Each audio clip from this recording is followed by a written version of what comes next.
Chapter 1331, Profound Sea Monarch. While Li Qiye was chatting with Daoist Pure Sun, a loud commotion came about. A person descended from the sky and aroused the attention of the crowd. This was a youth adorned with a dragon robe and an imperial crown. He carried great momentum just like an emperor on a tour of his kingdom. Countless god monarch rings rotated around his body. Each of them had a god in the center, so it looked as if he had thousands of gods protecting him in addition to millions of citizens in worship. When his rings came together, a towering figure emerged. It gathered the faith of billions, allowing it to be enveloped by his blood energy. This boundless figure didn't look like a shadow at all. Instead, it was more like a true god. It stood behind him and quietly protected this youth. This figure could instantly suppress all paragons and weaker god monarchs. The youth didn't need to do anything, just this figure alone could sweep through all of his enemies. Now this is a true monarch. The older paragons were slightly astonished. They understood the significance of the shadow behind him. When a cultivator reached a certain level within the paragon realm, they could think about opening up their own territory. This was especially true for those who were capable of entering the path of the Grand Era. They would contemplate starting their own sects or establishing a branch within the existing one. This was because at this particular level, they could accept the tributes of their citizens, allowing them to grow stronger with the blood energy of their vassals. This benefited both their cultivation and battle prowess. On the battlefield, there was a great difference between those who were receiving tributes and those who weren't. As for paragons that reached the true monarch level, not only were they worshipped by their citizens, they would have become deified, thus being nourished by a great amount of blood energy. Someone shouted after seeing the youth, "Profound Sea God Monarch. The king of the Profound Sea Dynasty." Even those who had never seen him before were shaken after hearing his title. This dynasty was part of Gu Chun's 4 branches. An older knowledgeable cultivator with great insight saw the shadow behind him and emotionally stated, "This monarch is quite unfathomable. Not only is he decisive and ambitious, he is also blessed with good fortune. He wants to expand his dynasty's territory. Yes, I heard he could be considered an exceptional individual among the dynasty's wise sages who have helped expand the dynasty." Another charming spirit from the Abyss Sea movingly added, "He treats his citizens quite well, which is why he possesses this powerful visual phenomenon. With so much blood energy from his citizens empowering him, I don't think anyone is stronger than him at the true monarch level." Another paragon from the previous generation made this verdict. Opening more territories was very beneficial to paragons of this level. Because of this, many great powers would have numerous branches erected by their own paragons. Of course, this alone wouldn't be enough. It was not difficult for a true monarch to expand their territory since they would have ample power to seize lands by force. Administration was required for these new territories. Only when one could let their own citizens prosper would they be rewarded during the ceremony for the divine investiture. Their citizens would offer even more vitality, relative to the population and level of prosperity. There was an old saying in the mortal world, if one's belly wasn't full, they wouldn't be thinking about worshipping some random deities or devils. Only when your citizens are blessed by your rule would they grow stronger from a peaceful life. With that, their blood energy would invigorate the territory and the ruler. The stronger the citizens, the stronger the true monarch after the inauguration process. However, it wasn't easy to run multiple kingdoms and bless them with prosperity. Because of this, many god monarchs would abandon their administration and choose to cultivate instead. They would, in turn, use spirit medicines and pills to make up for the lack of energy from their citizens. Even though this was an inferior method, it still gave them a chance to surpass the true monarch level and perhaps even reach the god-king realm. Nevertheless, this had its disadvantages and shortcomings. With a sufficient amount of blood energy, these true monarchs could become something even greater than an ordinary god-king. They could become entities praised as world-dominating god-kings, 9 worlds god-kings, or even a mythical emperor assailant. The profound monarch might not have the ambition to become the immortal emperor, but he is aiming to be an emperor assailant. An experienced paragon commented after seeing the great amount of vitality strengthening the shadow behind the monarch. He was correct. Many talented prodigies could easily surpass the bottleneck of being a true monarch.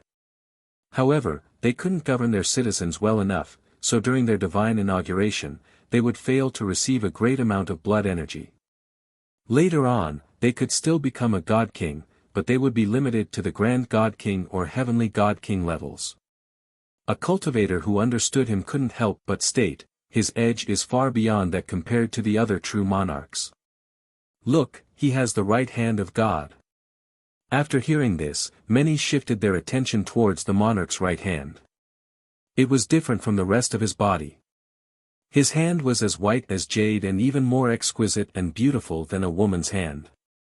It was as if it was carved from a perfect piece of jade, it gave off an unparalleled gentleness. Such a flawless hand was beyond criticism. It was no wonder why people would call it the right hand of God. Someone curiously asked, "What is the power of this right hand?"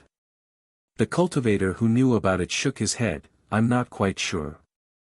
I heard those who have seen the power of this hand are all dead. Some believe that it is quite mighty, others state that it could change something from being rotten to magical. It might even contain the mysteries of the gods." Under the eyes of the crowd, the monarch boarded the evil devourer school's boat and went inside. This garnered everyone's full attention because the feud between him and Wuxia was no secret. They all knew that Wuxia killed his favorite concubine. He walked into the internal compartment in a domineering manner as if he was the sole ruler of the world. His eyes swept through the room and saw Taoist pure sun. Despite his imperious temperament, he still bowed and cupped his fists respectfully. "Senior brother, long time no see." He might be a preeminent character to outsiders, but he was still the Taoist's junior brother and showed no signs of arrogance in his presence. "Congratulations, junior brother. Your divine ceremony was quite perfect, it has paved a straight path for you into the future. It is only a matter of time before you surpass me."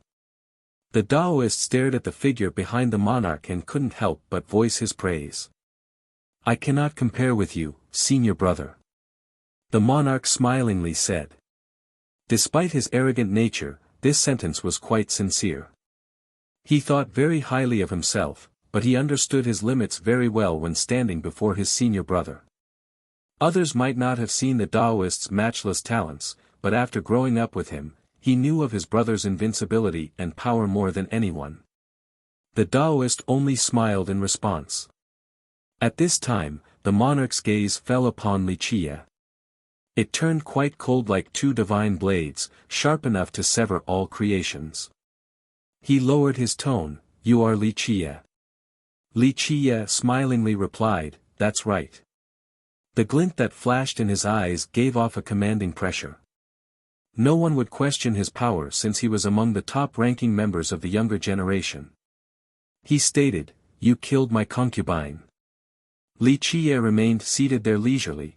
"If your concubine's name is Gong Sun Meiyu, then yes, I killed your concubine." The cold aura of the monarch bloomed even more.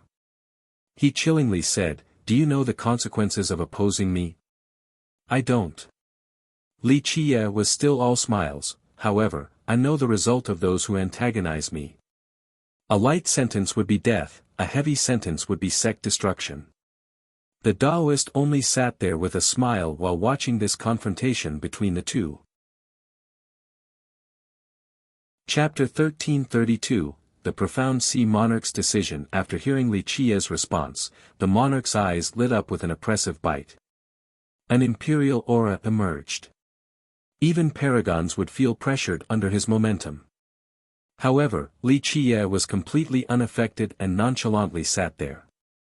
The monarch slowly uttered while maintaining his glare, "It seems like you are full of confidence. Do you think you alone can sweep through the entire heaven spirit world?" Wuxia smiled and shook his head, "No. I know that with my own strength, it is more than enough to ravage the entire 9 worlds. Anyone else would find Wuxia's words to be blasphemously haughty. Ravaging the 9 worlds was a statement no one would say outside of immortal emperors. The glint in the monarch's eyes sharpened during this stare down. His whole mind was focused on Wuxia, as if he wanted to figure out something by looking into his eyes. One with a haunting gaze and one seated leisurely, this went on for some time. Eventually, the monarch dispersed his horrifying momentum and converged his aura before speaking. No matter how strong you are, there is always someone stronger. It was her lack of propriety for opposing you, she didn't understand the immensity of the heaven and earth. Many would be surprised to hear these words come from the monarch. One must remember that Wuxia killed his favorite concubine, yet he wasn't trying to obtain revenge right now. It was simply inconceivable. Profound King, I actually thought you were here for revenge. Ruyan came out after finishing her tasks. She smiled after hearing his response. Because the Profound Monarch was also the king of the Profound Dynasty, others called him the Profound King as well. The monarch faintly smiled in response, Schoolmaster Lu, I will repay certain enmities. If my concubine's killer was on the same level as me, I would absolutely kill them not only for revenge but also to establish my authority. She charmingly quipped, then what about my young noble? Are you saying that you are not on his level? The monarch gave Wuxia a cold glance and snorted without answering Ruyan. Wuxia sat there and chuckled, this is a bit surprising. Anyone else would have a hard time enduring this anger. The monarch scowled, don't be surprised. If it wasn't for the fact that I am unable to see through your true power, I would have made mincemeat out of you. It was her fault for being blind and seeking her own death by opposing you. Ruyan asked, hey now, Profound King, these words are too frank. Are you not afraid that your other concubines will be hurt from hearing this? The monarch responded, Schoolmaster, there's no need to goad me. She was only a woman, this isn't enough for me to involve the entire Profound Dynasty. Moreover, I gave her wealth and prestige. She, on the other hand, didn't find me strong allies and instead only provoked a supreme enemy. Her death was her own fault. The monarch betrayed all expectations. No one would be able to endure their favorite concubine being killed, yet he could let go of this grudge and not try to obtain revenge. Wuxia smiled and told the monarch, interesting, sit down for a drink. The Taoist finally spoke at this time, brother, why not come with me to the Bone Sea? We can support each other. The monarch cupped his fists towards the Taoist before glaring at Wuxia to say, Senior brother, I appreciate your goodwill. However, my willingness to forego this grudge does not mean that I want to befriend him. Even though I do not want revenge, I still don't like him. There's no need for the drink. Wuxia clapped his hands approvingly, quite pleased with the response. He said, very straightforward, how interesting. Because of this response, I will spare your life even if we become enemies later on. The monarch didn't reply to such domineering words. He gave Wuxia one last side eye before turning around to leave. However, he suddenly stopped after remembering something. He turned and asked the Taoist, Senior brother, it has been a few years, have you made any progress with Senior Aunt? Brother, what are you saying? The Taoist blushed and shook his head. The monarch stared at him and pressed on, why bother hiding when it has reached this level? You aren't the only one who knows this, even she herself knows about it. As the saying goes, don't let one's own fertile water flow into others' fields. She is such a beauty, yet you still want her to marry an outsider. If you like her, you need to make a move. Don't try to egg me on, I have my own discretion. The Taoist's face became hot as he glared at the monarch. Stop, senior brother, I know you too well. Everything about you is excellent outside of your lack of ambition. If I had your talents, I would have reached for the heavens will already. This Meng Jintian or whatever, I would have cut him down. You are blessed with an unparalleled aptitude, yet you're wasting it away by idling about. The monarch showed a disdainful look. He continued on, nothing can be done about that, one does not necessarily have to become an immortal emperor. However, if you don't even dare to chase after the woman you like, then you would be failing your supreme blessings even more. Senior brother, you must reconsider. If you don't court her, someone else will win her over. She has many suitors in heaven's spirit, after all. With that, the monarch finally left. The Taoist only wryly smiled without responding to the monarch. Many eyes were staring at the giant boat outside. They thought that a fight would break out between the monarch and Li Qie. However, they were surprised to see the monarch leave. How could such a prestigious character endure this anger? Nobody knew what was going on, but they didn't dare to comment in the presence of the monarch.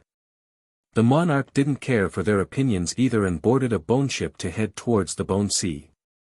Back inside the boat, Li Qie drank a nice cup of tea given to him by Jianshi. He smiled at the Taoist. Your junior brother is an interesting fella. The Taoist smiled back. He has always been like this. We grew up together and he's perfect outside of being a bit arrogant and competitive. The profound dynasty, in his hands, will be able to shine. The Taoist was much greater than the monarch in terms of talents and power.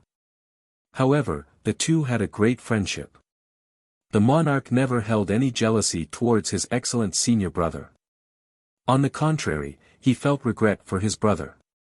In his opinion, the Taoist could compete for the heaven's will and perhaps be the most likely candidate as well.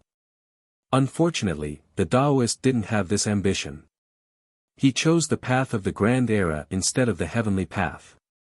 More importantly, he never cared for fame and wealth, so despite holding immense power, he was relatively unknown. The monarch himself chose the path of the grand era because of his brother. If someone as matchless as his brother didn't obtain the heaven's will, then it would be too tasteless for an inferior person like him to reach for it. Li Qie smilingly said, however, your brother is right. If you don't dare to chase after someone you like, it would be an affront towards your innate gifts. The Taoist couldn't find an answer to this comment and let out a hollow laughter.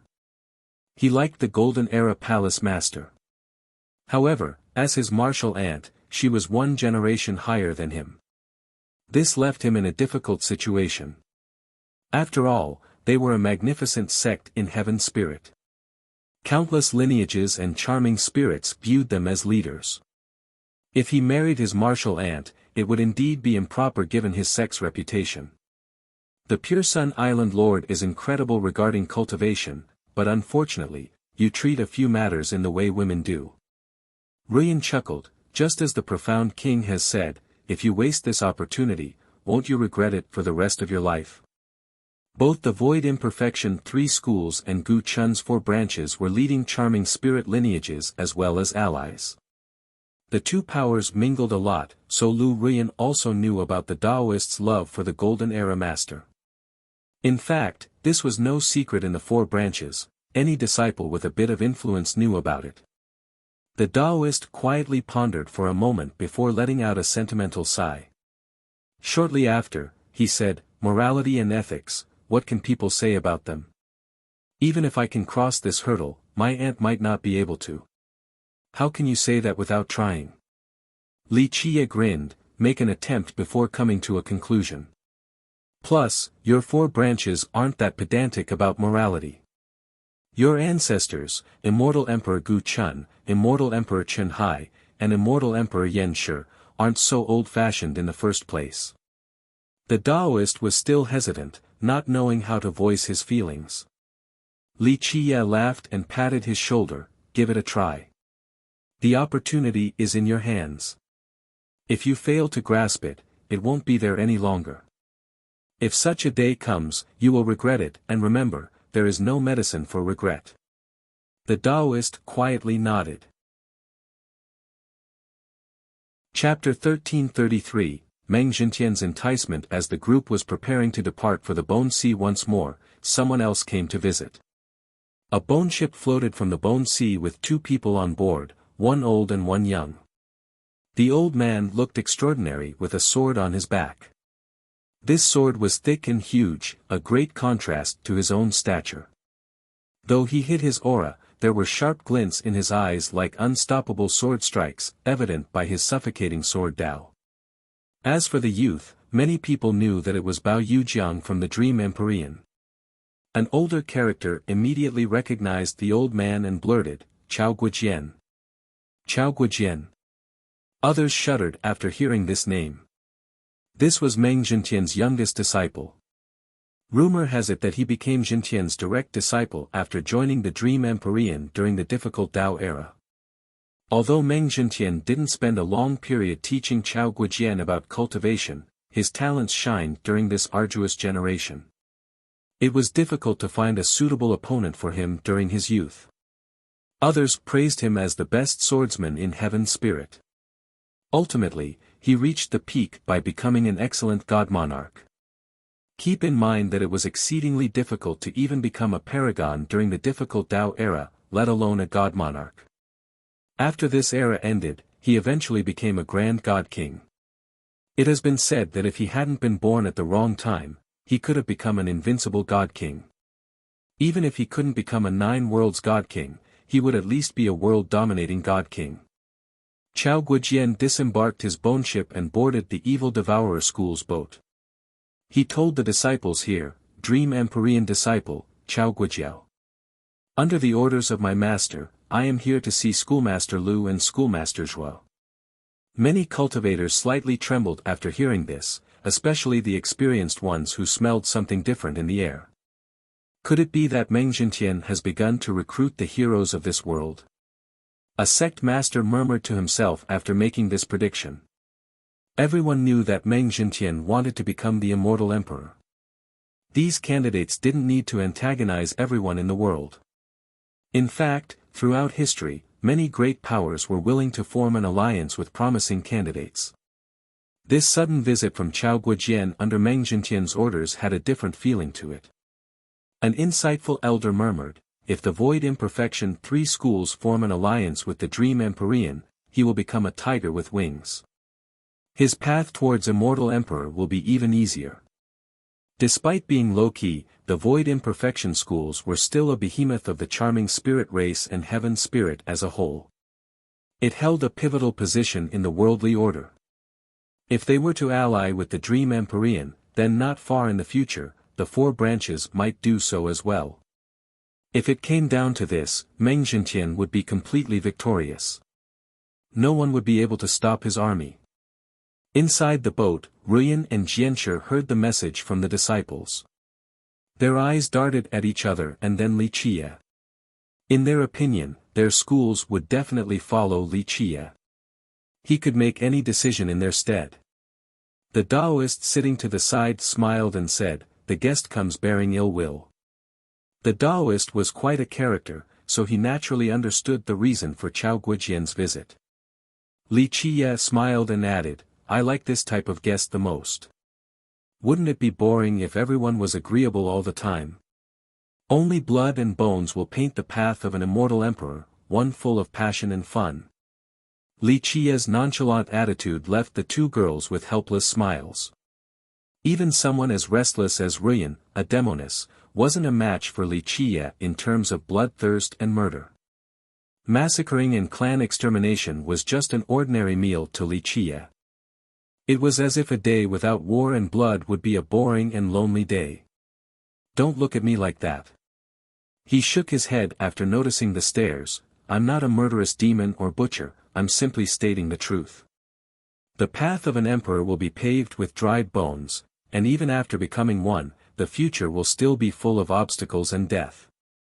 The Daoist smiled in response, before knowing brotherly, I might have felt some regret for not choosing the path of the heavens, but now, I think the path of the Grand Era is more suitable for me. With you here, there is no chance for me to become emperor. These words were not uttered carelessly. He truly had the power and talents to reach for the throne. Even if Meng Jintian came out, he just needed another 3 to 5 years before being able to compete all the same. Let him in. Li Qie told Ruyan, if Meng Jintian won't come, we can still listen to his disciple for a bit. Ruyan followed his instruction. A bit later, Bao Yujiang and Chao Guijian were led inside by the disciples. Yu Jiang followed his master in. The moment he saw Li Qie, his eyes ignited with rage. He glared at him as if this feud wouldn't end until one of them died. Guijian politely greeted Ruyan and Jianchi. He found it a bit surprising to see Taoist Pure Sun as well, so Pure Sun Island Lord is also here. It's a pleasure to meet you. Don't worry about me, I'm just passing by. The Taoist smiled and left. Guijian cupped his fists before formally taking out a document. He solemnly handed it to Ruyan and Jianchi while saying, I have been entrusted the task to visit schoolmasters by my master. The two took a look. This was a formal document of communication between great powers with the personal signature of Meng Zhentian. The three words, Meng Zhentian, were majestic and exuded a mighty aura that struck at the face. It was as if he was standing before them. Ruyan accepted the document and cheerfully asked, What business are you here for, Lord Chao? Guijian wanted to speak, but he refrained from doing so after seeing Li Qie leisurely sitting there. Jianchi gracefully said, Young noble Li and our void imperfection schools are on the same side. Lord Chao, you don't have to watch your words. He would be able to leave behind a great legacy in the future. This type of honor was an irresistible temptation. Moreover, the support of the void imperfection schools meant that he would also garner the support of the majority of the charming spirit race. Its might would wipe out some of the obstacles in his future. Jianchi smiled and slightly shook her head in response, We appreciate Senior Meng's high evaluation of us. However, our three schools have always been free and have no intention of competing against the world. Send him our regards. Guijian was stunned after hearing this. He didn't expect her to make a decision this quickly, and definitely not this frank of a refusal. He regained his wits and quickly replied, Schoolmaster Zhua, there's no need to make a decision right now. My master hopes that your sect can carefully think about the alliance. You should consult the elders before making a decision. Despite the guise of persuasion, this was also a veiled threat. I can give you a serious response right now. Our schools have no intention of involving ourselves in this competition. I'm not just speaking on behalf of my sacred spring school, my words speak for all three void imperfection schools.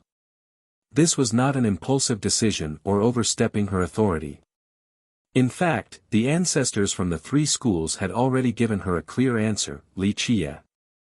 In their eyes, picking a true whale rider was much better than joining hands with an immortal emperor.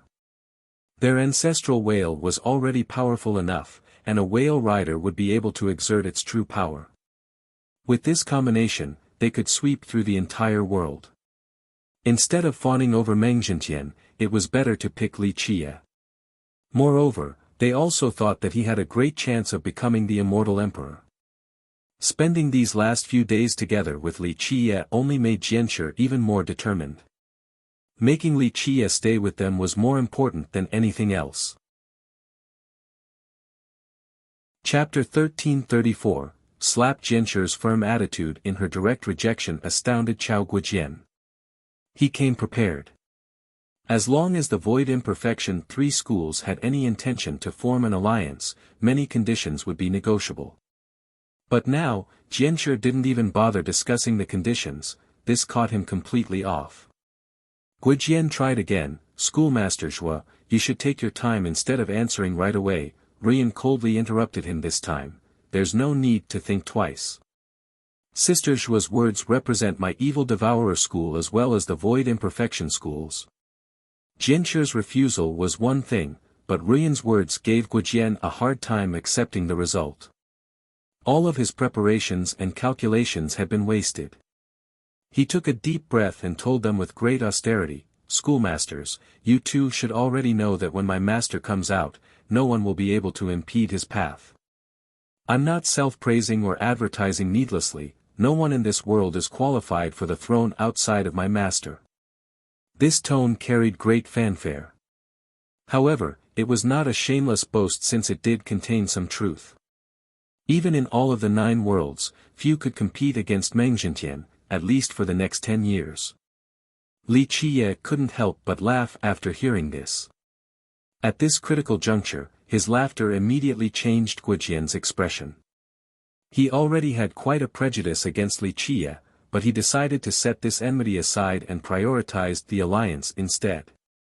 But now, this untimely laughter seemed to be aimed at their dream Empyrean and his master, Meng Zhintian. Guijian was still quite a character. He didn't immediately turn on Li Qie on the spot and instead coldly asked, "May I ask why you are laughing, young noble Li?"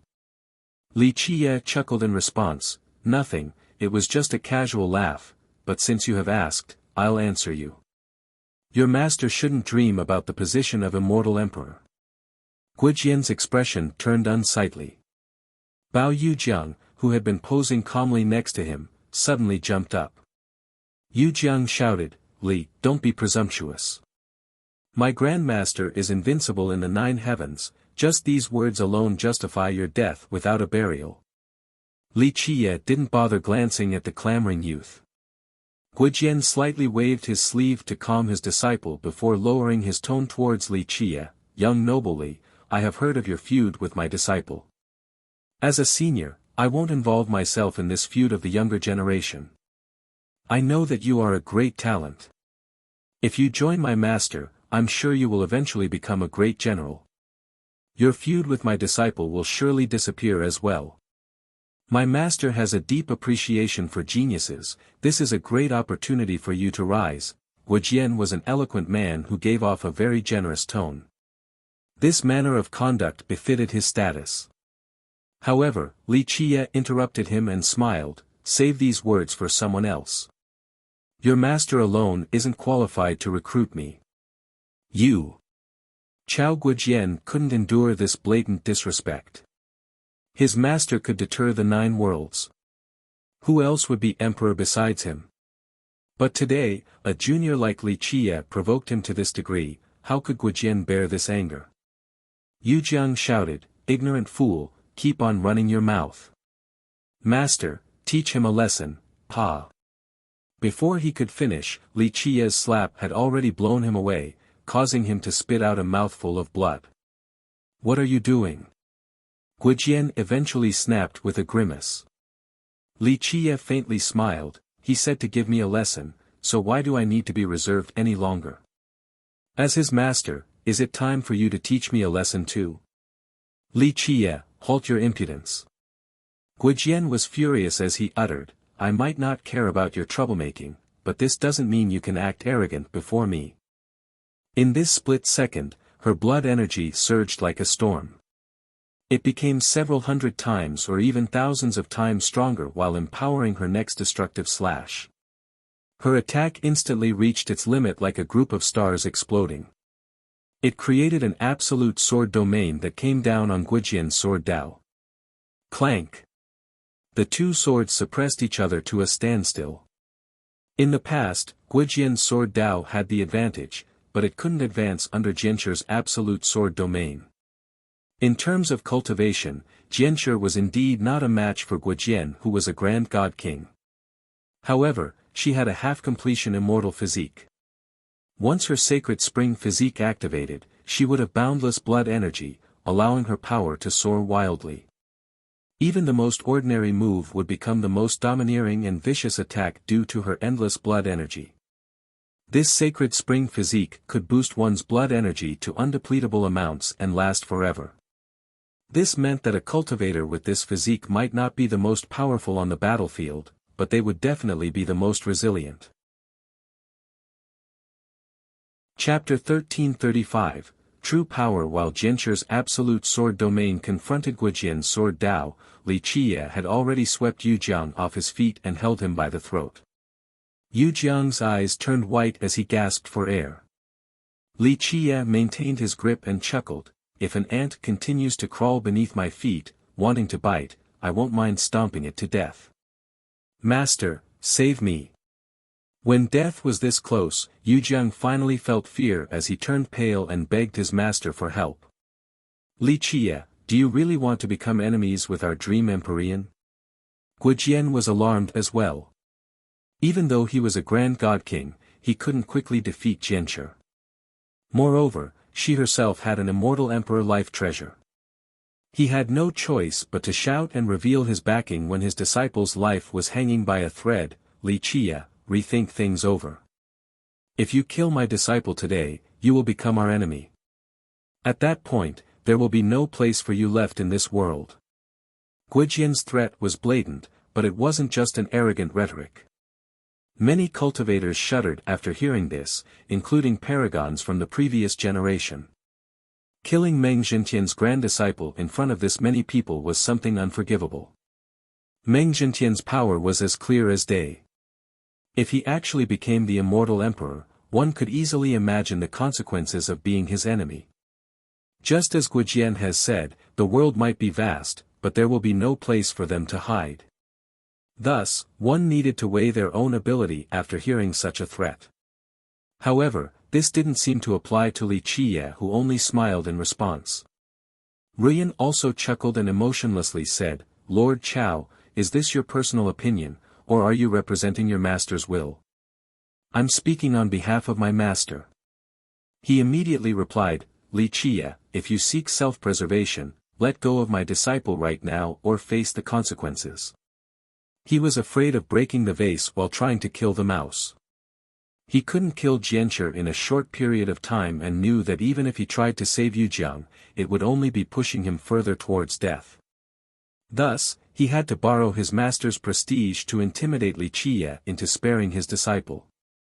This was met with a carefree smile from Li Qie. "I actually want to see Meng Zhentian's will and if it can save his grand disciple or not." Having said that, he clenched his fingers. A cracking sound resounded along with Yujiang's scream. His soul almost left his body from fright as he yelled, "Master, save me!" Provoking Meng Zhentian, this blatantly left everyone stunned silly. "Stop! Behold my master's decree." Having said that, Guijian unrolled a scroll. The word "pardon" was written on it. The character was written in a majestic manner, every stroke contained the rhythm of the Tao. It also contained the invincible will of Meng Zhentian since it was handwritten by him. Someone at his invincible level could impart their will into their writing that would then cause others to tremble in fear. Many people's knees uncontrollably shook after seeing this word. It had yet to come down, but its divine aura alone was already enough to instill fear into their souls. One could extrapolate just how powerful Meng Zhentian was from this decree. Everyone held their breaths after Guijian took out the scroll. The atmosphere instantly became oppressive. It wasn't just a decree that represented an invincible will. Keep in mind that Meng Zhentian was still alive and would become the immortal emperor. This meant that anyone who chose not to give him any consideration would be opposing him, an unforgivable feud. No matter who they might be, they must think twice before making this decision. The dignified atmosphere made someone as great as Chao Guijian feel a bit smug. After all, his master's prestige could still threaten the world like before. This will, his master's glory, was simply unstoppable, so of course he was proud and arrogant. He had quite a momentum going as he declared, "Schoolmasters, this is my master's inviolable will. If you wish to oppose my dream Empyrean and my master, then invite your own masters first. This relates to your school's future, an existential crisis." At this time, the two sides were about to abandon all pretenses. Earlier, Guijian was still quite polite, but he was now furious after the quick exchange. Their dream Empyrean was on the rise while his master was the sun at noon. Why should he tolerate such disrespect from the void imperfection schools? What's so great about Meng Zhentian's decree? Jianshi was much more graceful, but the demoness Ruyan didn't share this personality. She became irate towards Guijian's threats, not to mention that he has yet to become emperor. Even if he was one, his will does not represent everything. A decree, right? Very well, take a look at my evil devourer school's will. Having said that, a scroll appeared in her hand. With a loud blast, 4 words showed up: "World, be exonerated." They flowed as smooth as dancing dragons and phoenixes. Even though the style was refined and graceful, they had an aura capable of assaulting myriad ages. It was an ancient scroll, yet its momentum didn't wither in the slightest. Ruyan was already an unrestrained individual, so in her rage, she directed the decree straight at Chao Guijian. This exoneration decree suppressed the entire region. An ethereal beauty capable of devouring the world seemed to be standing there among the characters. A paragon who knew what it was shouted, the decree of the evil devourer progenitor. Guijian didn't think that Ruyan would immediately fight after a little argument without leaving any room for deliberation. He was shocked and had no choice but to also unleash the decree in his hand against the divine prestige of a grand completion immortal physique user. Boom! The word pardon pierced the sun and flew across the world. A figure emerged within, stealing the brilliance of the celestials as it looked down on all existences. Meng Jintian's will. Everyone knew who this figure was right away. It represented his unstoppable will. Not only was he powerful, he was still alive. This meant that his will would be even stronger. It made everyone think that the real deal was standing before them. Weaker cultivators couldn't stand straight and had to kneel on the ground as they were unable to handle his pressure. Yet to be emperor but already acting like one. Ruyan sneered. She fearlessly unleashed all the power in her scroll. Boom! This decree seemingly vanished, giving room for a terrifying black hole to appear. The ethereal figure standing in the black hole had her hair fluttering in the wind. She looked around and was ready to devour gods and devils. This was the will of the evil devourer progenitor.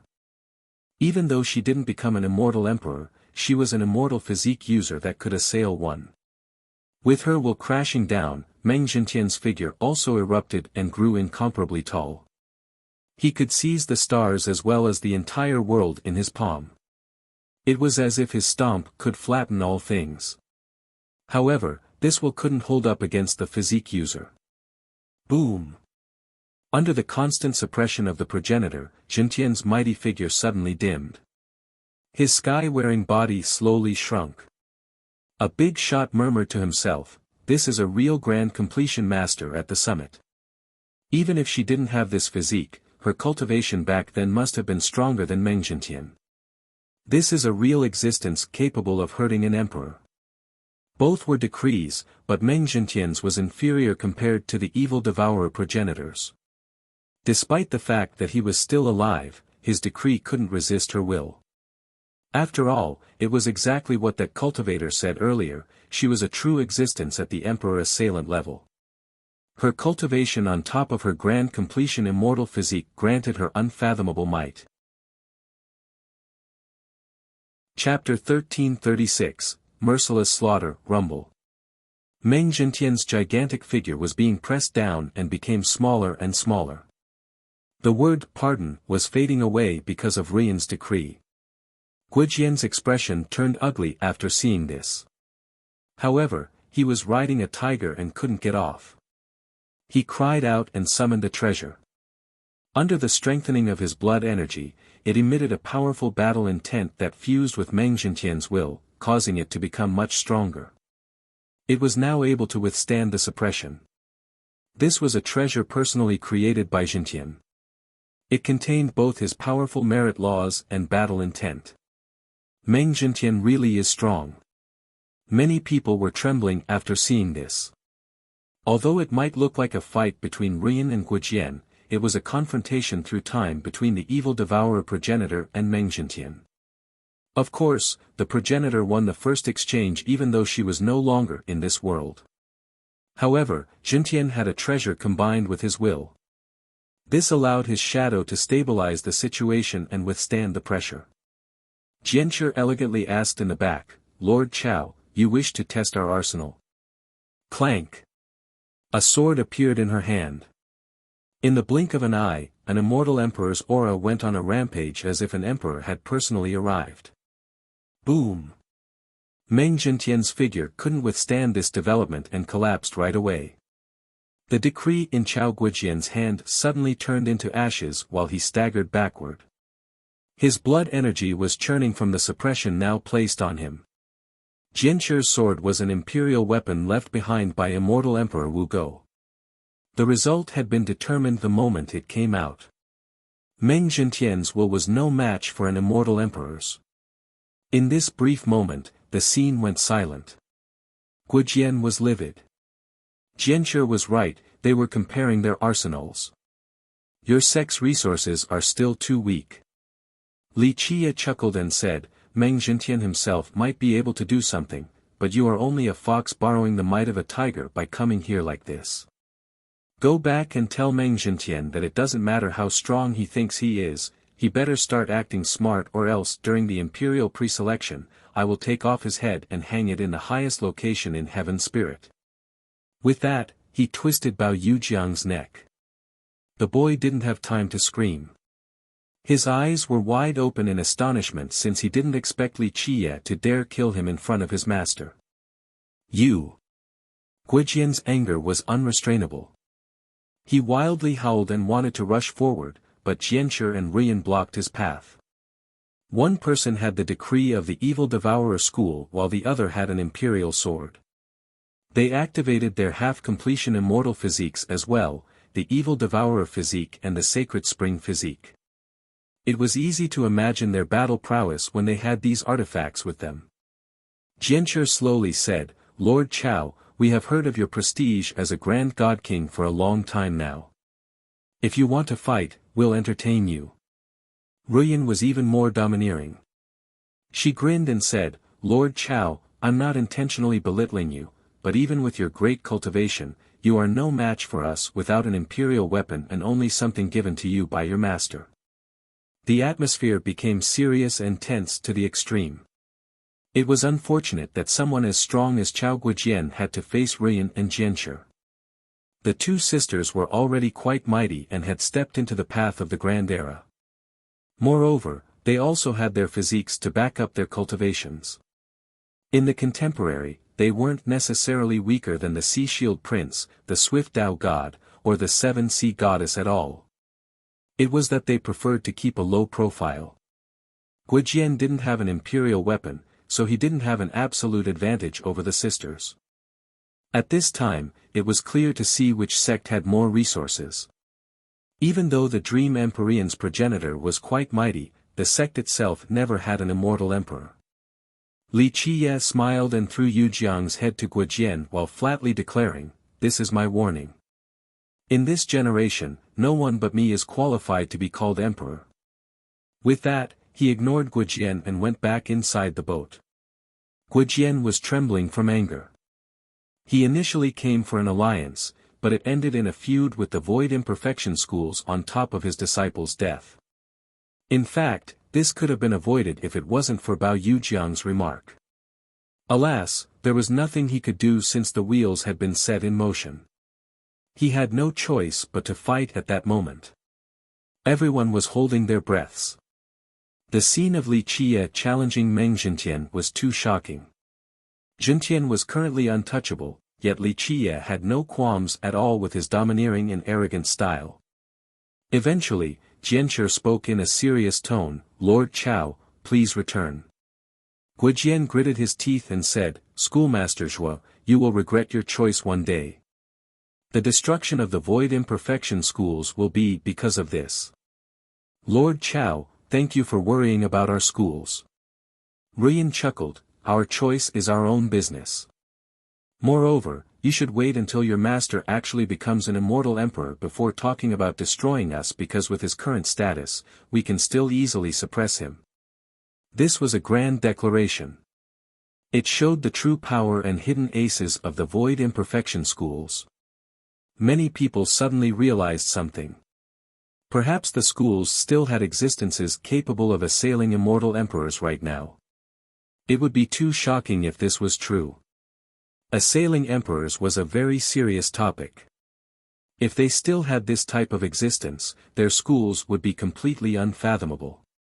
Guijian angrily stomped before leaving, not wanting to stay any longer. He would repay this humiliation one day, but his experienced self told him to endure for now. The crowd was contemplating what had just transpired in silence while checking each other's expressions. Someone murmured, fierce is domineering and ferocious enough. Chao Guijian won't be the only one angry, I'm afraid Meng Zhentian won't swallow this very easily. An older character wondered, is this the prelude to the contest for the throne? An older paragon from the previous generation explained, if Li Qie wants to be emperor, he had to take this step. Meng Zhentian's appearance meant that he would become the greatest rival to all the young geniuses who want to be emperor. It was just a matter of time before someone came out to challenge him. Since Zhentian has experienced the last competition, he has an advantage over the other geniuses. Nevertheless, Li Qie is the first challenger. The knowledgeable people knew just how cruel the path towards emperor was. Countless geniuses had been buried, their bones paved the way for the next ruler. Meng Zhentian was an unavoidable mountain for all those who want to become emperor. However, no one expected Li Qie to be the first challenger, and this soon at that. Someone couldn't help but speculate, what is Li Qie relying on in order to compete? Will the peacock tree be his Tao protector, or perhaps an invincible ancestor from the void imperfection schools? In their minds, Li Qie was very powerful, but he still wasn't a match for Meng Zhentian. He was too young, his cultivation wasn't at that level just yet. Given the circumstances, this meant that Li Qie had people strong enough to protect him. Otherwise, he would be killed before being able to do anything. The Taoist commented with emotion after Li Qie came back, your domineering style is something I won't ever be able to learn. If you had chosen the path of the heavens, you would have a chance as well. Li Qie glanced at the Taoist and smiled. The Taoist shook his head in response with a wry smile, no, I am glad to have picked the path of the grand era. My talents might allow me to compete with others, but after meeting you, I learned that I would have only become dried bones that pave your path towards invincibility. And I'm sure your path will have more than enough bones, so there's no need to add mine to the pile. He spoke with great confidence while revealing the current balance of the competition. Chapter 1337, After the storm, the group prepared to board a ship for the Bone Sea. This group consisted of Ruyan, Jianshi, Taoist Pure Sun, Xiong Qianbei, and Fairy. Ruyan was puzzled by this choice. Why are you bringing Fairy along? Ever since Fairy got here, she rarely talked to others outside of Li Qie. If she wasn't with him, she would be in her room, alone. It was as if she was out of tune with others. She gave a surreal feeling, one of not belonging to this world. Ruyan looked at the emotionless Fairy and commented, maybe she doesn't belong to this world and is an immortal goddess that fell down to the mortal realm. Li Qie only smiled in response, the world doesn't necessarily have immortals or an immortal world. But regardless of whether there were immortals in this world or not, anyone who had seen Fairy before would be amazed and enchanted. If immortals exist, she would definitely be considered one. Taoist Pure Sun was bewildered after seeing her as well. At this time, Li Qie's group was waiting for bone ships. Another group of ships had arrived, but Li Qie chose not to board. Ruyan saw that Li Qie had no intention of boarding as more ships passed by and had to ask, when are we boarding? Waiting for a bigger and sturdier ship. Li Qie answered while staring at the muddled waters. He took out a wooden box and protection talismans before distributing them to the group. Stick this on your body so the skeletons won't attack you after we get on. These were the talismans he bought from Old Chu. Of course, he was confident in distinguishing good items from fakes. The group took them and remembered his instruction. A big ship is coming. After a long wait, a great ship capable of accommodating more than 1,000 passengers finally came. It looked as if it was made from a gigantic skull and emitted a dense white glow. There were many skeletons lying on the ship. One was an unknown race with 4 legs and 8 arms. A half-dragon, half-snake creature was present as well among certain gigantic skeletons. It could be said that there were more than just the remains of cultivators on this ship, there were also skeletons of fierce beasts. All the waiting cultivators could only watch. A few big characters from the previous generation couldn't help but lick their lips. Everyone knew that the bigger ships were safer. Of course, the first condition was to take down all the skeletons. Without doing so, climbing on board would simply be suicidal. However, the creatures were stronger on bigger ships. If one wasn't strong enough, it would be a foolish endeavor to board. Thus, as this huge ship approached, people only kept on watching. "Come!" Li Qiye ordered and jumped up with Fairy. The rest of the group easily made the leap as well. Afterward, they followed Li Qiye's instruction and placed the talismans on their bodies. Sure enough, the skeletons didn't move at all. It was as if they didn't notice the intruder's presence. The crowd felt quite envious after seeing the successful boarding. However, it stopped at envy since they didn't dare to follow them. "Is that a phoenix skeleton?" Ruyan noticed a particular corpse on the deck. It looked like a giant bird. Even though countless years had passed and its bones had been charred, its divinity was still flashing on the broken fragments. It maintained some divinity after the relentless torture of time. One could easily imagine just how powerful and frightening this bird used to be. It isn't that easy to meet a real phoenix in this world. It is a priceless and invincible creature, after all. Li Qiye smiled and shook his head. It is already remarkable enough to have some of a phoenix's bloodline. Jianshi curiously asked, "Where did these bones come from? Are these experts who have died while adventuring in the Bone Sea?" Li Qiye answered, "Not necessarily. In a certain sense, the dead adventurers only make up a small portion here." It was the Taoists' turn to ask questions. "I heard the Bone Sea contains mountains of skeletons. Are there any differences between the skeletons here and the ones at the Bone Sea? Why are they on these ships that follow this pattern of going back and forth?" Li Qiye chuckled at this question. "This is a key question. Your four branches, starting from Immortal Emperor Gu Chun all the way to Immortal Emperor Yen Shi, could be considered the lineage who has explored the Bone Sea the most. You might not know about this, but they certainly were aware of many things." The Taoist cupped his fists and humbly said, "I would like to hear your opinion to have a better understanding." Li Qiye smiled and politely refused, "I can't answer a few questions because your ancestors have their reasons and plans for not telling their descendants. However, I can answer the last question for you." He stared into the vast sea ahead and continued, "The reason why these bone ships go back and forth is that they have no escape, they're unable to leave the Bone Sea. In a certain sense, these skeletons on the ships want to flee from the Bone Sea. Alas, it is but a pipe dream. They want to escape." The group was astounded after hearing this. Xiong Qianbei had to ask, "But they're already dead. Is it out of a desire to return to their home to be buried there? A burial at home?"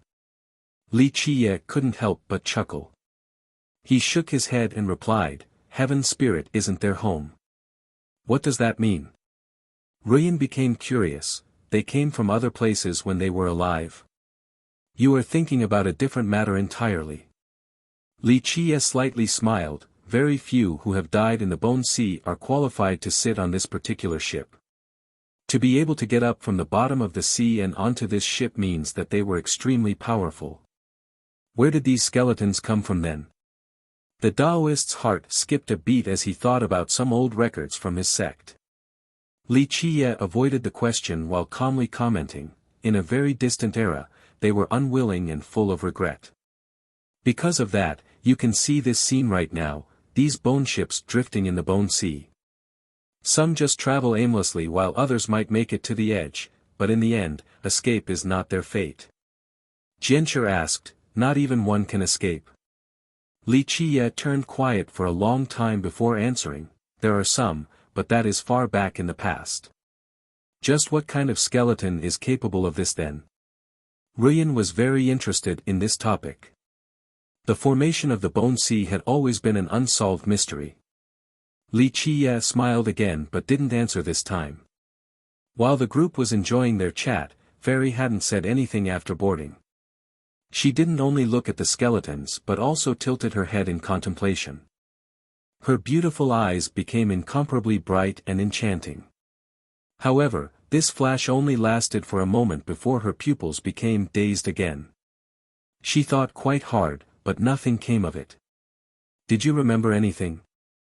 Li Qie gently patted her hair as she stood there in a solitary daze. She stared at him with vacant eyes and earnestly replied, I seem to remember something, but it is too vague, nothing specific. He gently said, some things will come naturally when the time is right. You will remember eventually. Still a bit perplexed, she nodded and eventually spoke, I don't know why, but my heart aches sometimes as if it has happened before. Chapter 1338, the rest of the group stared at the two. They had grown accustomed to Fairy's speech. These two always talked about strange things that only the two of them could understand. Li Qie gently sighed after a long silence, heartache is good. It shows that your heart is still beating, that you are still alive. Something like this is unbelievable for you, so you should feel happy instead. She quietly asked, why is it that this pain lasts for so long? Li Qie looked at her but didn't know how to explain it right away. It wasn't good to tell her before the time was ripe, so he softly said, there is always pain and parting in this world. Countless calamities have fallen, and experiencing too much can torture the heart. When you understand why things come and go, you will be able to understand everything. When I understand it all, will the pain go away? She looked at him with her pretty eyes in a serious manner. He found it difficult to answer since he didn't wish to lie to her. In the end, he said, you will find out when that day comes. Fairy gently nodded as her eyes became muddled again. Li Qie walked forward and looked at the old rudder. He smiled and said to the Taoist, go outside and remove your talisman. For what? The Taoist was frightened after seeing this smile. He didn't know what was going on. Fishing inevitably requires bait. Li Qie chuckled, and you are a very fat and delicious bait. Why me? Can I not be the bait? The Taoist replied with a pained expression. What are you afraid of? Li Qie looked at him with disdain, you have the indestructible diamond physique, so how are you going to die? Oh right, don't fall down into the sea because you will drown even if your physique was stronger. Maybe you would be okay if it was at grand completion, but what you have right now won't do.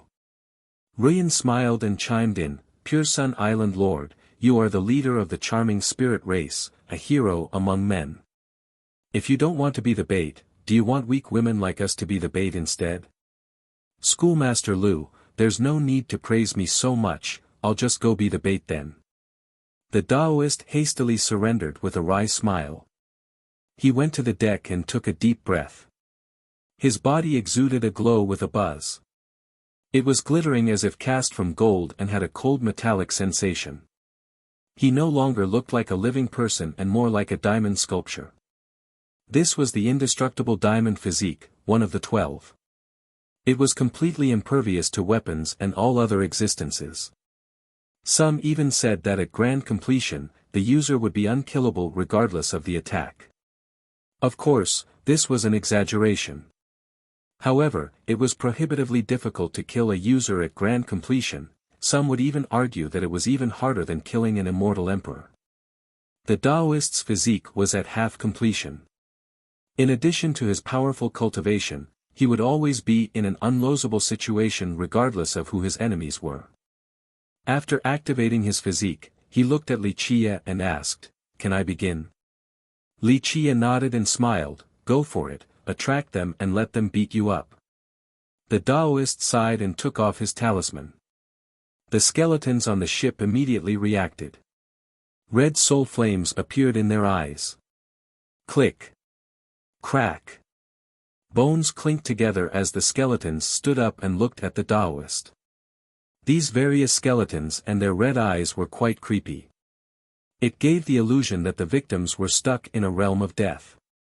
Xiong Qianbei was scared out of his mind and stepped back. Luckily, he had incomparable experts with him, or else he wouldn't dare to come here even with 9 lives. Squeak, a human skeleton took out its saber and slowly walked towards the Taoist. Clank. Once it got close enough, it slashed downward with a celestial slash that flew across the sky. This was a slash that wouldn't disperse for a long period of time. Just how terrifying was this? This saber had signs of rust and withering spirituality. Even though it was once an invincible blade, time had turned it into a piece of scrap metal. Nevertheless, this saber scar in the sky was indicative of the skeleton's power, not the blade. But how could such a creature unleash this terrifying slash? Where was its power coming from? The blade struck the Daoist's body, causing sparks to fly everywhere. The Daoist's metallic body was completely unhurt, not even a little mark was left behind. It wasn't because the skeleton was weak. A paragon would die instantly if they were struck by such an attack, but not Daoist Pure Sun and his unbelievably powerful physique. Clank! Clank! Clank! The skeleton unleashed a storm-like barrage on the Daoist. Each slash could sever the void. Sparks went flying, but the Daoist remained unharmed. Screech! The phoenix skeleton also flew up with a cry. It opened its mouth and spewed true sun fire on the Daoist. However, this all-burning flame just seemed like water flowing through him. Roar! The giant beast roared and bolted for the Daoist. Its huge claws slammed into him. His body seemed to be a fly stuck under its might. Its sharpness could destroy a mountain range, but the Daoist was once again untouched by the attack. The rest of the skeletons noticed this anomaly and all crazily unleashed their onslaught on him. The Daoist hands joined together to form a cross. He let the skeletons attack as they pleased with their sharp claws, blades, spears, and poisons. All of these weapons found it difficult to leave a mark on him. Only a wondrous sword left behind a shallow mark. The strongest blow struck his shoulder. One could hear the snap of breaking bones, his shoulder actually caved in. However, the wound suddenly melted like water and regained its original form. Not only was this physique invulnerable, even if a mighty attack managed to harm it, it would recover instantly. This meant that it was impossible to leave behind an injury, let alone kill the user. Xiong Qianbei was a fan to see the Daoist withstanding all of these powerful attacks. Others wouldn't be able to do so. Ruyan and Jianshi, on the other hand, weren't too surprised to see this physique being so untouchable. They were more curious about the skeletons. Jianshi commented, "They have been dead for so long now, just a bunch of dried bones without any divinity, so why are they still so strong?" Li Qiye insipidly replied, "Because this is the Bone Sea. They were very powerful when they were alive. Even as bones, their old power, flesh, and blood were left for this land. Their stubbornness is also eternal, allowing them to be strong. Leaving the Bone Sea would make them lose many things. Young noble, can you control these skeletons?" Ruyan chuckled with a charming wink. Back at the war cliff, Li Qiye controlled many skeletal corpses, so she became curious to see if his ability could affect these skeletons as well. Li Qiye looked at them and replied, "It's possible, but due to this being the Bone Sea, it would be very problematic. It would require many steps as well as certain necessary items." Chapter 1339. While the group was talking, Daoist Pure Sun had finished attracting all the skeletons on the ship. He was surrounded by one layer of foes after another, but their mad onslaught couldn't wound him. Li Qiye loudly shouted at the Daoist, "Lead them to the side and I'll throw them into the sea, that's the best solution." He added, "Get ready, I'm about to do it. Don't fall down or even I can't save you." The Daoist was about to say something, but a loud blast resounded.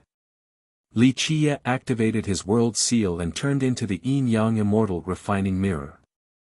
Two rays that consisted of yin and yang rushed out and struck the area next to the Daoist. Under the might of the bright yin and yang, bones began to crack. All the skeletons were blown into the sea, even the Daoist was knocked away. However, the Daoist was indeed capable. He rushed back against the current as the mirror's light pierced his body. His body was cracking apart as pieces of flesh flew with the wind. Without a doubt, this light was able to harm him. Despite little pieces coming off here and there, the wounds immediately closed in an unbelievable fashion. With some more explosions, all the skeletons were sent into the sea and out of sight. The Taoist heaved a sigh of relief after making contact with the deck once more. He revealed a forced smile and said, "Brotherly, you almost killed me there with that move." Li Chia glanced at him and replied, "Just that can kill you? You have the ancient purity blade. If you can't even survive that, I would be very disappointed. Unless those old geezers are crazy, they wouldn't have let you run around with it if you weren't strong enough." The Taoist smiled in response, "Are you praising or attacking me?" At this time, Fairy came forward and looked at the glowing golden body of the Taoist. She tilted her head and curiously asked, "Is your body very tough?" The Taoist didn't know how to respond. He wasn't one to brag, but he ended up saying, "It's not bad, I can handle 1 or 2 cuts. May I try?" She looked at him with innocent eyes. "Okay, try it." The Taoist didn't mind. Even though Fairy's beauty was matchless, no matter how he looked at it, she was only a delicate girl who couldn't even catch a chicken. Moreover, those innocent eyes were completely harmless. She reached out with her finger and pointed it at the Taoist's shoulder. "Watch it." Li Chia had been looking at the rudder this whole time. He was completely aghast the moment he saw her finger touch him. It was too late, the Taoist was too confident.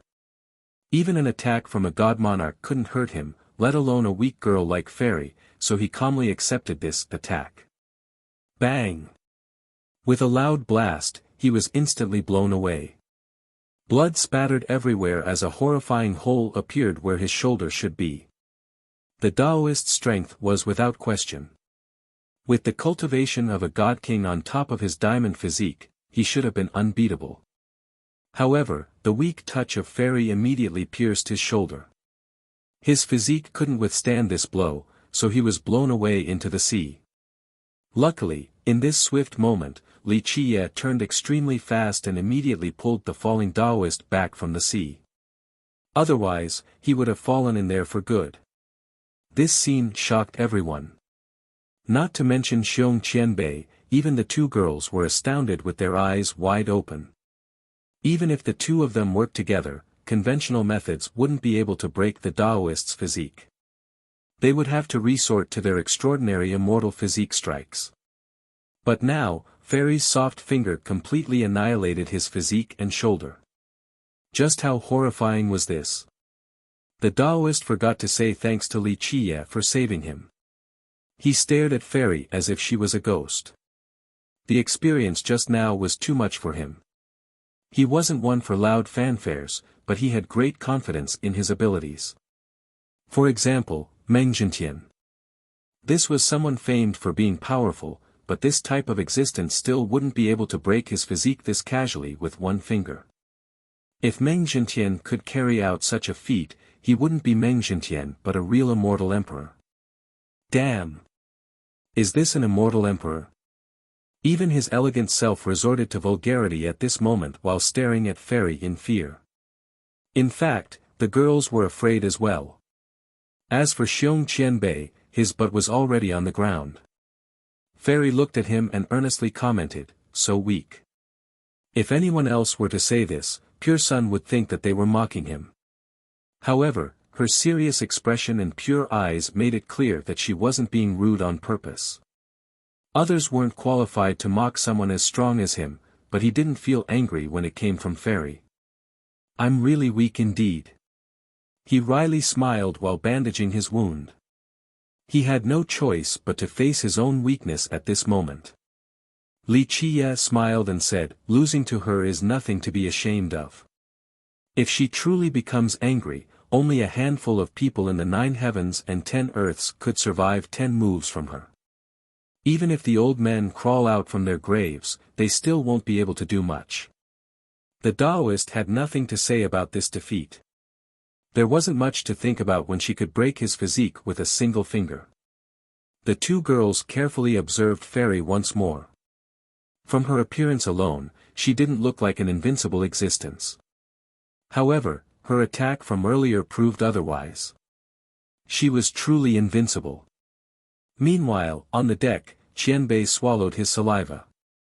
He felt a bit thirsty and didn't know whether he should feel regretful or scared. With respect to regret, it was because he sold such an invincible fairy for the price of a cabbage, relatively speaking.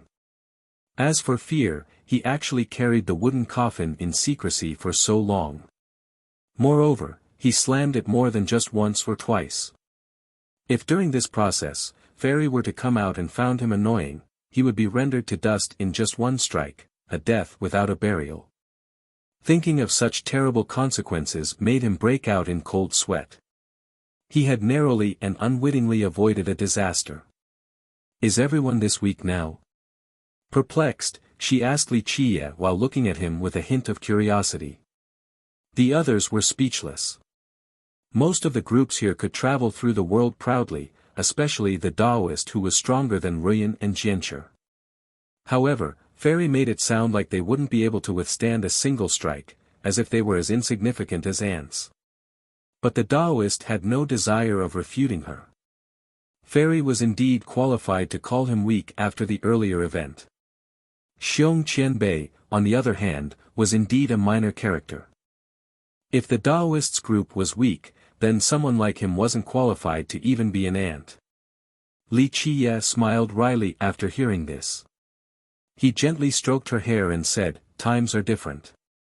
Some people will have to face a few things in the end.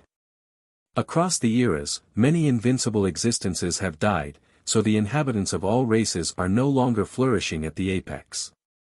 What we have now is reasonable." Fairy contemplated this answer. Li Qie gently sighed and continued, "One day, the world will return to the apex. However, this isn't a good thing at all. When that day comes, the calamity will come once more. Wane comes after the zenith, this is an inescapable natural order." Chapter 1340, Li Qie's comment was quite mystifying to the listeners. They couldn't understand many things he spoke of. Fairy kept on thinking with her eyes flashing brightly. Ultimately, she became confused again since these short bursts of elucidation weren't enough. Li Qie smiled and returned to the rudder. His hands lit up with narrow runes that formed a stream of light. They slowly flowed like time itself and seemingly had their own life. These runes wrapped around the shutter and drilled inside. The ship's speed increased while giving off a difficult-to-describe sensation. It looked like a stream of water was wishing to fill the entire bone ship. Ruyan immediately asked, "What are you doing, young noble?" He smiled and continued to control the flowing runes, taking control of the bone ship in order to lead it to wherever I want. They can be controlled. Jianchi was surprised to hear this. The common belief was that these ships couldn't be controlled.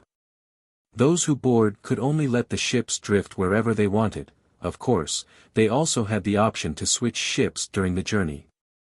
Li Qie smiled in response, "That depends on the person.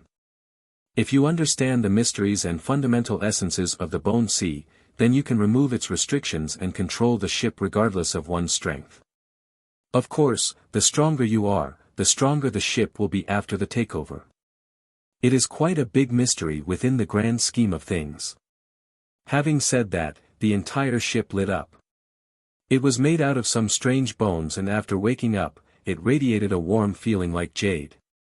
One could see the long flowing runes spread across the ship. They were quite delicate and exquisite, making the entire ship look like a carved masterpiece.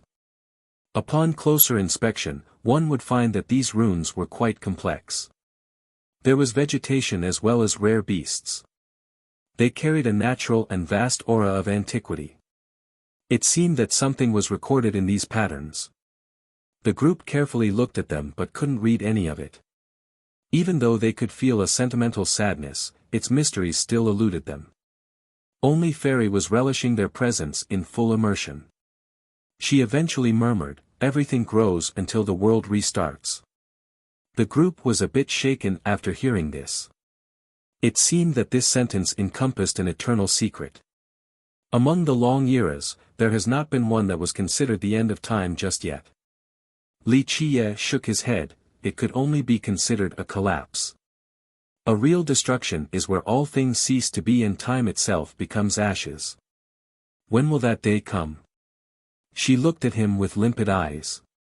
Li Qiye pondered for a moment before answering, it will certainly come since the great era is not far off. The startled group seemed to realize that they had just overheard an unbelievable secret. The Taoist couldn't help but ask Li Qiye, will the world truly be destroyed? He didn't answer the Taoist. Fairy continued to stare at Li Qiye as if she wanted to find out the answer from him. He made a statement instead, as long as I am still in this world, that day won't come. Everything will continue as is before I receive a convincing answer from the villainous heavens. If what lies above the 9 firmaments does not give me an answer, then I shall take it down and make my own. It was a very solemn statement. He aimed it at Fairy, not the rest of the group. The girls glanced at each other. They didn't know what this answer Li Qiye was seeking or why he desired it. They were quite curious, but they didn't dare to ask because judging from his expression, it was a very important matter. Fairy's eyes kept switching from brightness to confusion as her memories were still a blur. She sincerely replied, even though I don't remember much and my past is a blank, you are definitely greater than me and worthy of admiration. Li Qiye laughed in response, it would sound quite sarcastic from anyone else, but I feel quite happy when you say it. Of course, his expression betrayed his words. Shortly after, he gently shook his head, our lives are different, and the same goes for our worth. With regards to greatness and unfathomability, the truth is that I'm no match for you. She carefully pondered before rejecting the notion, no, I have never thought about such a distant question since I have yet to reach that level. Outside of surviving and looking at other sentient beings, I have never explored other matters as I have missed the best era. In such an era, I failed to pursue the true meaning at the end of the world. Li Qiye responded, no, this is why you are incredible and worthy of admiration. In your heart are other living beings, compassion, and mercy, all of this changed the era itself. I am different from you. You have too many worries and things you care about in your heart while I only think of myself and the answer, nothing else. Thus, on this path, other existences are only fleeting passers-by. I show no mercy to anyone or anything that tries to block my path, and I will never stop for any reason. If I am ruthless incarnate, then you are the embodiment of compassion. He ended this with a self-deprecating smile. Fairy looked at him with eyes that seemed to stare straight at his soul. A while later, she solemnly asked, are you truly willing to give up everything? Is there nothing in this world that you care about? Li Qiye chose to stay quiet, so he didn't answer her question. Buzz. At this time, the runes finally lit up the entire ship. This vessel now looked like a piece of carved white jade. A pleasant and crisp noise resounded. Runes in the shape of gears of different colors emerged near the rudder. It looked like each gear was made out of bronze. Their appearance issued a cranking mechanical sound. Li Qiye was glad to see these runes and immediately moved the rudder. Under his influence, the gears shifted and the ship began to move towards his desired destination. Success! The group rejoiced after seeing Li Qiye effortlessly controlling the ship. Li Qiye smiled and told the group, good. Sit tight, it's time to accelerate. The whole ship turned bright. The runic gears by the rudder rapidly spun. Swoosh! The group all shook a little. The bone ship was now traveling at an unbelievable velocity through the winds and waves. It was actually jumping in the air above the water due to Li Qiye's control. Their ship quickly passed by many other bone ships, leaving them in the dust. A lot of people had boarded before Li Qiye, so they had a head start. However, they could only sit still and let the other ships slowly drift away while Li Qiye's ship sped towards the bone sea. Many were stunned and thought that they were just seeing things. A person commented in disbelief, how outrageous, is there actually a bone ship that fast in this world? At such speeds, it won't take more than an hour to get to the Bone Sea, while it would take us more than 10 days drifting like this. Someone who had been there before calculated the time. Of course, not all the ships were drifting towards the Bone Sea, some were drifting away. Some had skeletons while others were completely empty. Qianbei noticed the empty ships and asked, "Why are some of the ships empty?" It shows that some people have boarded them in the past and killed off the skeletons before abandoning them, so these ships continue to float. Even though Pure Sun hadn't been to the Bone Sea before, he still knew quite a bit. Chapter 1341, Li Qiye continued to let the ship sail at great speeds, leaving the other ships drifting along far behind them. Along the way, there was a bone ship with a single passenger going back. This was indeed quite rare. Right now, the reason why everyone was rushing towards the Bone Sea was because of the object of immortality. The feast was just beginning, so who would be willing to leave this early? Li Qiye suddenly turned the ship and blocked the bone ship drifting back. Li Qiye teased the person on the ship, "Hey gorgeous, where are you going? Want a ride?" Standing there was a woman with a graceful demeanor. She wore a yellow dress and had an unparalleled noble demeanor as if she was an empress. She angrily glared at him and said, "Be a good boy and call me master instead of being a pest. Forget it, don't try and take advantage of being my master." Li Qiye grinned and asked, "I crossed countless lands just to see you, yet this is all you have to say to me?" She maintained her vexing glare, "You came just to find me? Please, in my eyes, you are just here to show off." Li Qiye laughed in response, "I can't do anything if you think of me like that. I can only lament my luck for picking a master like you." This woman was Su Yonghuang, the person that Li Qiye had been searching for. He wasn't surprised to see her here at the Bone Sea. It was the same for her to see Li Qiye because she had heard of his glorious tales already. She unhappily quipped, "Don't act like this before me." There was a hint of charm in her noble temperament. However, her expression became slightly happier. She knew she would meet him eventually since he was in heaven's spirit and was glad to meet an acquaintance in a foreign land. Ruyan's group found it astonishing after listening in to this conversation. They didn't expect for Li Qiye to have a master, a young beauty at that. However, judging by their demeanors, their relationship was quite strange. The master didn't act like a master and neither did the disciple. The two were completely different from each other. He smilingly asked, "I'm going to take a look at the Bone Sea, are you going with me or not?" Su Yonghuang shook her head, "No, I was just there. I'm leaving for the God-Halt continent to find the Undying Gate since I received some clues about it." He asked, "What kind of clues?" Yonghuang didn't hide anything from Li Qiye. "The ancestor left behind some things and I just so happened to find them. It'll be good if I can find the missing treasure." Having said that, she took out a diagram. It was made by combining two different drawings.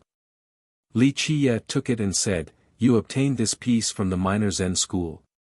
She answered, "Yes, I'm following the clues from it, so I want to go to the Undying Gate. From what little I've heard, the gate is probably still there." Li Qiye took a good look at the drawing and murmured, "What a guy, Immortal Emperor Busi. He indeed hit it back then. It has something to do with Immortal Emperor Busi." She was slightly startled although confused. He looked at her and asked, "Don't tell me you don't know what this drawing records." She replied, "I only know that this was a clue left behind by the ancestor. After arriving here, I found out that it has something to do with the Undying Gate." After taking a careful look at the drawing, Li Qiye revealed, "I don't actually know where your ancestor went back then, but since he obtained this, I know exactly what he wanted to do." Having said that, he drew a circle on the map. "If you can't find the treasure at the Undying Gate, then go to this place instead." Since he came with half of the map, I'm sure he knew about this matter. He definitely didn't only come for the woman. "I'm not sure about this, where is this place?" She revealed a beautiful smile and took the map for a look at the place Li Qiye circled. A very dangerous location. Li Qiye replied in a serious manner, if you can't find anything at the Undying Gate, then you can go take a look. However, do not rush in, wait for me to catch up first. I will. She memorized his words and nodded her head before putting the diagram away. When I finish dealing with some matters here, I'll go find you at Godhalt. Li Qiye noticed that she was anxious to find the lost treasure from her ancestor and didn't try to stop her. Come fast. She glared at him before glancing at Ruyan and Jianshi. Stop your philandering too. Li Qiye laughed and let go of her bone ship so that it could drift again. Oh. Young noble, is she really your master? Ruyan charmingly smiled while watching Yonghuang's departing figure. Li Qiye continued to grin without answering this question. Of course, the group noticed that something was strange about their relationship. No one would believe that they were master and disciple. Don't tell me you have something going on with your master. I smelled a little jealousy from her words earlier. Ruyan chuckled with her lovely, sparkling eyes. One's heart would itch after seeing her playful appearance. She happily continued, so you are someone who likes this kind of play between master and disciple. Li Qiye didn't explain or refute this kind of teasing and continued to drive the bone ship forward. The Bone Sea was vast, but no one knew the exact size of it. At this time, they have already sailed through a large area, but it could only be considered the entrance. He shouted, sit tight, we're about to enter the real Bone Sea. You better grab onto something or else you'll fall off. No one can save you then. The group quickly stabilized their bodies. Xiong Qianbei took it a step further by tying himself to the ship with a rope. Boom! The waves suddenly rose in a wild manner as if it was affected by a powerful force. An unbelievable scene appeared before everyone. The water rushed forward, but it was heading straight for the sky instead of an area with less water. It kept on rushing forward straight towards the boundless sky as if it was being pulled on by an extremely powerful force. Not many would be able to observe this bizarre scene since it was most likely unique to the Bone Sea. The entire ship was chaotically swaying on top of the water and appeared to be on the verge of capsizing. Li Qiye drove the ship and shouted at the group, hold on. The water carried an unimaginable momentum, so Li Qiye began to lose control. He could only let the ship follow the current up into the sky. Rumble. The ship frantically quaked. To the dismay of its passengers, it felt like the ship would break apart at any moment. The group was strong enough to stabilize their bodies, but they were still dizzy from the crazy shaking of the current. If Li Qiye didn't remind them earlier, they would have been in some embarrassing state at this moment. Xiong Qianbei suffered the most despite having tied himself to the ship. He lost all sense of direction and limped around on the spot. This seemed to be the end of the world. The heaven and earth were about to break apart alongside heaven's spirit itself. Everything turned dark and was on the verge of disappearing. Outside of blaring explosions, nothing else was in sight. This situation persisted for a long time. Eventually, the clamor and quaking stopped. Everything became quiet once more. At this time, the group found that they were weightless. Even powerful cultivators like them couldn't control themselves in this state and could only let their bodies float in the air. Li Qiye spoke with a smile at the confused group, grab onto something around you. If you fly out of the ship, then that would be the end. You will disappear from this world. He led the way out of the ship towards the deck while holding onto the hull. Li Qiye sat down with both hands on the deck to stabilize his body while speaking. This is a rare spectacle. All of you, come and take a look. Perhaps you will gain something from this. The group copied Li Qiye's method to come to the deck. They buckled down to avoid floating out of the ship. Qianbei relied on his ropes again. He wasn't as strong as the others, so his life would be over if he made a single mistake. Chapter 1342. At this time, the group was sitting on the deck with Li Qiye to watch the outside scene. It was a vast emptiness with darkness as the centerpiece. Looking forward, they seemed to be heading towards the sky vault. This area was simply too empty. There was no end in sight, making it seem as if this place was unimaginably vast. Just like Li Qia's ship, all the other ones lost their weight as well. In this particular state, everything floated upward with the bow on top. Ah! Some cultivators on certain ships failed to stabilize their bodies and dropped out of the ship. They looked like meteors with their screams echoing across the entire area before disappearing into the dark expanse. Others shuddered after hearing such pitiful cries.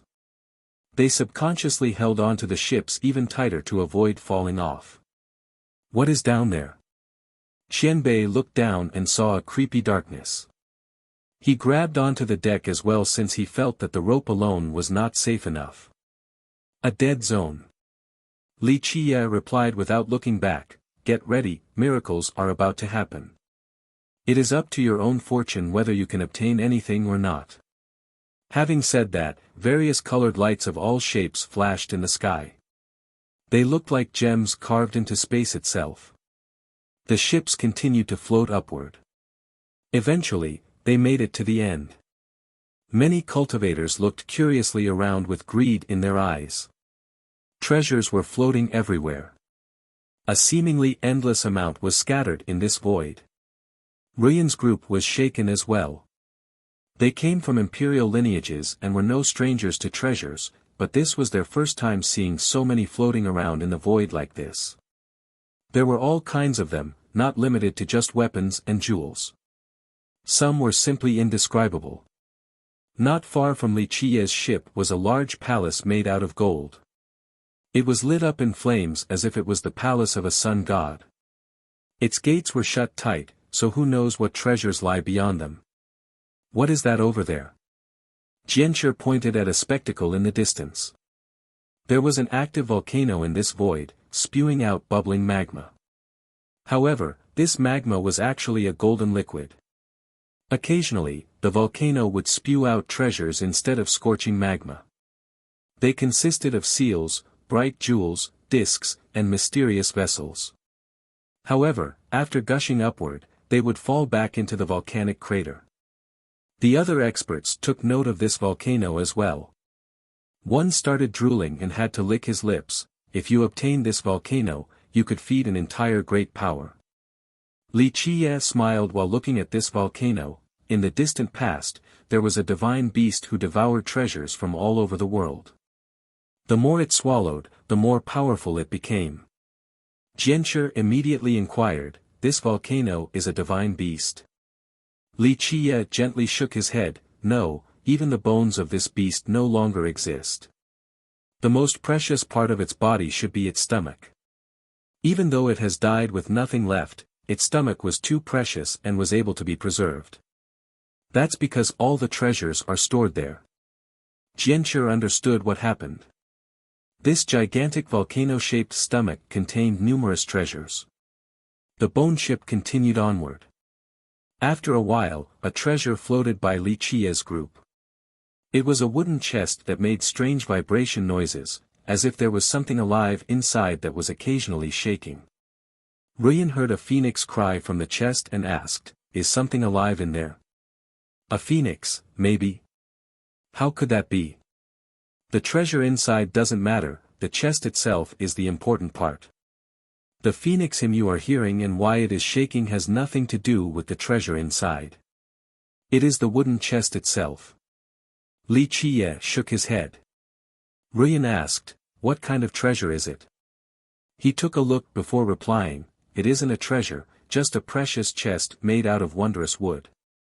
Rumor has it that in the ancient times, if one used immortal phoenix wood to make a chest, it could change rotten items into magical items, a common pheasant into a phoenix." "A pheasant into a phoenix? Really?" Taoist Pure Sun's eyes lit up. Li Qia answered, "Who knows?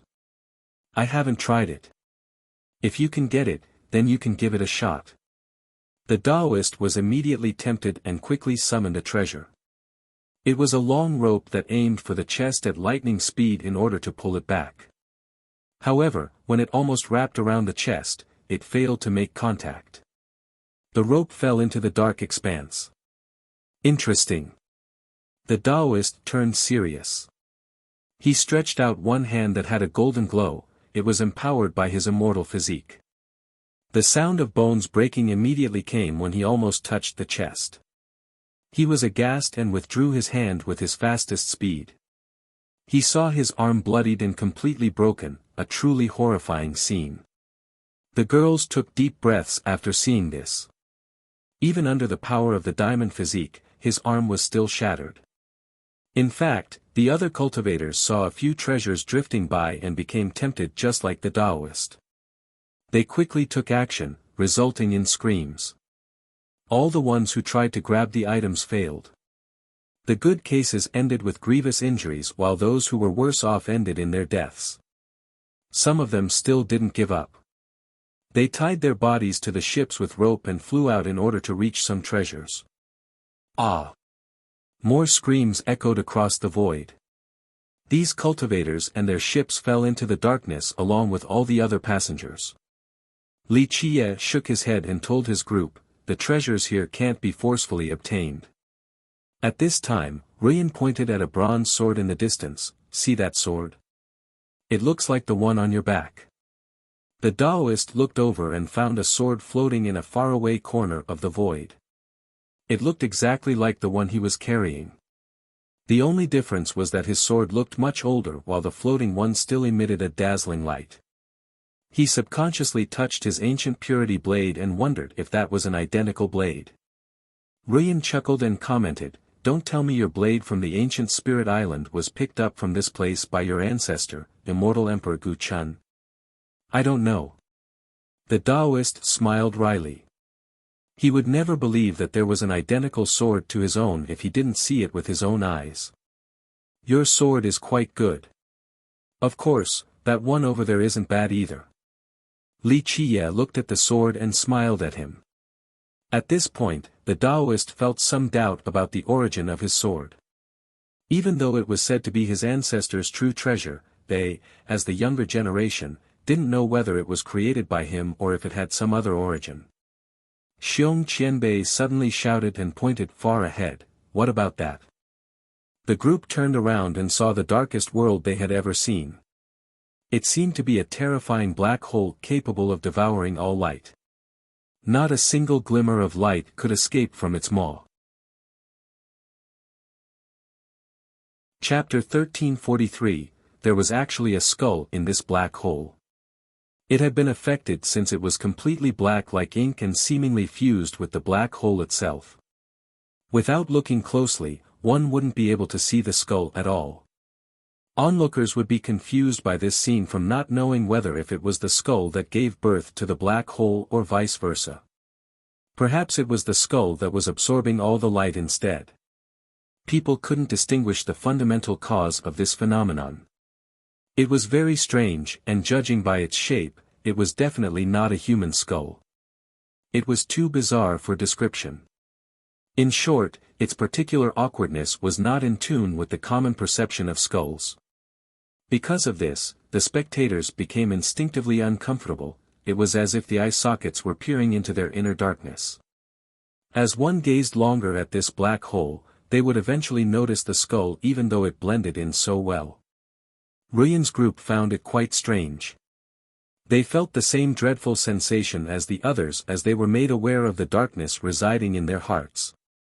They had no choice but to look away from this horrifying spectacle. Very few things could scare characters of their level.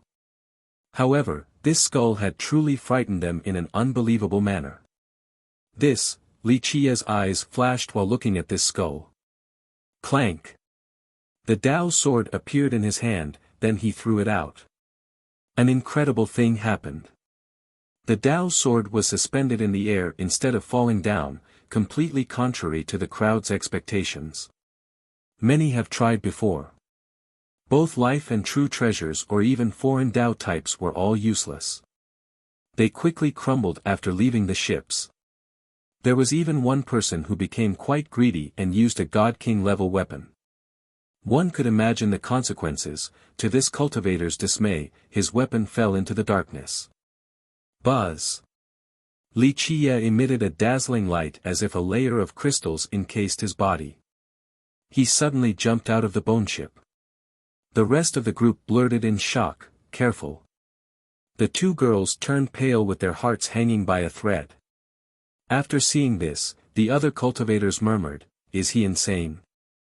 Everyone knew that leaving the ship would result in them falling into the darkness regardless of how powerful they were. However, nothing of that sort happened. Li Qiye's bright body jumped onto the Dao sword. Buzz! The sword lit up and a sword path as black as ink was paved below his feet, heading towards the skull. This sword Dao made others feel a bit strange. Only truly powerful cultivators could detect this anomaly. The power of this space seemed to be suppressed. All returned to the origin under the presence of this sword. No other powers could exert their influence. Techniques, laws, and rules returned to a primordial state while their effects were no longer present. At the same time, Li Qiye's flashing body could avoid all powers that came from this space. Suppressions and curses couldn't affect him. What is that sword? Only people as strong as Rian's group could tell that this path paved by his sword Dao was extraordinary. Even the strongest could only wash their neck in preparation to be decapitated by this sword. Resistance was futile. The ancient purity blade on the Daoist's back was a supreme creation. However, as he looked at this Dao path created by the sword, he became quite stirred.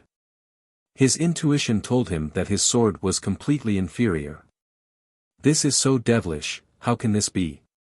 An old paragon stared at this spectacle in astonishment. Even if the sword could carry him in this space, how is he withstanding its suppression? Even a god king's hand would be rendered to a bloody mist if they were to reach outside of the ship, but he is completely fine. This paragon has been to the Bone Sea more than just once. He understood the power of the void very well.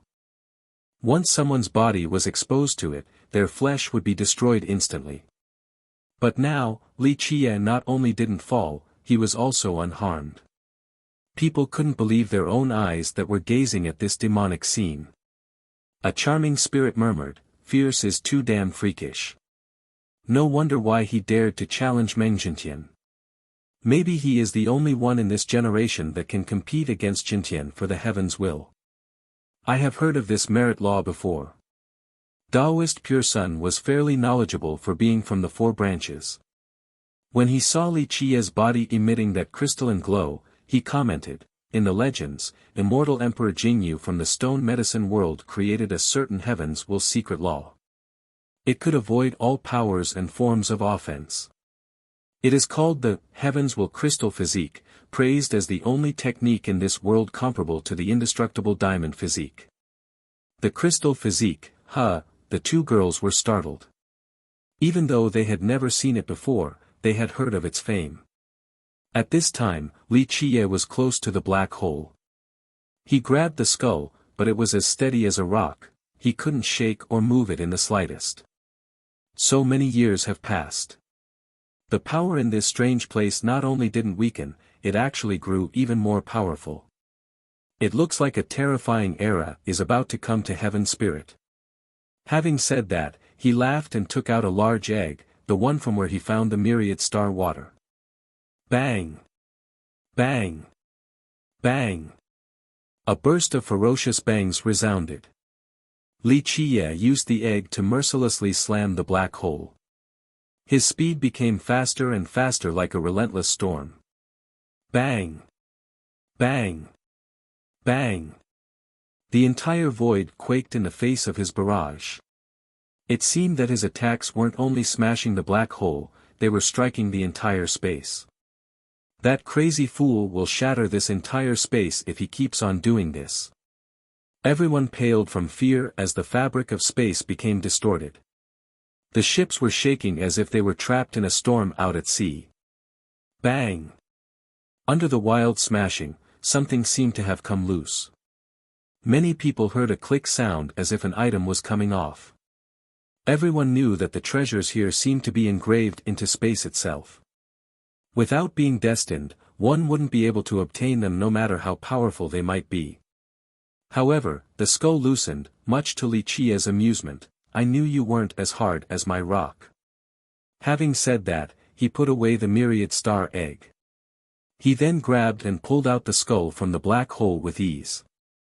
The black hole disappeared right after, but a black fog continued to surround the dark skull. After taking the skull, he didn't dare to linger around any longer and immediately walked on the sword path back to the ship with haste. He heaved a sigh of relief and dispersed his crystal physique once he reached the deck. So domineering. He forcefully seized that fortune. All the experts on the other ships were dumbfounded. Even a god king can't do something like this at the Bone Sea. Perhaps an immortal emperor would be able to. An old paragon immediately said, "This Li Qia is fierce to the level where he is able to do something like this." Many were at a loss for words. In this place, even god kings would tread carefully without taking any risks lest they die. As for forcefully seizing a fortune, it was something they didn't dare to even think about. But today, a junior like Li Qia has done just that. This was incomparably domineering and unexpected. Chapter 1344, When he got back, the group finally felt relieved. The two girls were quite nervous after Li Qia left the ship. With the heavens will crystal physique around, even the indestructible diamond physique pales in comparison. The Taoist saw Li Qia dispersing his radiance and smiled wryly. Li Qia smiled back, "You are belittling yourself too much. In a certain sense, the crystal physique is more of a trick while the diamond physique is true physical prowess. The latter is eternal. As long as you are alive, your physique will continue to be there.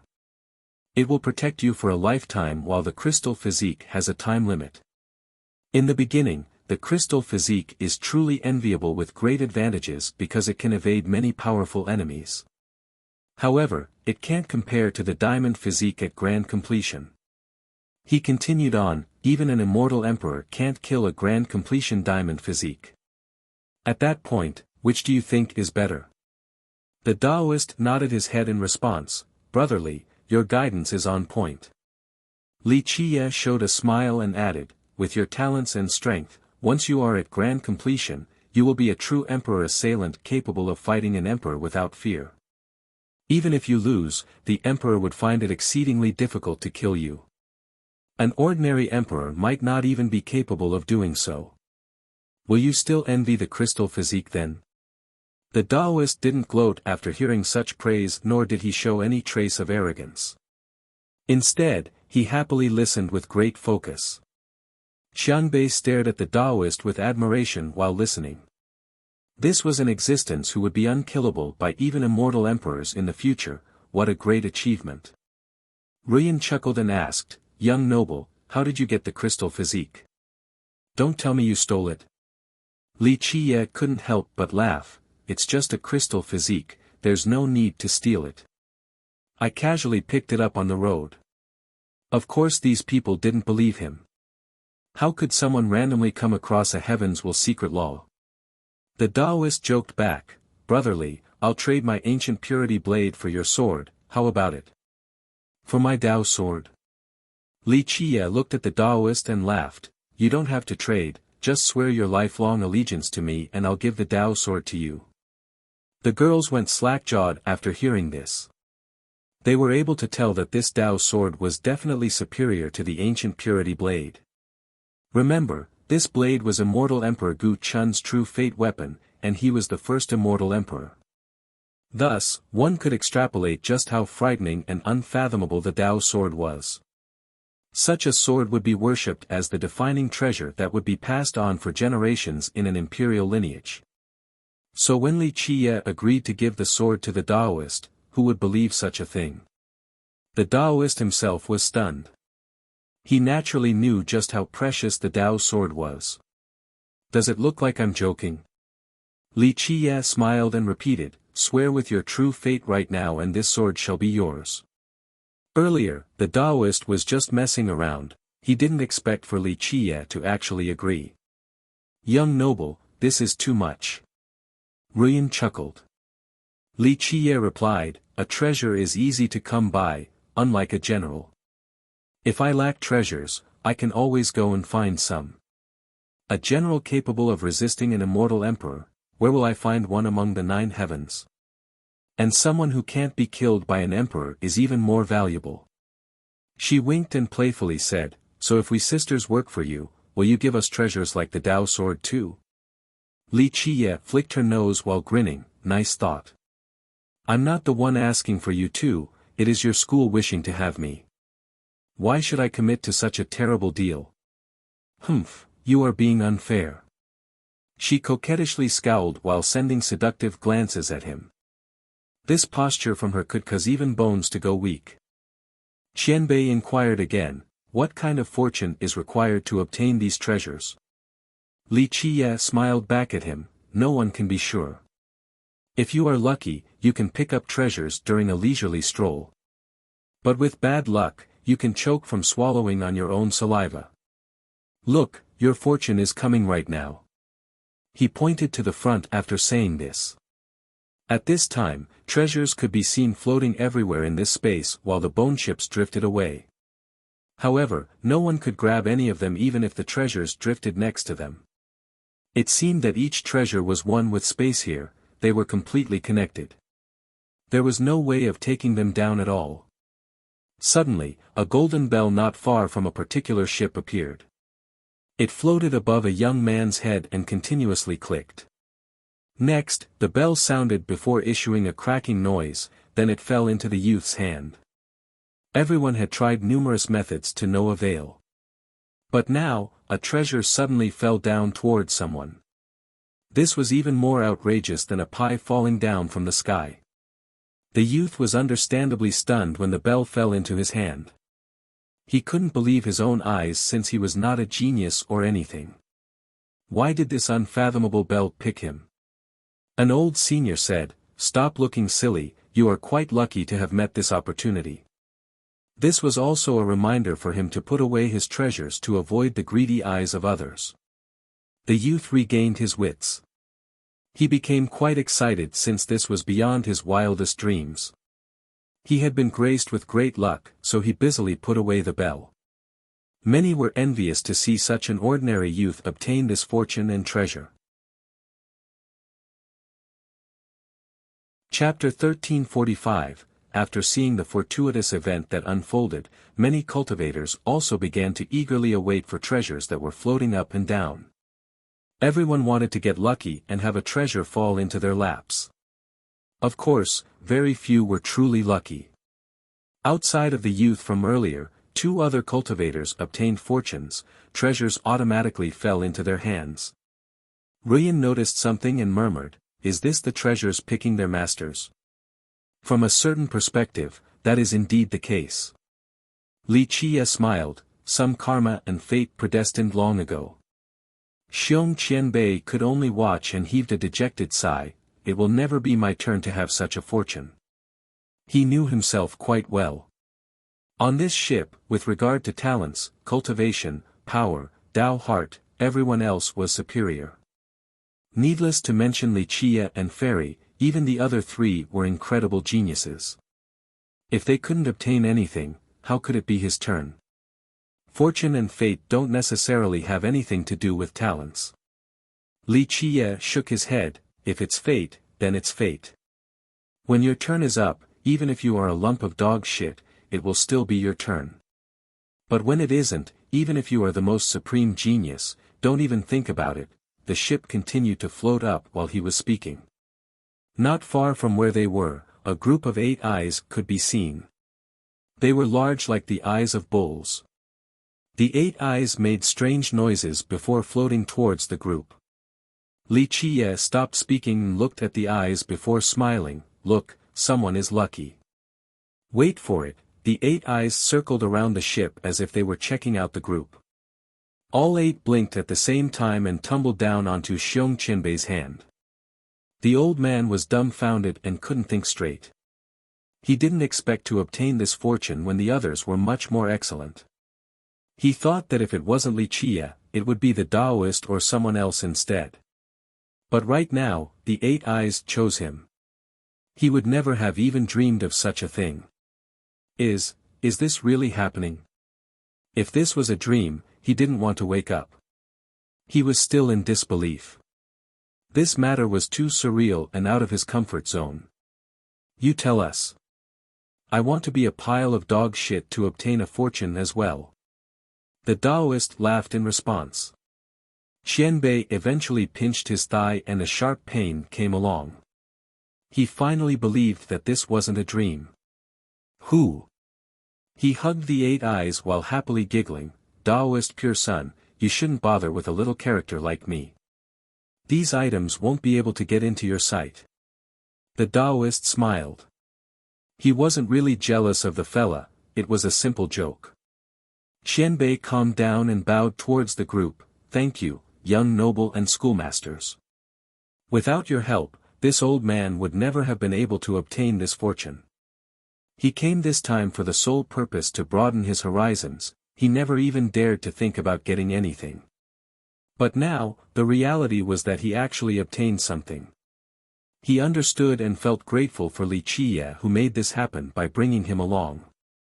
Li Qiye accepted his gesture and looked at the 8 eyes in Qianbei's hand. Do you know the origin of these eyes? He looked down at the 8 eyes. His current jubilated state left his mind in shambles, and he didn't understand the origin or uses of these 8 eyes anyway. Please enlighten me, young noble. He bowed again and said respectfully. Li Qiye explained, in the ancient times, there was a mysterious beast named the 8 eyes celestial bull, part snake and part bull. This was an era with ferocious beasts everywhere, but this type of bull was a king among kings. They were extremely fierce and powerful. They have 8 eyes, each with a different ability. Even though this particular one died here, its 8 eyes have survived. Thus, you can just imagine how powerful it was during the ancient time. He looked at the old man and continued, a large part of why it chose you is due to your bloodline. Even though this bloodline is very thin at your generation, it still flows through you nevertheless. The bloodline of my Xiong clan? Qianbei was startled. He knew very little about his ancestors. Li Qiye flatly replied, if you want to know more about your ancestors, then go back and look through your ancestral records and family tree. Qianbei had more questions, but he didn't dare to ask at this moment. Many cultivators on the other ships were envious of him.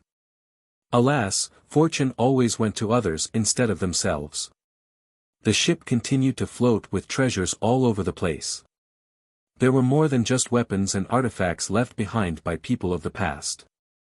The most precious parts of the bodies of some creatures were preserved till this day. During this journey, more people obtained treasures like Qianbei, but the number was still very small. Eventually, Li Qiye stopped and looked at the void then said, we're about to arrive, mentally prepare yourselves. The Bone Sea has many amazing things. I can take everyone there, but it will be up to you to get the treasures. The Taoist grinned, just visiting to open my eyes is enough to not waste my life.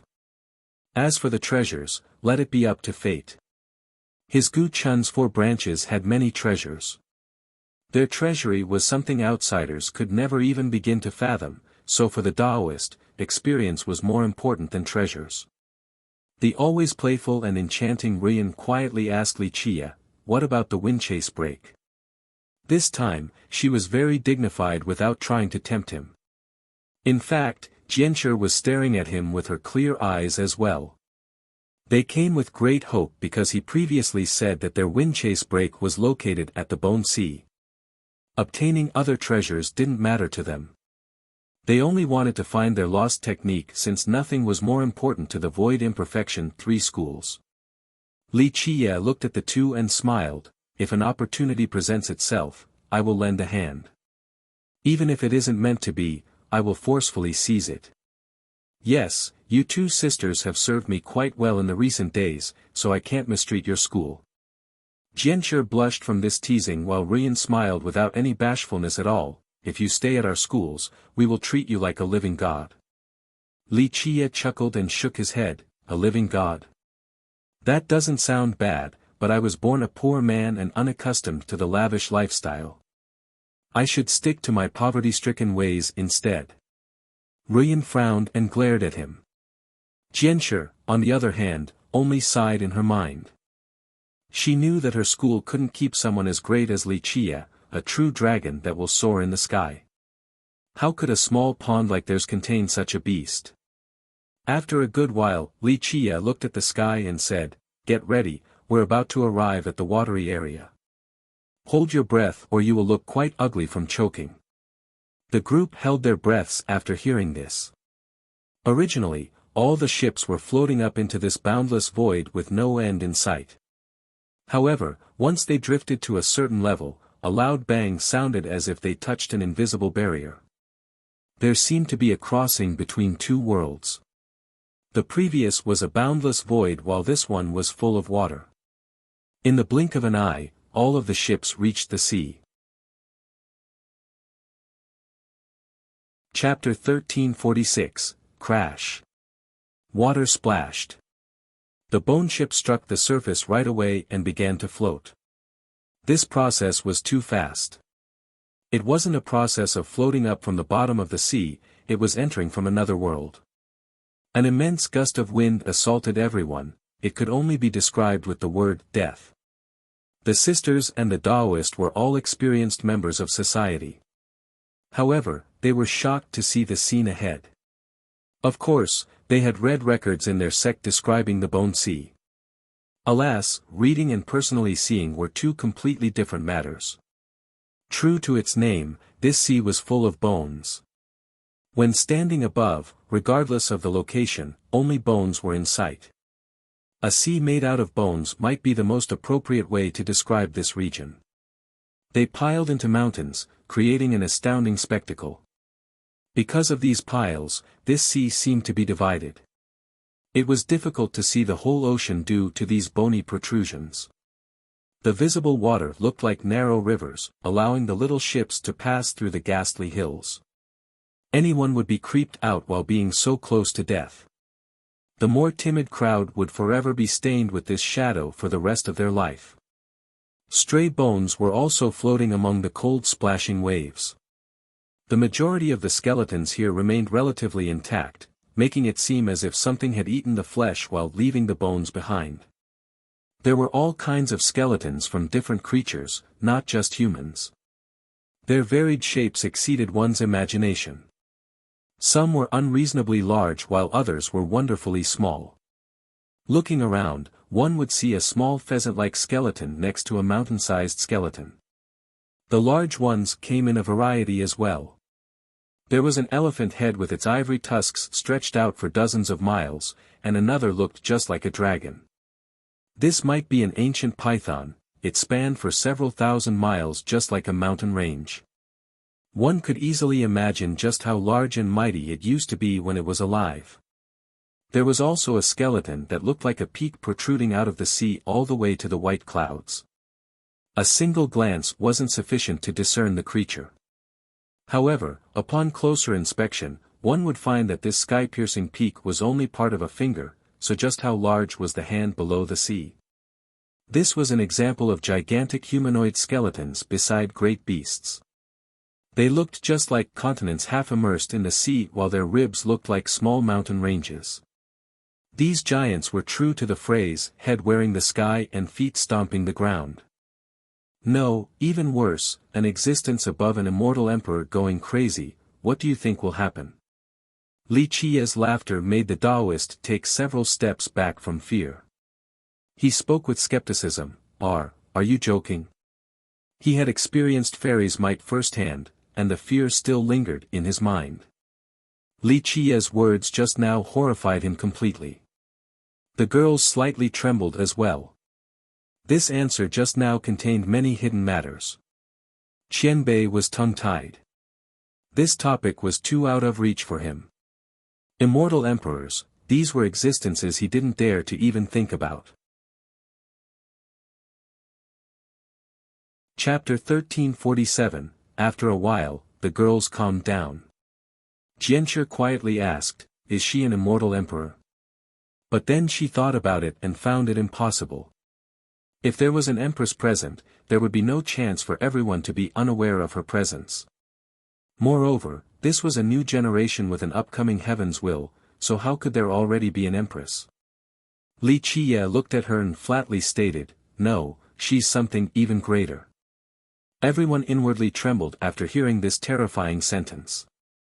No one else in this world would say such a thing outside of Li Qiye in this specific circumstance.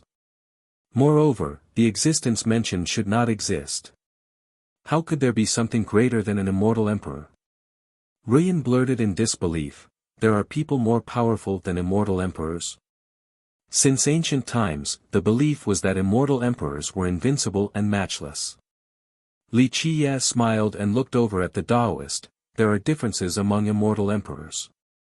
Back then, immortal Emperor Yan Shi made a very famous statement, commenting on the differences. "I'm sure your 4 branches have recorded this." Pure Sun mused a bit before answering with uncertainty, "I believe our ancestor did say something along these lines. Among the 9 levels of immortal emperor, I am at the 7th. He was hesitant because as a descendant, he wasn't qualified to comment on invincible emperors, especially his ancestor.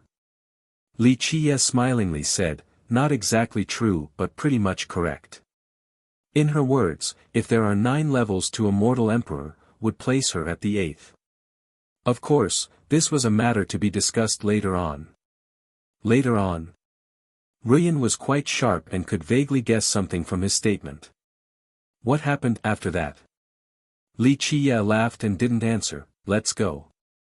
I'll take everyone somewhere where there is a real treasury, but just like before, whether you can get anything or not will depend on your own fortune." Having said that, he maneuvered the ship towards a particular direction. They swiftly traveled through countless bone mountains on this sea. In the beginning, the group thought that there was nothing except bones, but they soon found out that this was a misconception. "There's something under the water." The meticulous Jianshi noticed something beneath the surface that has been secretly watching them inside the bones. Li Qiye smiled and told the group, "You can practice here for now. These things aren't that strong, but once we go deeper into that place, it will be a fight with your lives on the line." "What is that thing?" Jianshi was surprised. She initially thought that there were no living creatures in this area. Screech. The moment she finished speaking, the sky turned dark. A giant eagle approached them from overhead. To be exact, it was the skeleton of a giant eagle. It spread its 10-meter-long wings and came out of nowhere only to dive towards them. Its beak was immensely sharp and its hook-like claws were equally deadly. One could hear the wind howl as it dived down with a momentum capable of tearing this ship into little pieces. In face of this, Pure Sun unsheathed his sword on his back without delay. His quick draw was impeccable. Others could only see a flashing glint followed by a clank that came from the air. With one slash, the giant bird was split into halves and fell into the sea. His ancient purity blade had already returned to its scabbard. No one actually had a chance to see it clearly. From the unsheathing to the sheathing motions, it was a continuous and flawless flow. This was indicative of his wondrous mastery. Soon after dealing with the bird, the water down below began to splash all over the place. Countless skeletal monkeys sprang up onto the ship. They squeaked and screamed before lunging at the group. "Come!" Ruyan chuckled and activated her evil devourer physique. A black hole appeared right away and started to grind away at the bones.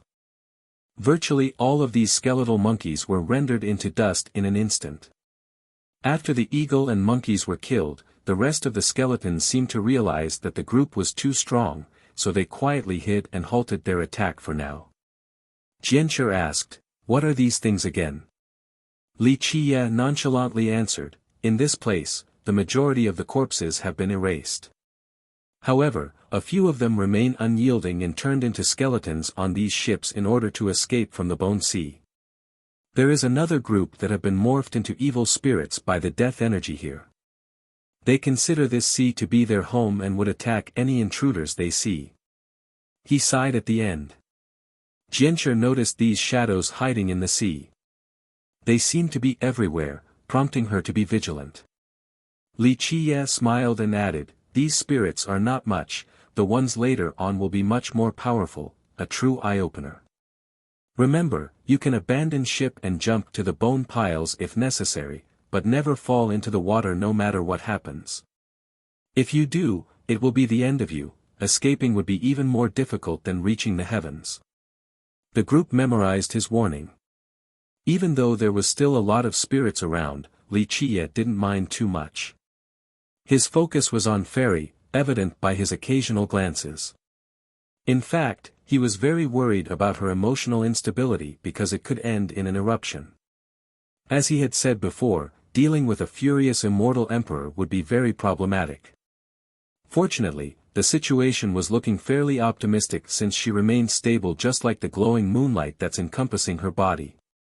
She even had a smile on her face, as if she was recalling some happy memories. The ship continued forward. They didn't get too far before another ship came by. An old man was glad to see them and called out, "Young noble, may I have an audience?" Li Qiye controlled his ship so that it would block the other one and sat down while lazily mumbling, "Come." The old man jumped on board and cupped his fists after seeing the group, "Schoolmaster Zhua, Schoolmaster Lu, Daoist Pure Sun, my greetings. Third Elder, you still haven't given up.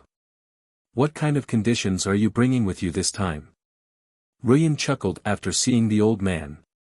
This was the elder from the Seven Martial Pavilion. He only smiled and maintained his courteous and thoughtful bearing. The Daoist smiled, "I'll go keep watch so that the spirits can't attack the ships."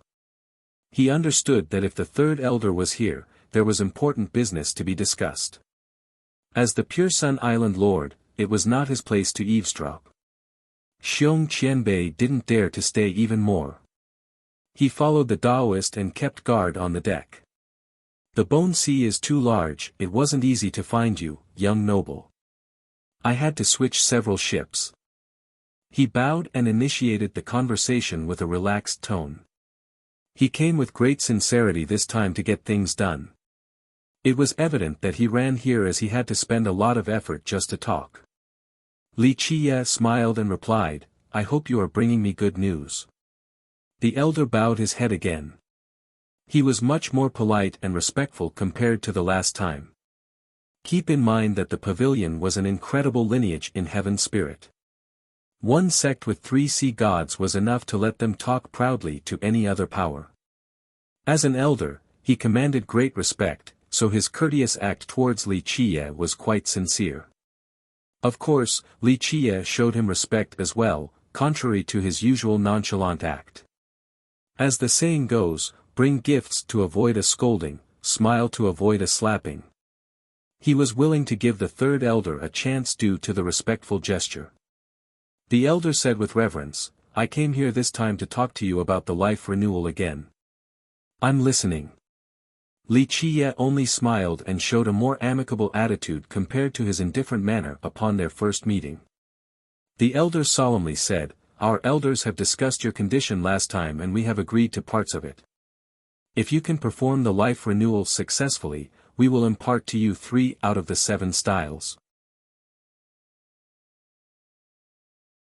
Chapter 1348, The elder's words sounded astonishing to both the girls. They actually thought they had heard him wrong. The pavilion had the name, 7 Martial, due to their 7 styles. This was the belief of many people. Until now, these moves were top secrets and were never passed on to outsiders. In the pavilion itself, fewer than few were able to see the styles, but now, they were willing to give him the first 3 variations. Quite bold and ambitious.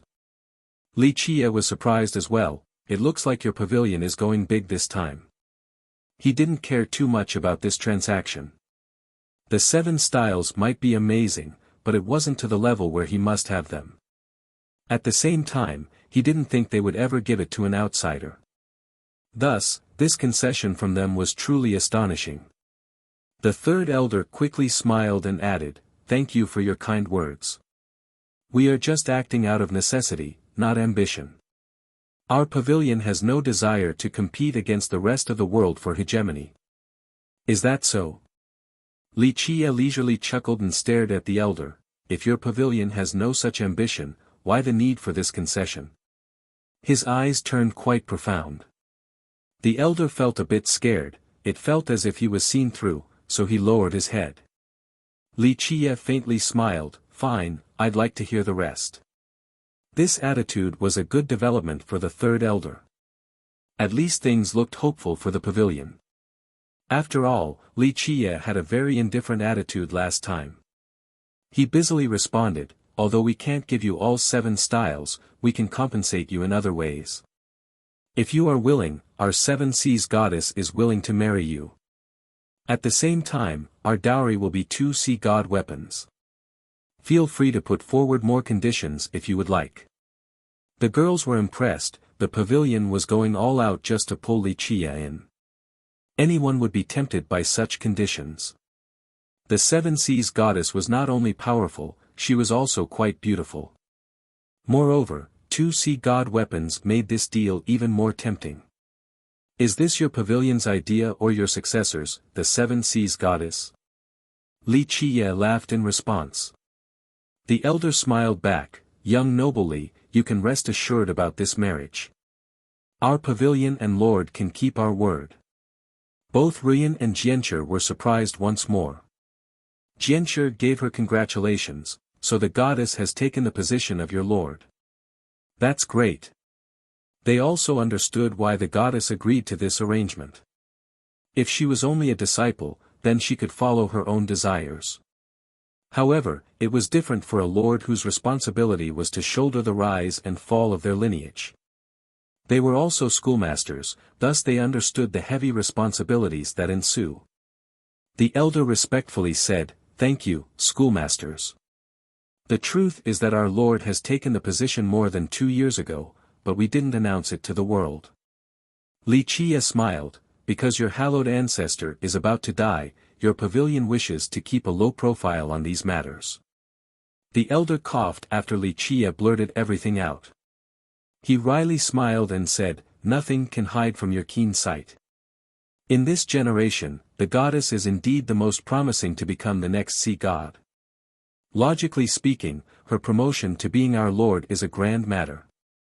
It should be a magnificent feast, but the hallowed ancestor's situation is not good, so we didn't want to draw further attention to ourselves." Li Qie lightly smiled, "Since you already know that I'm observant, just get everything out in the open. Outside of the life renewal, your pavilion also wants my seed, an imperial bloodline. Thus, you are willing to do everything to succeed so that your goddess will ascend to godhood and have me become the next immortal emperor." He gave an amusing laugh after stating this. The elder grew bolder and asked, "Do you not have confidence about becoming emperor? You are exceptionally gifted, so wouldn't it be a great pity if you don't ascend to the throne?"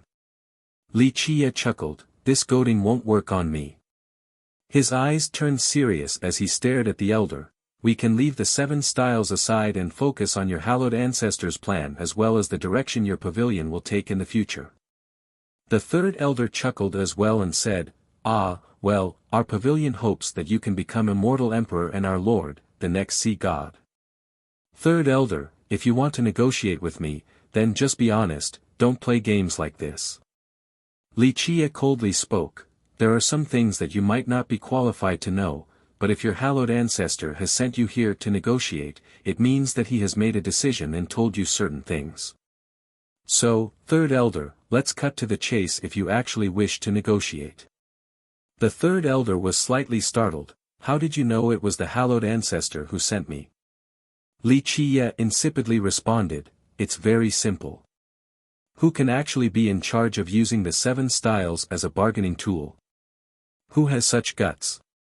If it was any other ancestor from your pavilion, they wouldn't be willing to bear this mark of a sinner, the full burden of the blame. In your entire sect, only your hallowed ancestor dares to make this grand gamble.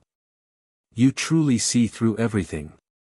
The elder sighed and confessed, "Yes, it was the hallowed ancestor who sent me here to talk to you." Li Qie said, "Then tell me his plan."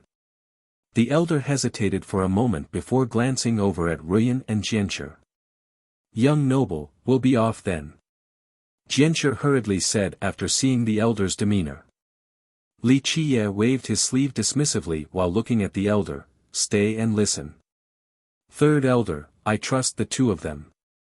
If I am no longer in heaven's spirit one day, the void imperfection schools will act as my representatives, do you understand? Excuse me, I worried too much, I hope schoolmasters will forgive me. The elder quickly cupped his fists and apologized to the two girls. Jianshi replied, you are being overly polite, third elder.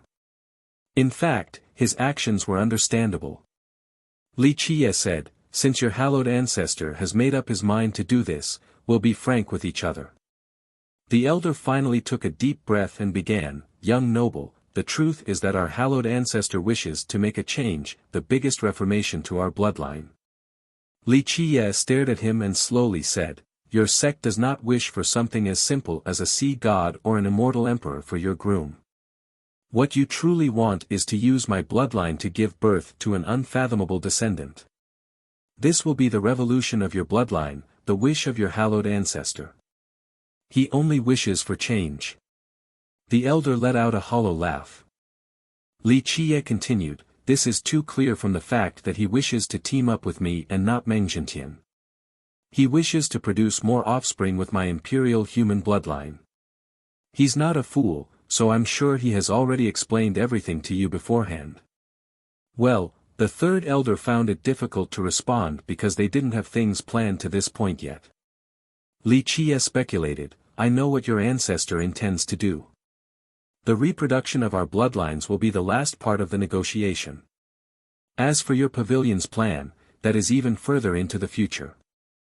He wishes to bring this up after our marriage, when our marital bond and love become stronger.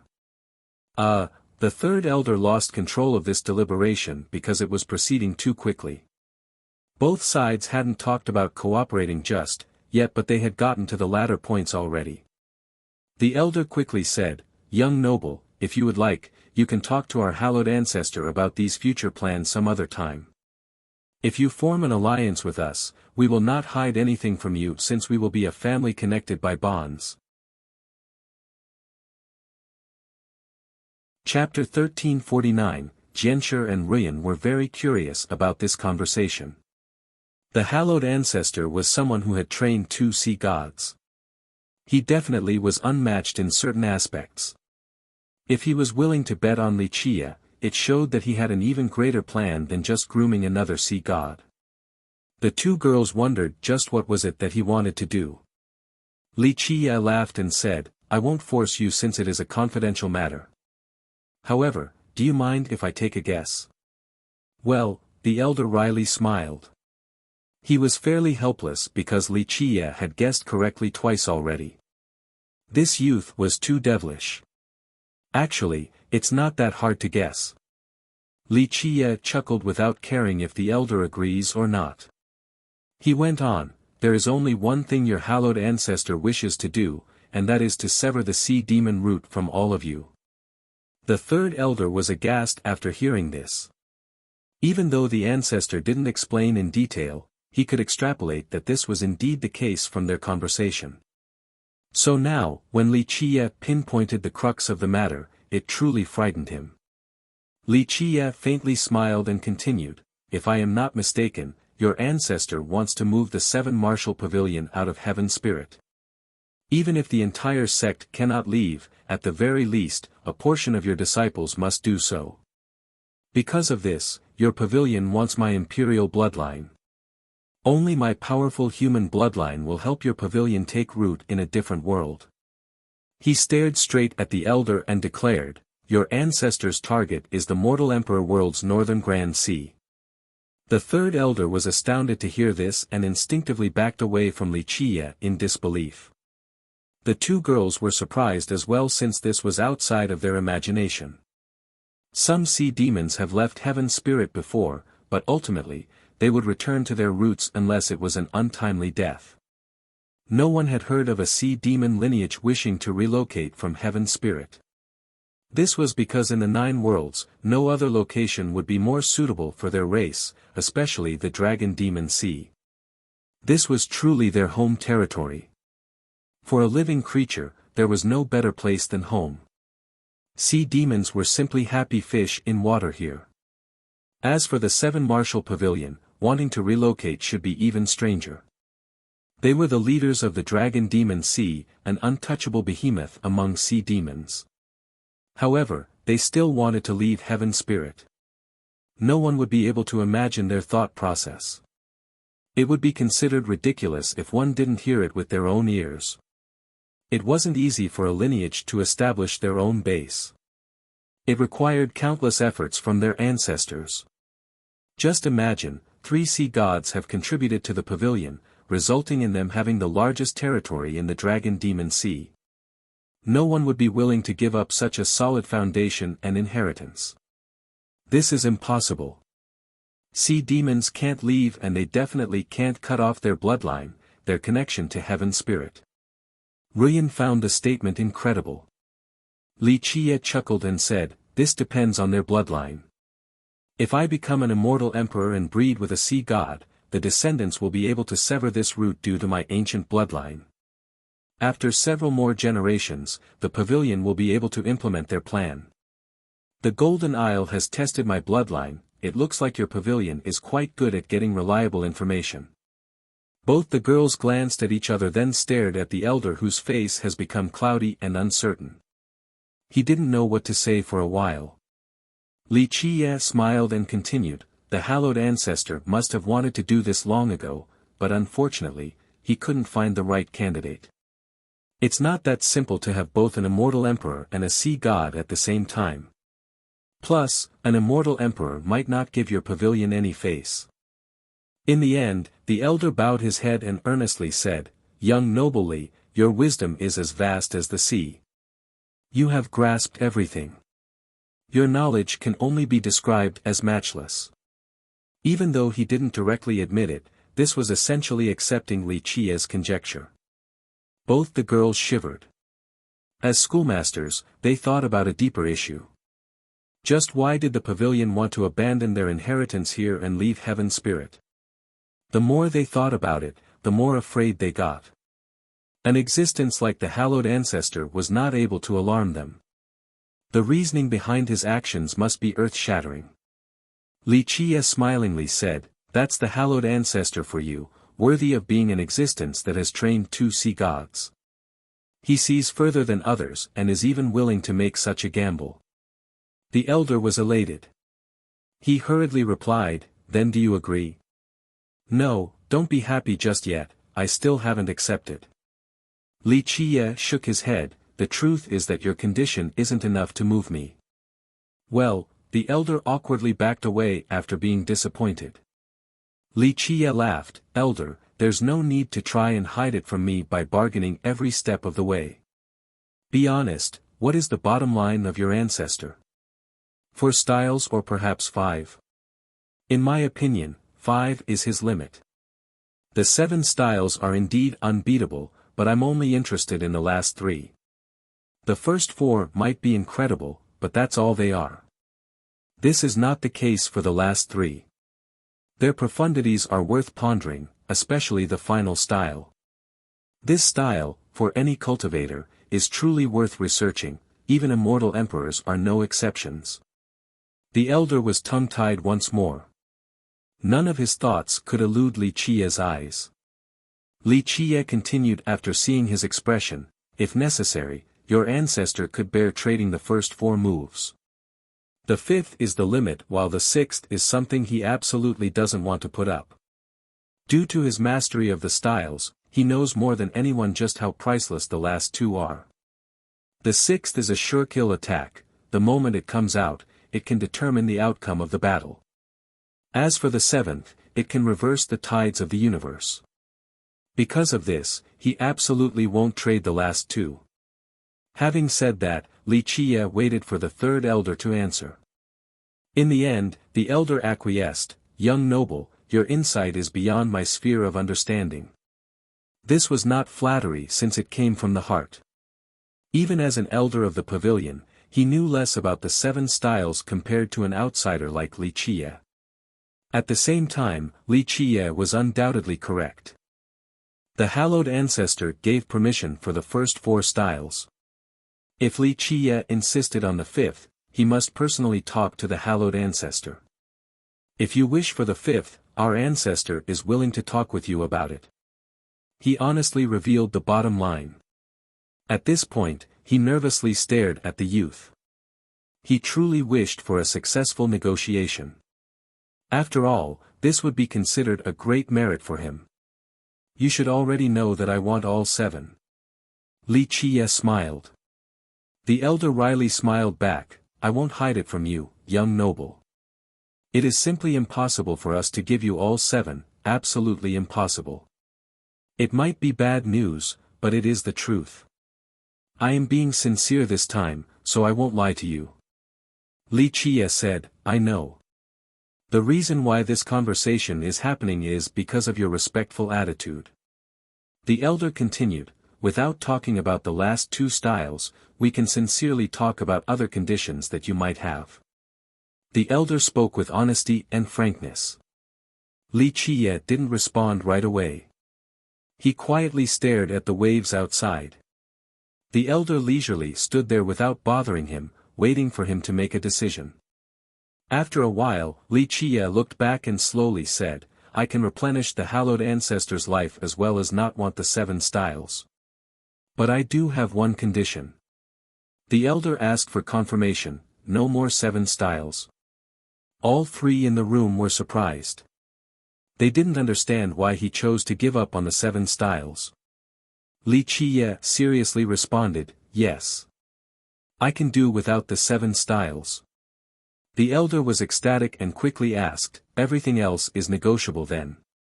What do you want, young noble? Li Qiye nonchalantly declared, it's very simple, I want to see the Prime Sea God. Prime Sea God. The elder thought he misheard and had to ask again, you said you want to see the Prime Sea God. Li Qiye flatly and earnestly confirmed, you heard correctly, that's who I want to see. Chapter 1350, Li Qiye's solemn demeanor let the elder know that he didn't mishear. However, he found it quite strange and didn't know how to look at Li Qiye or what words to say. In fact, Ruyan and Jianshi were stunned as well. After a while, Jianshi quietly reminded him, young noble, the Prime Sea God has left this world for a long time. The Prime Sea God was the first sea god of the pavilion and rumored to be the strongest of his level. Li Qiye flatly said, I know who he is. The elder hesitated for a moment before responding, young noble Li, please excuse me, but you should know that our Prime Sea God is no longer of this world. It is impossible to see him since we can't revive him. Li Qiye told him, you don't understand. Just go back and tell your hallowed ancestor that I wish to see the Prime Sea God. If he is still hesitant, tell him that this is my only condition. I'm sure he will understand my intention. The elder truly didn't get it. Everyone knew that the Prime Sea God wasn't alive. Their pavilion had never tried to hide it. In fact, if they had a living sea god, they wouldn't need to ask Li Qiye for this favor. But now, Li Qiye insisted on seeing Prime, which was shaking the elder's mind. Could the pavilion's Prime Sea God actually be alive? He carefully thought about it and dispelled this notion. If Prime was still alive, then it meant that the trident had always been in their possession. Li Qiye had a rare moment of austerity as he told the stunned elder, you just need to relay the message to the hallowed ancestor. This is my business. As long as he agrees, I'll renew his life. The elder took a deep breath and earnestly nodded, I'll relay your message in full to the hallowed ancestor. Li Qiye casually dismissed him, you may leave now. The elder hesitated and didn't leave right away. Li Qiye noticed him standing still and asked, is there anything else? Well, the elder wryly smiled, may I ask when you will have some free time? Our Lord wishes to see you. Li Qiye shook his head, you still haven't given up. I'm not interested in this stallion business. The elder awkwardly pressed on, young noble, one meeting won't be that bad. Our Lord has been interested in seeing your great charisma in person, what do you? Li Chia interrupted him, we can talk about this matter later once the hallowed ancestor agrees to my condition. After seeing his firm demeanor, the elder cupped his fist and bowed, I'll be taking my leave then. He bid goodbye to the girls as well before leaving. Ruyan grew very curious after seeing his departure and looked at Li Chia, young noble, are you sure you want to see the prime sea god? Is there a problem? Li Chia couldn't help but smile this time. Jianshi had to interject, the problem is, he has been dead for a long time now. She didn't believe that this sea god was still alive. Li Chia leisurely said, that depends on how you define life and death. In your eyes, he is dead. In mine, he is still alive. Both the girls repeated in shock, he's still alive. If this was true, it would be too earth-shattering. No, he's dead. Li Chia laughed again. Young noble, you are deliberately teasing us now. Can you just reveal what is going on? Ruyan pouted in a charming pose that could make people fall over. Li Chia chuckled in response, he is indeed dead if we were to go by the definition of living creatures. However, he is still alive from the perspective of a sea god. Having said that, he looked outside to contemplate. What does that mean? Even smart people like them felt a bit lost. Why is it that sea demons and Tyrants are not included in the 9 worlds' great races? In the 9 worlds, they are not weaker than humans or charming spirits, so why are they excluded by the wise sages from the list of myriad races? What is the reason? The two were stunned for a bit. Even though they had never left Heaven's spirit, they knew from their readings that outside of their world, other people never mentioned the sea demons and Tyrants as part of the great races. However, no one has ever looked into this matter.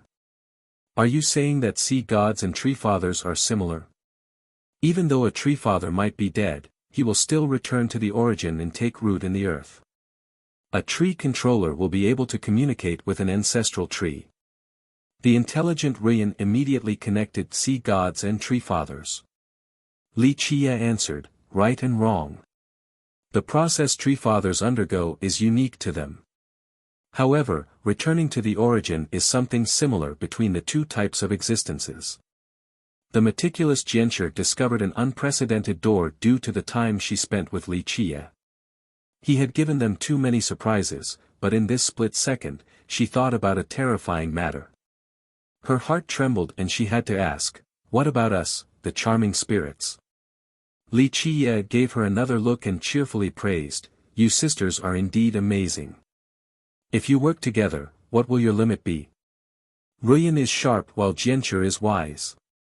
Your ancestors electing you two as schoolmasters prove just how far-sighted they are. Ruyan coquettishly said, young noble, there's no need to praise us, just tell us the answers.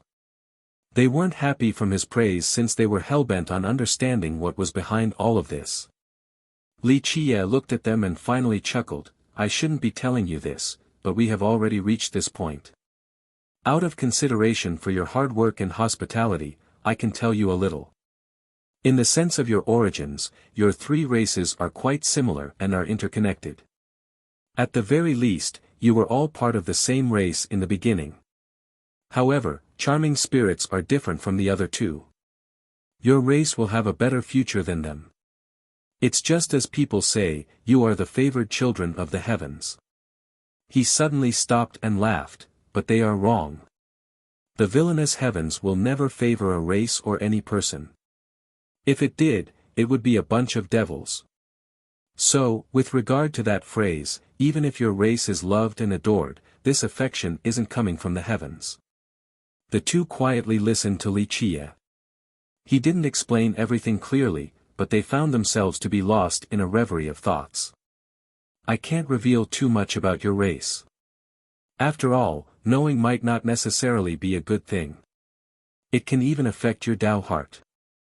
Li Chia smiled, but the answer for your race lies in the Great Maelstrom. The Great Maelstrom. They couldn't help but shudder after hearing this all too familiar name again. The origin of the charming spirits, Li Chia looked outside with a tinge of regret and melancholy. The two of them didn't believe their own eyes. Such a sad expression could appear on his face. "Young noble, why do you want to see the Prime Sea God? What was it that made you change your mind?" Ruyan had this question brewing in her mind the entire time. Jianshi was just as curious. The status of Sea God was a different matter. It could be said that in the beginning, he could have made this request. It showed that he didn't have any interest during the first meeting. However, on this second meeting with the elder, Li Qiye changed his mind. He didn't even want the 7 styles. Thus, the two girls wanted to know what the catalyst behind this change of heart was. "Tell me, am I a good person?" Li Qiye asked a sudden and strange question instead. The two couldn't answer because one couldn't use morality to judge a cultivator. Li Qiye revealed a smile and continued, "In fact, I don't know either. Some people have said that I am a good person while others argued for the opposite.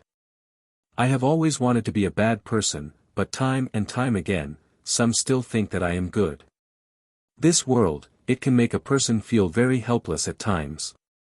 Having said that, he showed a bitter smile while looking back at Fairy with a complex expression. Chapter 1351, Ruyan and Jianshi took note of Li Qiye staring at Fairy. They were slightly moved and instantly realized something at the same time.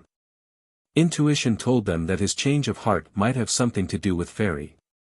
However, they recalled the events and found this to be implausible.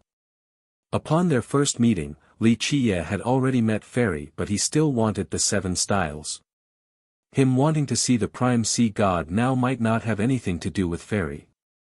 Thus, there were some timing inconsistencies with this particular notion. They didn't know where the problem was, but they ultimately thought that this was somewhat related to Fairy. Nevertheless, the real reason for his decision eluded them. Li Qiye stared at Fairy and gently lamented in his mind. This was him choosing to protect the 9 worlds. In his heart, he didn't care about the survival of the sea demons and treants, not even the charming spirits. Until now, he had no worries about how others evaluated him. For millions of years, others cursed him as a murderous devil or butcher while some praised him as the savior and guardian of the 9 worlds. Regardless of whether he was reviled or praised, he didn't take any of them to heart. However, Fairy's words had touched the deepest part of his heart. Perhaps this could be his last visit to Heaven's Spirit, so he should leave certain things behind. What is impossible to deceive in this world? Maybe only the judgment of the heaven and earth. After a long days, he eventually sighed gently. Ruyan softly asked, "What did you say, young noble?" He regained his wits and wryly smiled while shaking his head, "Nothing, let's go." The ship began to move towards their destination once more. They met many skeletons and spirits along the way. Some launched an offense on the ship, but the Daoists group easily took care of these weaker creatures. Li Qiye eventually stopped the ship and smiled towards the group, "Boys and girls, are you ready? A tough battle is about to begin." The group looked forward and saw that the water ahead was even muddier than before. It was to the point where it was just black, truly creeping out the spectators. They could feel a seemingly taboo power assaulting the air once the ship stopped. Even top experts like them put on serious expressions. The Bone Sea had always been a dangerous place. Even god kings wouldn't necessarily come out unscathed. Today, the Daoist knew that the power of the Bone Sea would far exceed his expectations. Li Qiye smiled at the serious-looking crowd before slowly controlling his boat to set sail once more. Upon entry, the entire ship quaked as if it was being suppressed by the power here and almost sunk into the sea. He smirked, "Unfortunately, it's me who you are facing." Under his palms, the rudder suddenly lit up. The runic gears turned resplendent like an extremely complicated component and started to rapidly rotate. They seemed to be powering the ship, allowing it to withstand the powerful suppression and continue to float on the surface. It continued on slowly as the group noticed that something was different about this region compared to the other locations. Although there were mountains of bones, the majority were small ones piled on top of each other. The gigantic ones were a minority. However, in this current area, each skeleton was the size of a mountain that rose above the surface. Some were as large as mountain ranges. Moreover, there were unique spectacles to this region. For example, some skeletons were swimming in the sea while others were soaring in the sky. There was something different about these skeletons and spirits. As for the exact disparity, the group couldn't tell. However, the intuition of a master was telling them so. Among these monstrous bones, there were some that looked like giants squatting on the sea with half of their bodies exposed. Their fangs were hundreds of meters long like two sharp blades. After countless years, they still had a flashing glint. Another resembled a giant crane with only one leg left, half submerged in the water.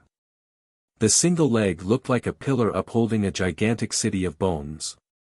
The most shocking scene was a humanoid skeleton. It must have belonged to a gargantuan race that occupied an entire sphere by itself. The water could only reach its calves, so one can just imagine how gigantic it must have been. Another wondrous spectacle was the great sword pinned right into its chest. In other words, this sword was approximately 10,000 miles long. A casual strike from it could split even stars. If this was in heaven's spirit, it could divide the dragon-demon sea into two. These skeletons have weathered the river of time, yet they were still as fair as jade. The other ones outside were either yellow or charred, unlike those found here. Nevertheless, their divinity had been ground down to a very low level. It was precisely these characteristics that showed just how mighty they once were. Though they died in a distant era, the divinity in their corpses was still present. This giant humanoid corpse shocked the Taoists group. He couldn't help but murmur, "There are people this big in this world." The girls stood there looking silly. Cultivators could create avatars of enormous sizes.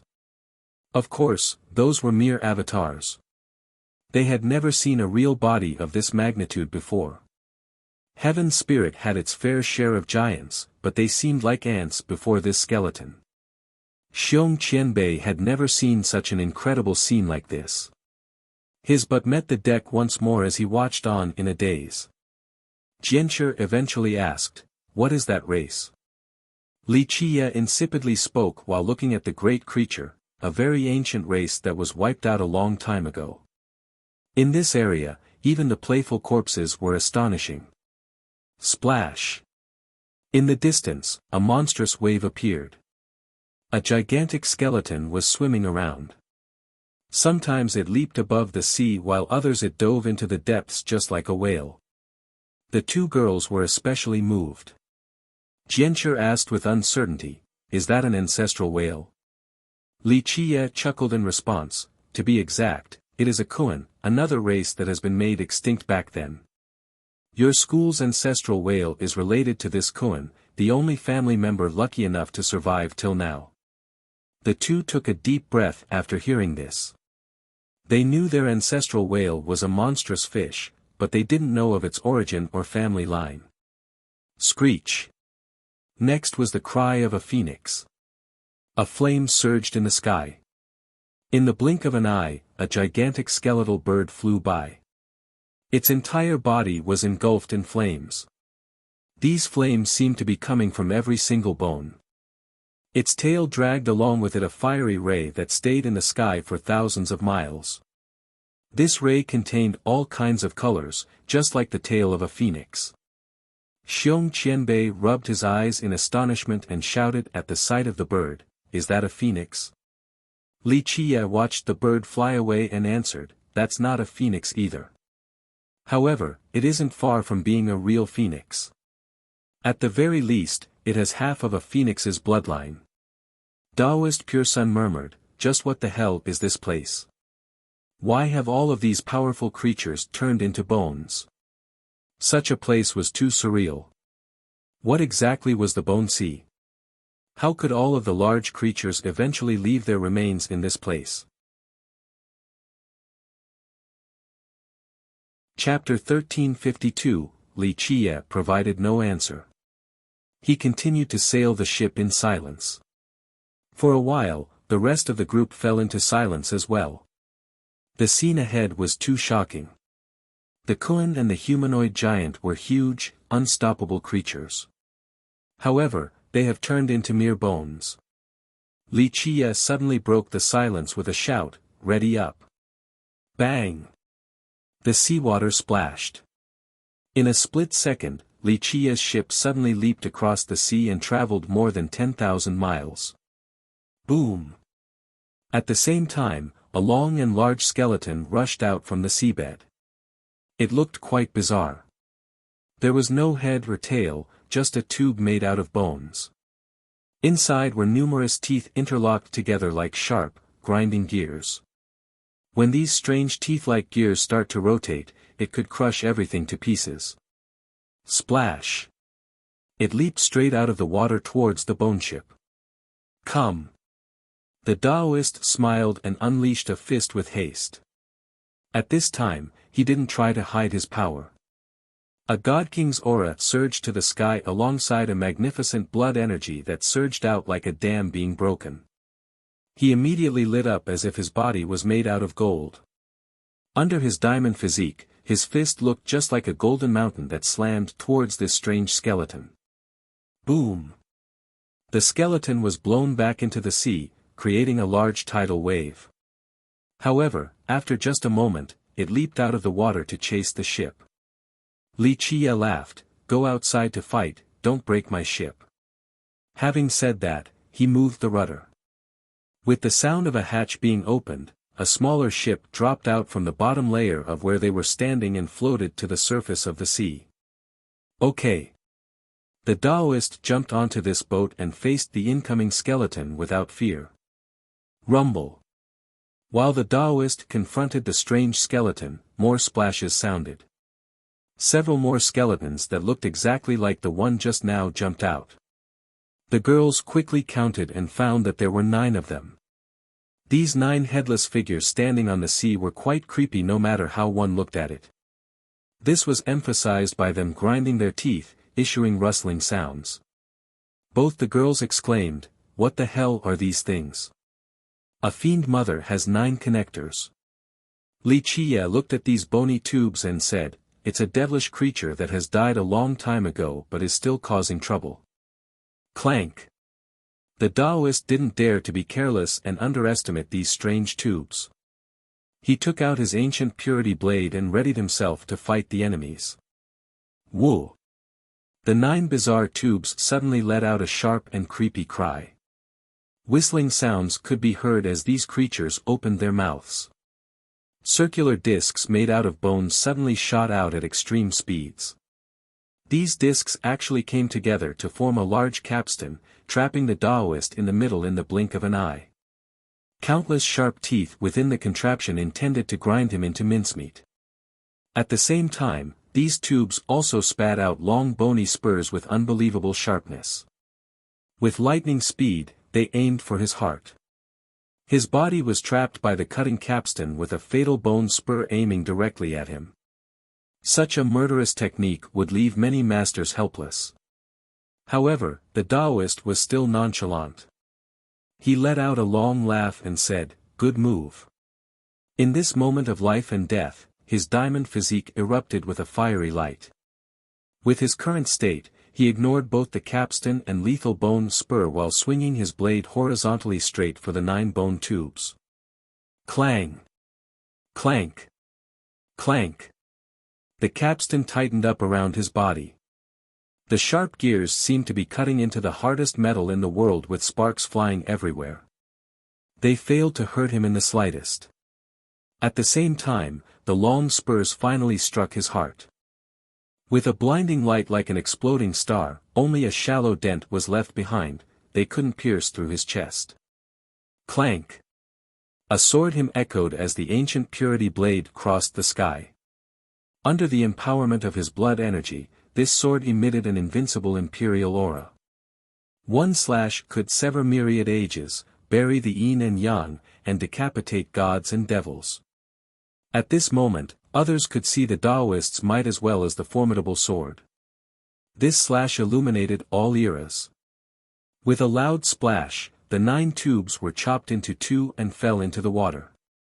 His diamond physique on top of his cultivation of a god king could allow him to easily sweep through heaven's spirit. It would be difficult to find someone among the younger generation who could contend against him. Perhaps only Meng Jintian could be his match.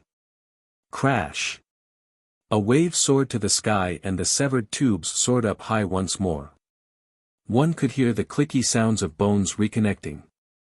In a short period of time, these severed tubes were completely connected again. The individual tubes disappeared and a full skeleton appeared before him. This skeleton was huge. On top of it was a large skull greatly contrasting its rather slender exoshell of a woman. Thorny spurs extended all around this slender figure. Each of them had a flashing dark brilliance that looked quite horrifying.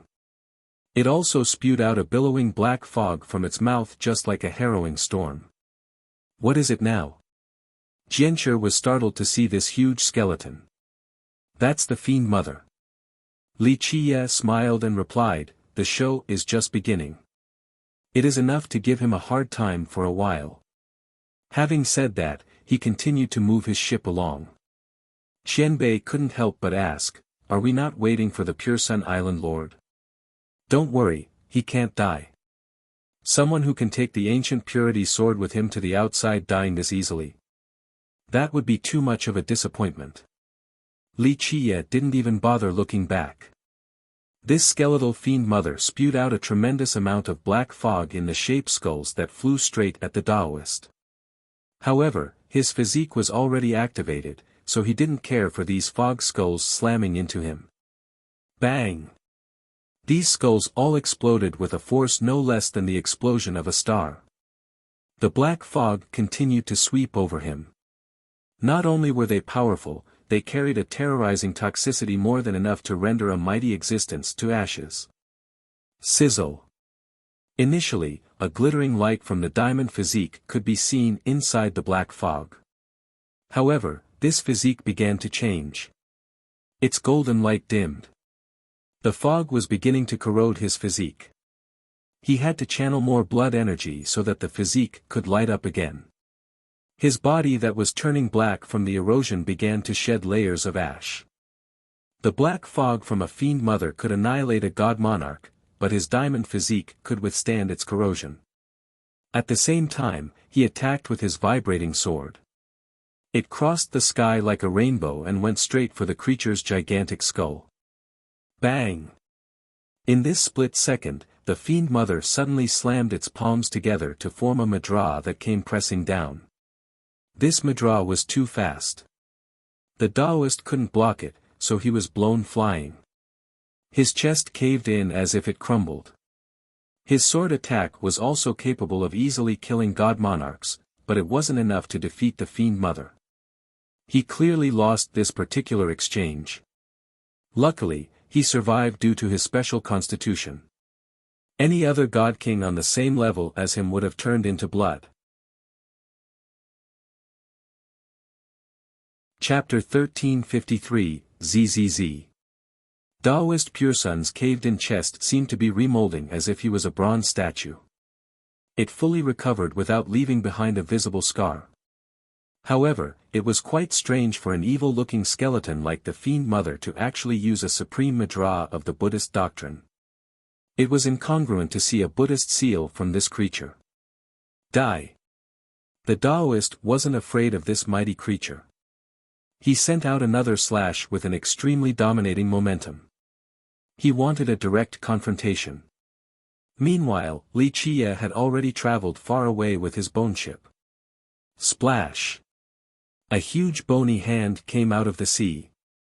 It was gigantic and could only be described as being capable of holding up the heavens. Its 5 fingers were spread like Mount Wuxing in a way that could easily pluck the stars from the sky. The group thought that a giant was about to stand up from the sea. However, the next scene left them dumbfounded. Splash! At this time, the owner of this gigantic palm emerged.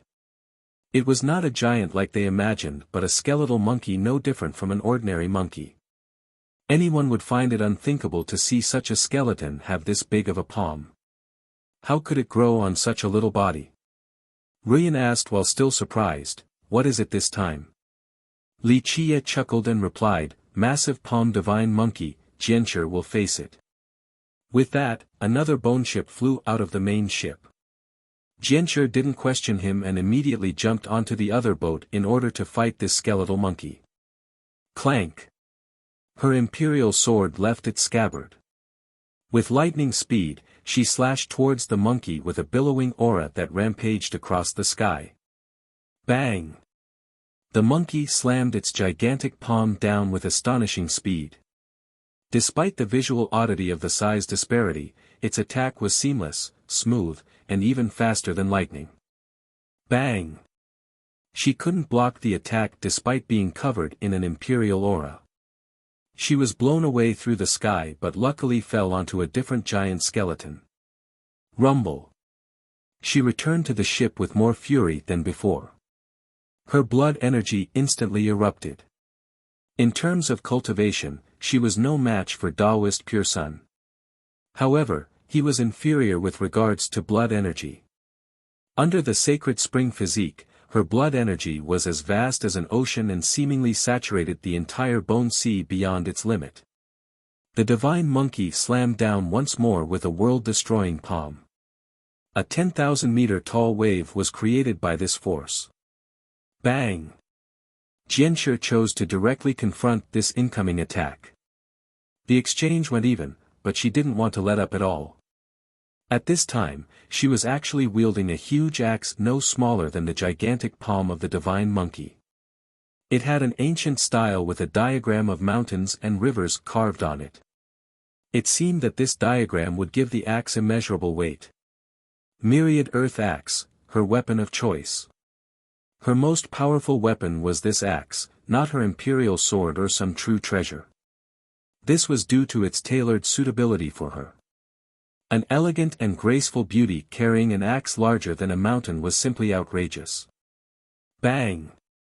She swung her axe once again at the divine monkey's palm. Under her wild blood energy, the axe crazily accelerated with more weight and power behind it. Its sundering blow left a scar in the sky. Possessing boundless blood energy was the same as possessing all things. This was the magical property of the sacred spring physique. It could empower every technique to be extraordinarily powerful with greater speed and weight. Of course, its speed augmentation was not as great as the soaring immortal physique, its additional weight was no match for the hell suppression physique, and it couldn't empower something to the level of the sky destroyer physique. Nevertheless, its endless blood energy made each move quite invincible. The monkey screamed. Its palm turned into a fist that could seal the 6 Tao and headed straight for the axe. Rumble. The battle between the two continued, causing the sky to crack and the entire region to quake. Qianbei was astounded. He couldn't imagine a slender girl like Jianshi wielding such a great axe. Li Qie was amused at the scene but continued forward without thinking too much about it. They didn't get far before he batted an eye and smiled towards Ruyan. Your turn to protect the ship, don't destroy it. Ruyan charmingly smiled in response, don't worry, young noble. Leave it to me. Having said that, she jumped to the deck and summoned an immortal cauldron. The moment she opened it, a bunch of smoke came out along with endless fire. In a split second, this heat incinerated the entire ship. So it turned out that strands of bone had come out of the sea and suddenly spread across the entire ship as if wanting to grow on it. At this moment, Ruyan controlled her fire and burned all of these silk-like strands off the ship. Even though it was ruthlessly burning these bone strands away, it didn't harm the ship at all. Oddly enough, under the gushing torrents of fire, these bony strands sizzled but weren't burned to death. The stronger the flame, the faster they grew. In the blink of an eye, they filled the entire ship. A bit interesting. Ruyan smirked and controlled her cauldron. Her body suddenly lit up with the activation of her Heaven Devourer evil physique. At this time, a terrifying vortex appeared inside the cauldron as black flames came out. This new flame burned countless bony strands to ashes. Don't underestimate her cauldron. Its name was the Evil Physique Immortal Cauldron, personally cast by her school's progenitor. As a grand completion user, this progenitor actually used her own bones to create this cauldron. It had an extremely terrifying power. If a disciple who trained in the evil physique controlled this cauldron, its power would be amplified multiples times. Under Ryan's fire, the bony strands crazily rushed back time and time again, but all were rendered to ashes. Qianbei could only sit on the deck and watch Ryan resist this crazy bony growth. His cultivation was too weak, so he couldn't help her at all. Zzz, in the midst of his daze, a very quiet noise came about. Help! By the time he realized, he found that a bony strand had snuck onto his body. It crazily grew and appeared all over his body, scaring the soul out of him. He frantically pulled the strands off from his body. It looked like he had 1,000 hands while doing this. It made sense why people called him Xiong Qianbei. Alas, no matter how quickly he shredded them off, his speed was not as fast as the rate of their growth. Help me! He was completely covered, so he shouted at Li Qiye and Ryan for help. However, Li Qiye only smiled at the old man. He was completely indifferent. Not only did he not help, he even watched this scene with great amusement. Ryan found this strange and noticed Li Qiye's behavior, so she didn't try to help him either. In the blink of an eye, he was covered in layers upon layers of bony strands. He couldn't cry out anymore as his body convulsed. It was very painful. Eventually, his struggling weakened. It was obvious that he would die to these strands. Suddenly, a loud blast resounded the moment before death. A blood energy swelled as if 1,000 dragons were roaring in his body. His bloodline instantly grew stronger. Boom! The muscles all over his body enlarged as if to make room for dragons flying out of his body. They shattered all of the bony strands that were wrapped around his body. 5 Elements Mountain. There is a real mountain in Vietnam with this name, but I'm sure the author is referring to the artificial mountains made from Buddha's fingers to trap the Monkey King. Qian equals 1,000, Bei equals arm. Chapter 1354. At this moment, dragons seemed to be awakening alongside his bloodline. Their roars could tear the world apart. This is the true bloodline of the Xiong clan, even if it is a little sparse. Li Qiye insipidly spoke without being surprised at all. Qianbei was still in shock and couldn't calm down. He sat planted his butt on the deck. The howling dragon aura was nowhere to be found, and his blood energy had returned to its usual level. He was still an insignificant human cultivator. Li Qiye didn't pay attention to the shocked cultivator and continued forward without waiting for Jianshi. The ship headed deeper into the Bone Sea. Along the way, they met more skeletons that attacked them, but they couldn't stop Li Qiye's advance. Under his control, the ship moved as fast as a soaring dragon. The skeletons became extraordinary once they reached deeper into this region. Qianbei saw a skeleton that resembled a dragon lying on the sea. There was a jumping flame by its stomach akin to a blossoming flower. It was in a perpetual cycle of blooming then withering then blooming again. Upon closer inspection, people would find that it was not a group of flames but an ancient rune. It was unreasonably complicated with flashing lights, as if stars were being created inside. Qianbei also saw a giant skeletal bird that resembled a giant with its head held up high. This posture made it seem that even during its last moment, it didn't give up. However, this was not the case, it simply had a sun in its mouth. This sun was not particularly large, but it emitted terrifying refined flames, making it seem as if all of the flames in this world were gathered here. This pocket version of the sun could illuminate an entire world or be the genesis of a new generation of life. There was also another skeleton suspended in the air. This one still had fur left that exuded a blue light. This was the thing keeping the skeleton up in the air. All of these skeletons left behind their treasures. Even as time slowly passed, these treasures continued to exist, true to their worth. After looking at these remains, Qianbei finally understood what Li Qiye meant when he talked about the opportunities earlier. Supreme treasures. Ruyan murmured, these are the most precious artifacts of these dead creatures. Just obtaining one of these artifacts could benefit cultivators for a lifetime. Of course, it wasn't that easy to get any of them. Li Qiye stopped the ship and said, this is a safe zone. After a while, the Taoist caught up after killing the fiend mother. After getting on the boat, he wryly smiled and said, that was a narrow escape, I almost died in this sea just now. Even though his appearance looked a bit ragged, he was still in high spirits. Li Qiye gave him a side-eye in response, it was only a minor battle, what is this about a narrow escape? That's outrageous. You can say that when you meet a living fiend mother. A dead one is nothing in comparison. The Taoist embarrassingly coughed after being put down by Li Qiye.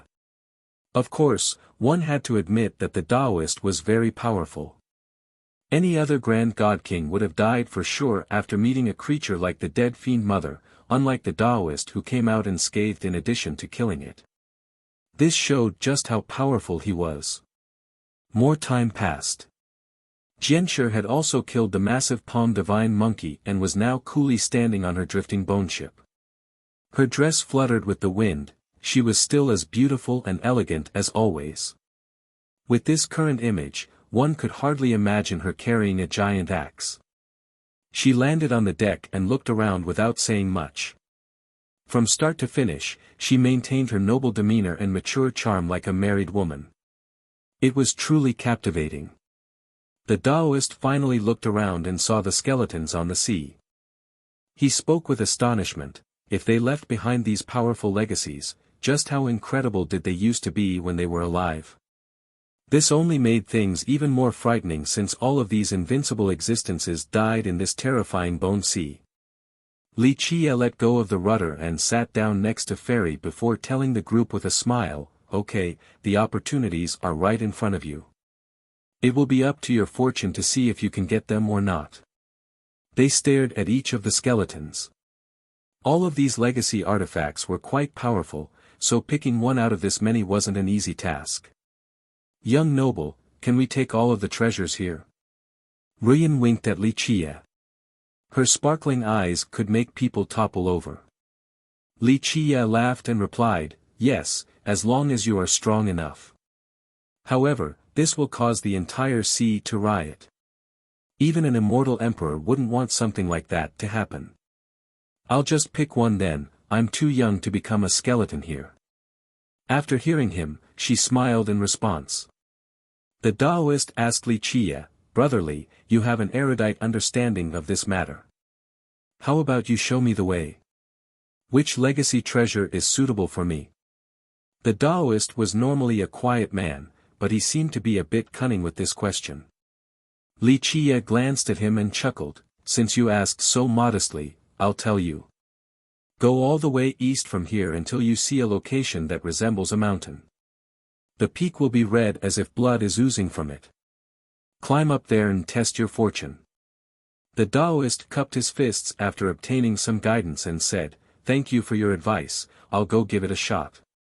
He jumped back on his bone ship and drifted towards the direction Li Qiye spoke of. Young noble, do you have some tips for me as well? Ruyan coquettishly smiled at him. Li Qiye answered, fine, I'll be nice to the end since you sisters have treated me well. Come.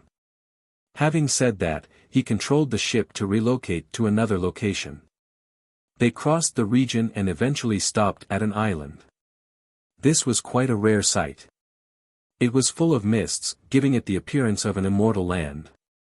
If this island appeared in a blue ocean, people would actually think that immortals lived there.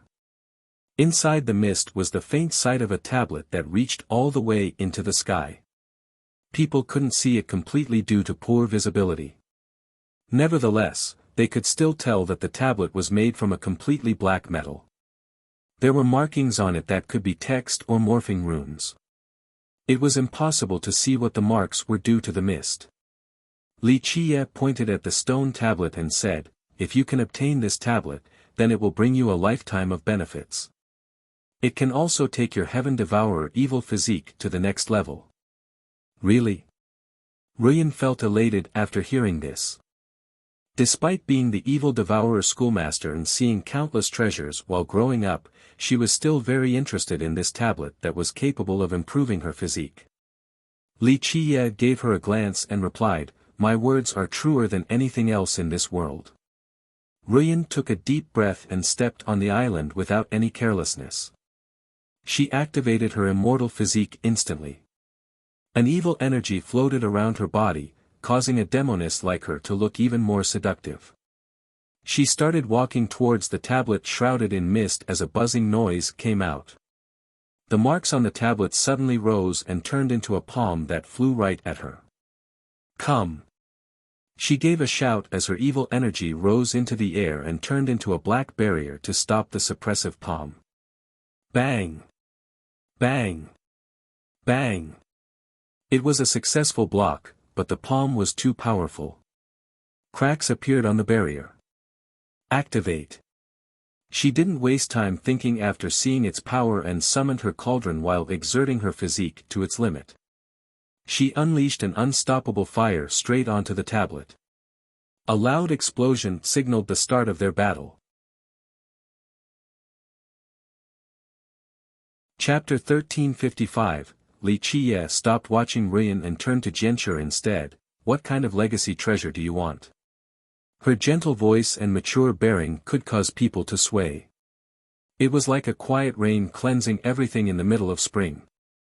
She replied, I'll want whatever you think is best. Li Qiye smiled and continued to maneuver his ship forward. Eventually, they reached the skeleton that they first saw after entering this region. It was a humanoid giant with a giant sword in front of him. From afar, he already looked monstrous in size. They had no choice but to look up as they got closer, but no one could see the top of its head. Anyone would feel as insignificant as an ant before such a giant, regardless of their status and ability. Li Qiye asked Jianshi while looking at the giant, don't you need a giant axe? She replied, I initially wanted to make the myriad earth axe my true fate weapon, but it isn't very suitable. Li Qiye smiled and continued, a cultivator does not necessarily need a true fate weapon, and an immortal physique user is even more special. Some of them do not have a true fate weapon at grand completion since they refine their bodies into unique weapons. Some refer to this phenomenon as an immortal physique weapon. Of course, there are those that think this type of art is considered part of the foreign Tao. Jianshi could understand his comment because her 3 schools had such weapons. For example, Ruyan's evil immortal cauldron was an immortal physique weapon. These weapons were able to combine their power with the appropriate physique user and increase their battle effectiveness. Li Qiye pointed at the great sword and said, many god kings have thought about obtaining this weapon. They all knew that it was an incredible artifact but remained unaware of its origin. This sword ahead might be the biggest blade Jianshi had ever seen. Even though some treasures could grow as large as a galaxy, they were simply illusions or avatar forms, their true size wouldn't be that large, unlike this sword. Only a divine sword of this size was worthy of being this giant's weapon.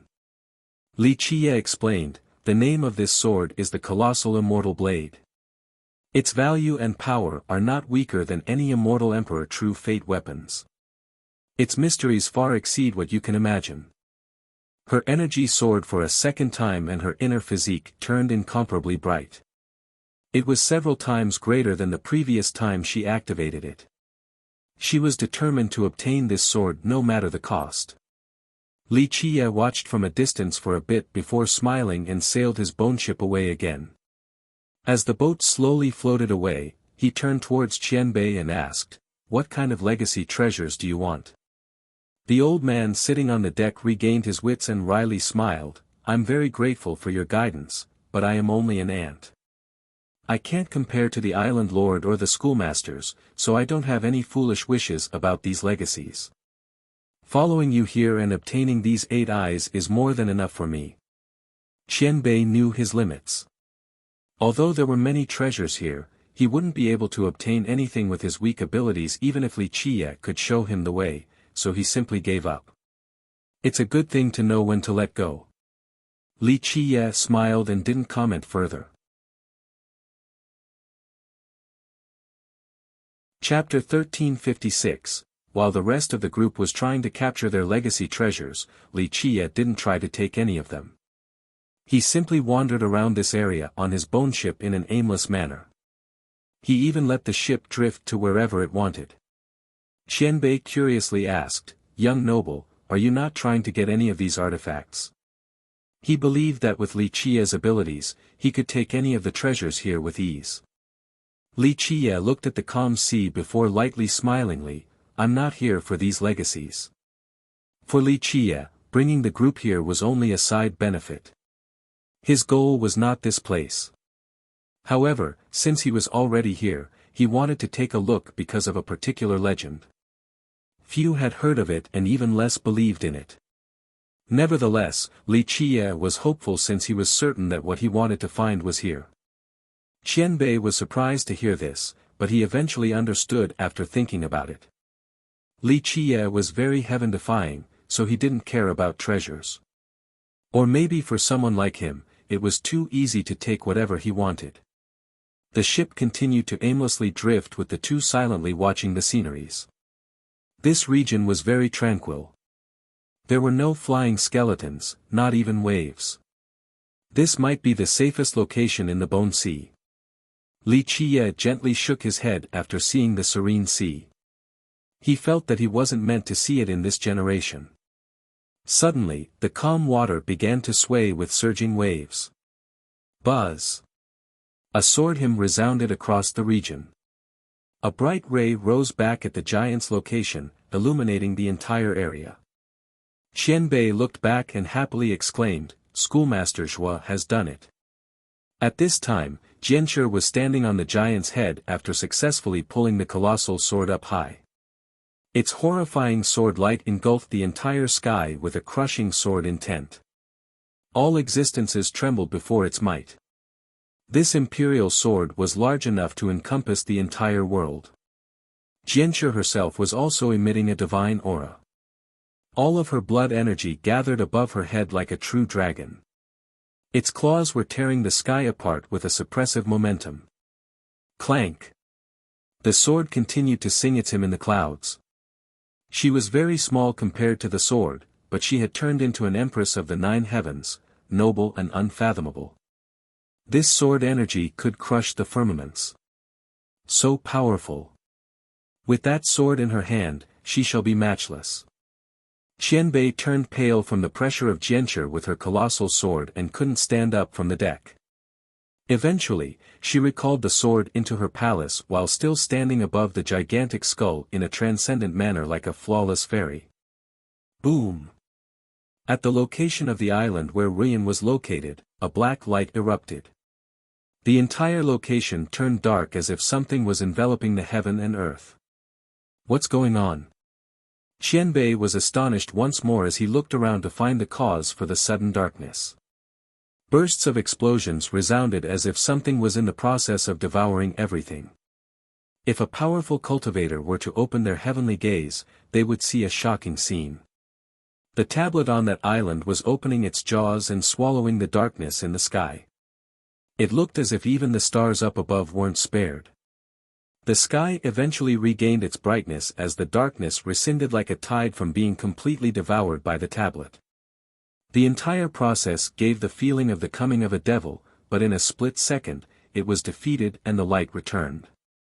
Qianbei stared at the sky and couldn't calm down due to his lack of awareness of the current situation. Jianshi's bone ship floated back during this time. She jumped back on the deck. Li Qie smiled after seeing her. "Nice sword, it really suits you. Thank you for giving me this creation." She bowed deeply towards him. Even though she earned it due to her own efforts, Li Qie's guidance also played a large part in the acquisition. Congratulations on obtaining the sword, senior sister. At this time, Ruyan also drifted back with her boat and smiled at Jianshi. Before Jianshi could say anything, Ruyan calmly pulled Li Qia's arm like a spoiled child and said, "Young noble, she obtained a divine sword and even has the sacred spring physique. I'm afraid I'll never be able to lift my head again when she decides to bully me. There will be no peace for me at the Void Imperfection 3 schools. You have to show me the way, don't let me live the rest of my life in such a miserable manner." Here, her eyes moistened, resulting in a delicate appearance. She was already a seductress, so acting cute and lovable could melt someone with a steel heart. Li Qie gently flicked her forehead and scolded, "Don't play cute with me. Your tablet is not inferior to the colossal immortal sword, so stop being greedy. As long as it is something you give, I will want more and more." She was still coquettishly holding onto his arm.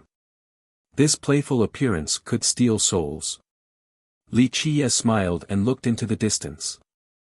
After a while, he said, "Taoist Pure Sun is back." Everyone looked over and sure enough, they saw the Taoist returning on his own ship. His sleeves were fluttering in an otherworldly manner.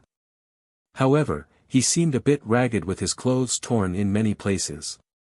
Ruyan gave him the side eye and teased, "Taoist Pure Sun, did you go to a dragon's nest or something? Why do you look so down? Don't tell me you tore off your own clothes in order to act pitiful." The Taoist didn't mind and smiled in response, "You are pretty on point. It was 90% death and 10% survival, I almost couldn't make it back. That is to say, you must have gotten something peerless." Jianshi was surprised too. The Taoist was stronger than her, so something that could make him look this embarrassed must have been quite dangerous. The Taoist smilingly replied, "I was lucky. I took a trip to the gates of hell and after a harrowing encounter, I finally found something in return." His content appearance revealed his amazing harvest. After all, someone of his status wouldn't care for ordinary treasures. Li Qie smiled and shook his head, "Do you need to exaggerate so much? It was definitely hard work, but what is this about the gates of hell and a harrowing encounter?" The Taoist coughed with a slightly embarrassed demeanor after being called out by Li Qie. He curiously asked afterward, "Brother Li, have you been there before?" Li Qie only smiled without answering. Ruyan cheerfully told him, "Take out your treasure so everyone can have a look." The Taoist grinned, "It's only an egg, it can't compare to the two magnificent treasures the two of you obtained." Nevertheless, he didn't try to hide it and took it out. What he obtained was a golden egg several times larger than an ordinary one. An adult couldn't hold it in one hand. It was glittering as if the whole egg was made out of gold. Jianshi asked, "What is this golden egg?" Ruyan quipped, "Such a big egg, how about we cook it? It's more than enough for us to have a full meal." Having said that, she reached forward and knocked on the egg. A very crisp boom resounded. The light on the shell rippled and emanated everywhere like waves. It seemed to be issuing a faint noise, as if she has woken up the creature inside. "Is this a phoenix egg?" Qianbei's jaw almost dropped after seeing this strange scene. He mustered up some courage to touch the egg. It felt quite warm. Li Qie cheerfully said, "Wishful thinking. If this was a phoenix egg, I would have taken it already instead of letting someone else do so." Jianshi curiously asked, "What kind of egg is it then?" Even the unaware would realize that this golden egg was incredible. The Taoist commented with a grin, "It should be an egg of an immortal bird. Even if it isn't a phoenix, it should have the bloodline of a divine beast."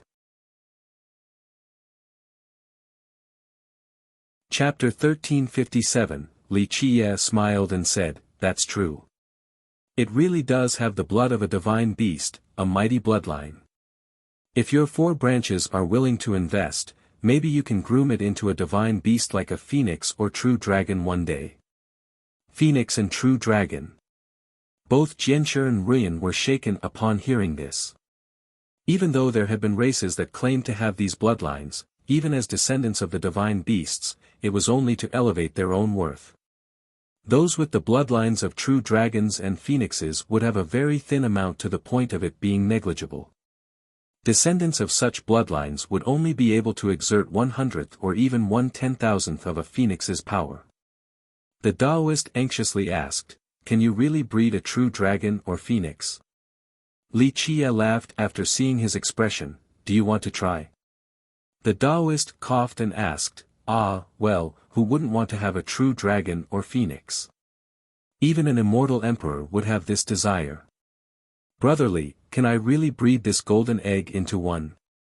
Li Qie smiled. "In theory, yes. This is an evolution of the bloodline. This egg already has a divine bloodline, so it does have a chance in this respect. After undergoing metamorphosis, it has a certain chance of atavism." Even a big shot like the Taoist still became excited and blurted, "Really?" Li Qie laughed in response, "No, this is only theoretical.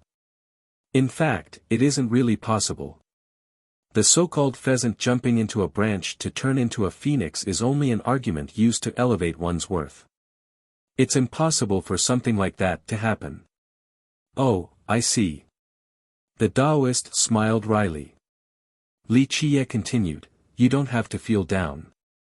With efforts from your branches, you will still be able to train an incredible existence.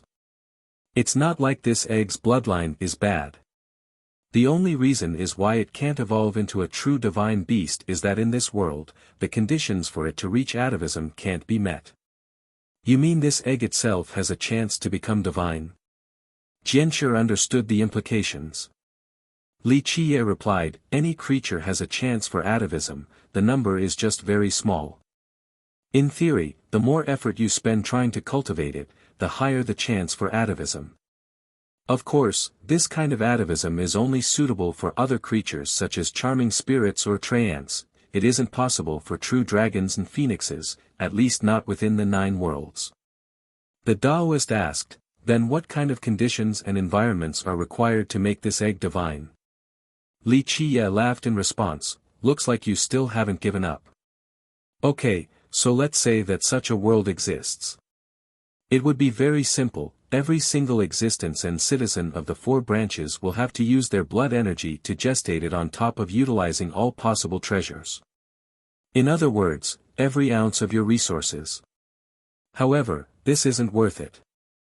Then what if a world allows for this? Do you think it's worth the effort of an entire race and all of their resources to create a true dragon or phoenix? With your resources, it is possible and more efficient to train 3 immortal emperors instead of a single divine beast." Having said that, he stared implicatively at the Taoist. "But," the Taoist paused for a moment and said, "I heard a legend that says divine beasts are not just strong, they possess something unique as opposed to the other races, innate gifts so to speak. Even immortal emperors have a hard time acquiring them." Li Qie couldn't help but smile. "That's the 4 branches for you, your sect indeed knows a lot. Is it really the case?" The Taoist pressed on with his inquiries. Li Qie looked at the calm sea before answering, "The divine beasts are indeed special and races worthy of envy. However, even if they do exist, they are too few in number and more precious than anything else." The rest of the group held their breaths and listened carefully. Li Qie went on, "These are creatures that only exist in tales. I'm afraid no one has seen a real divine beast. Many records state that not only are they powerful, they're also priceless. Even a single feather of theirs is precious. However, for the truly mighty crowd like immortal emperors, this isn't the cause for the beast's temptation." "What's the most tempting characteristic about them then?" Qianbei couldn't help but ask since Li Qie stopped for a moment. Li Qie looked at him and revealed, "Their innate gifts. They're not things races like us can have in this world." "What are these gifts?" Ruyan was also fascinated by this topic. Li Qie gently shook his head in response, "There are too many to say because each of these divine beasts has their own unique gift. In fact, because too few have seen real divine beasts, we don't really know much about these special gifts. Of course, some are also extremely well known." He went on, "For example, we were talking about the phoenix earlier. What is the innate gift of a phoenix? Rebirth through fire. Everyone was shaken after hearing these words. Rebirth was a pipe dream many people yearned for. Even emperors researched it thoroughly. Li Qie elaborated, of course, not just any phoenix can achieve this. Only when they attain a certain amount of strength would they be able to use their gift of rebirth. While the group was silent, Li Qie smiled and said, "Why do emperors covet it so much? Rumor has it that when a phoenix is at the peak of its power, it could be reborn forever." Continuously. The Taoist was startled. Li Qie exclaimed with a grin, "To put it another way, eternal reincarnation and permanent immortality."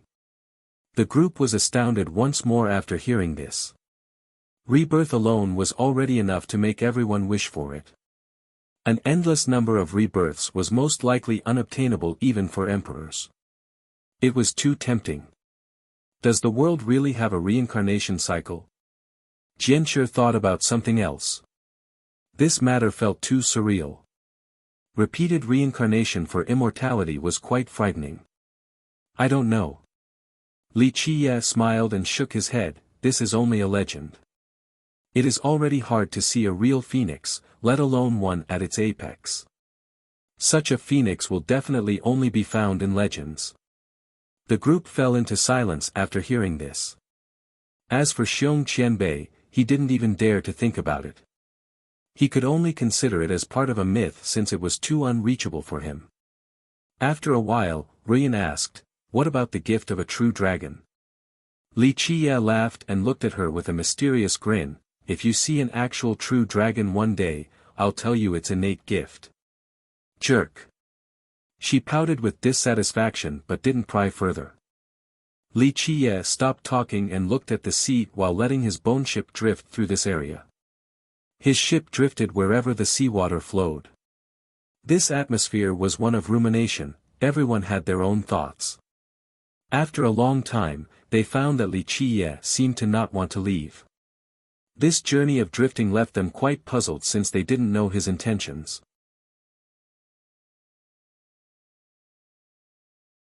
Chapter 1358, In the midst of this tranquil drifting, Li Qie continued to stare at the sea in silence.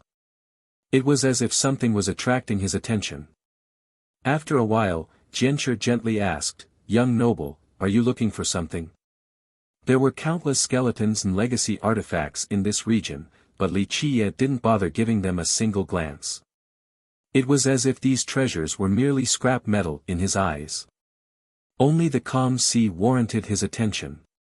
Li Qie looked back at her and replied, "Yes. To be exact, I'm waiting for something." Ruyan's eyes lit up as she curiously asked, "For what? A treasure? Is there one at the bottom of the sea?" "I'm not here for treasures."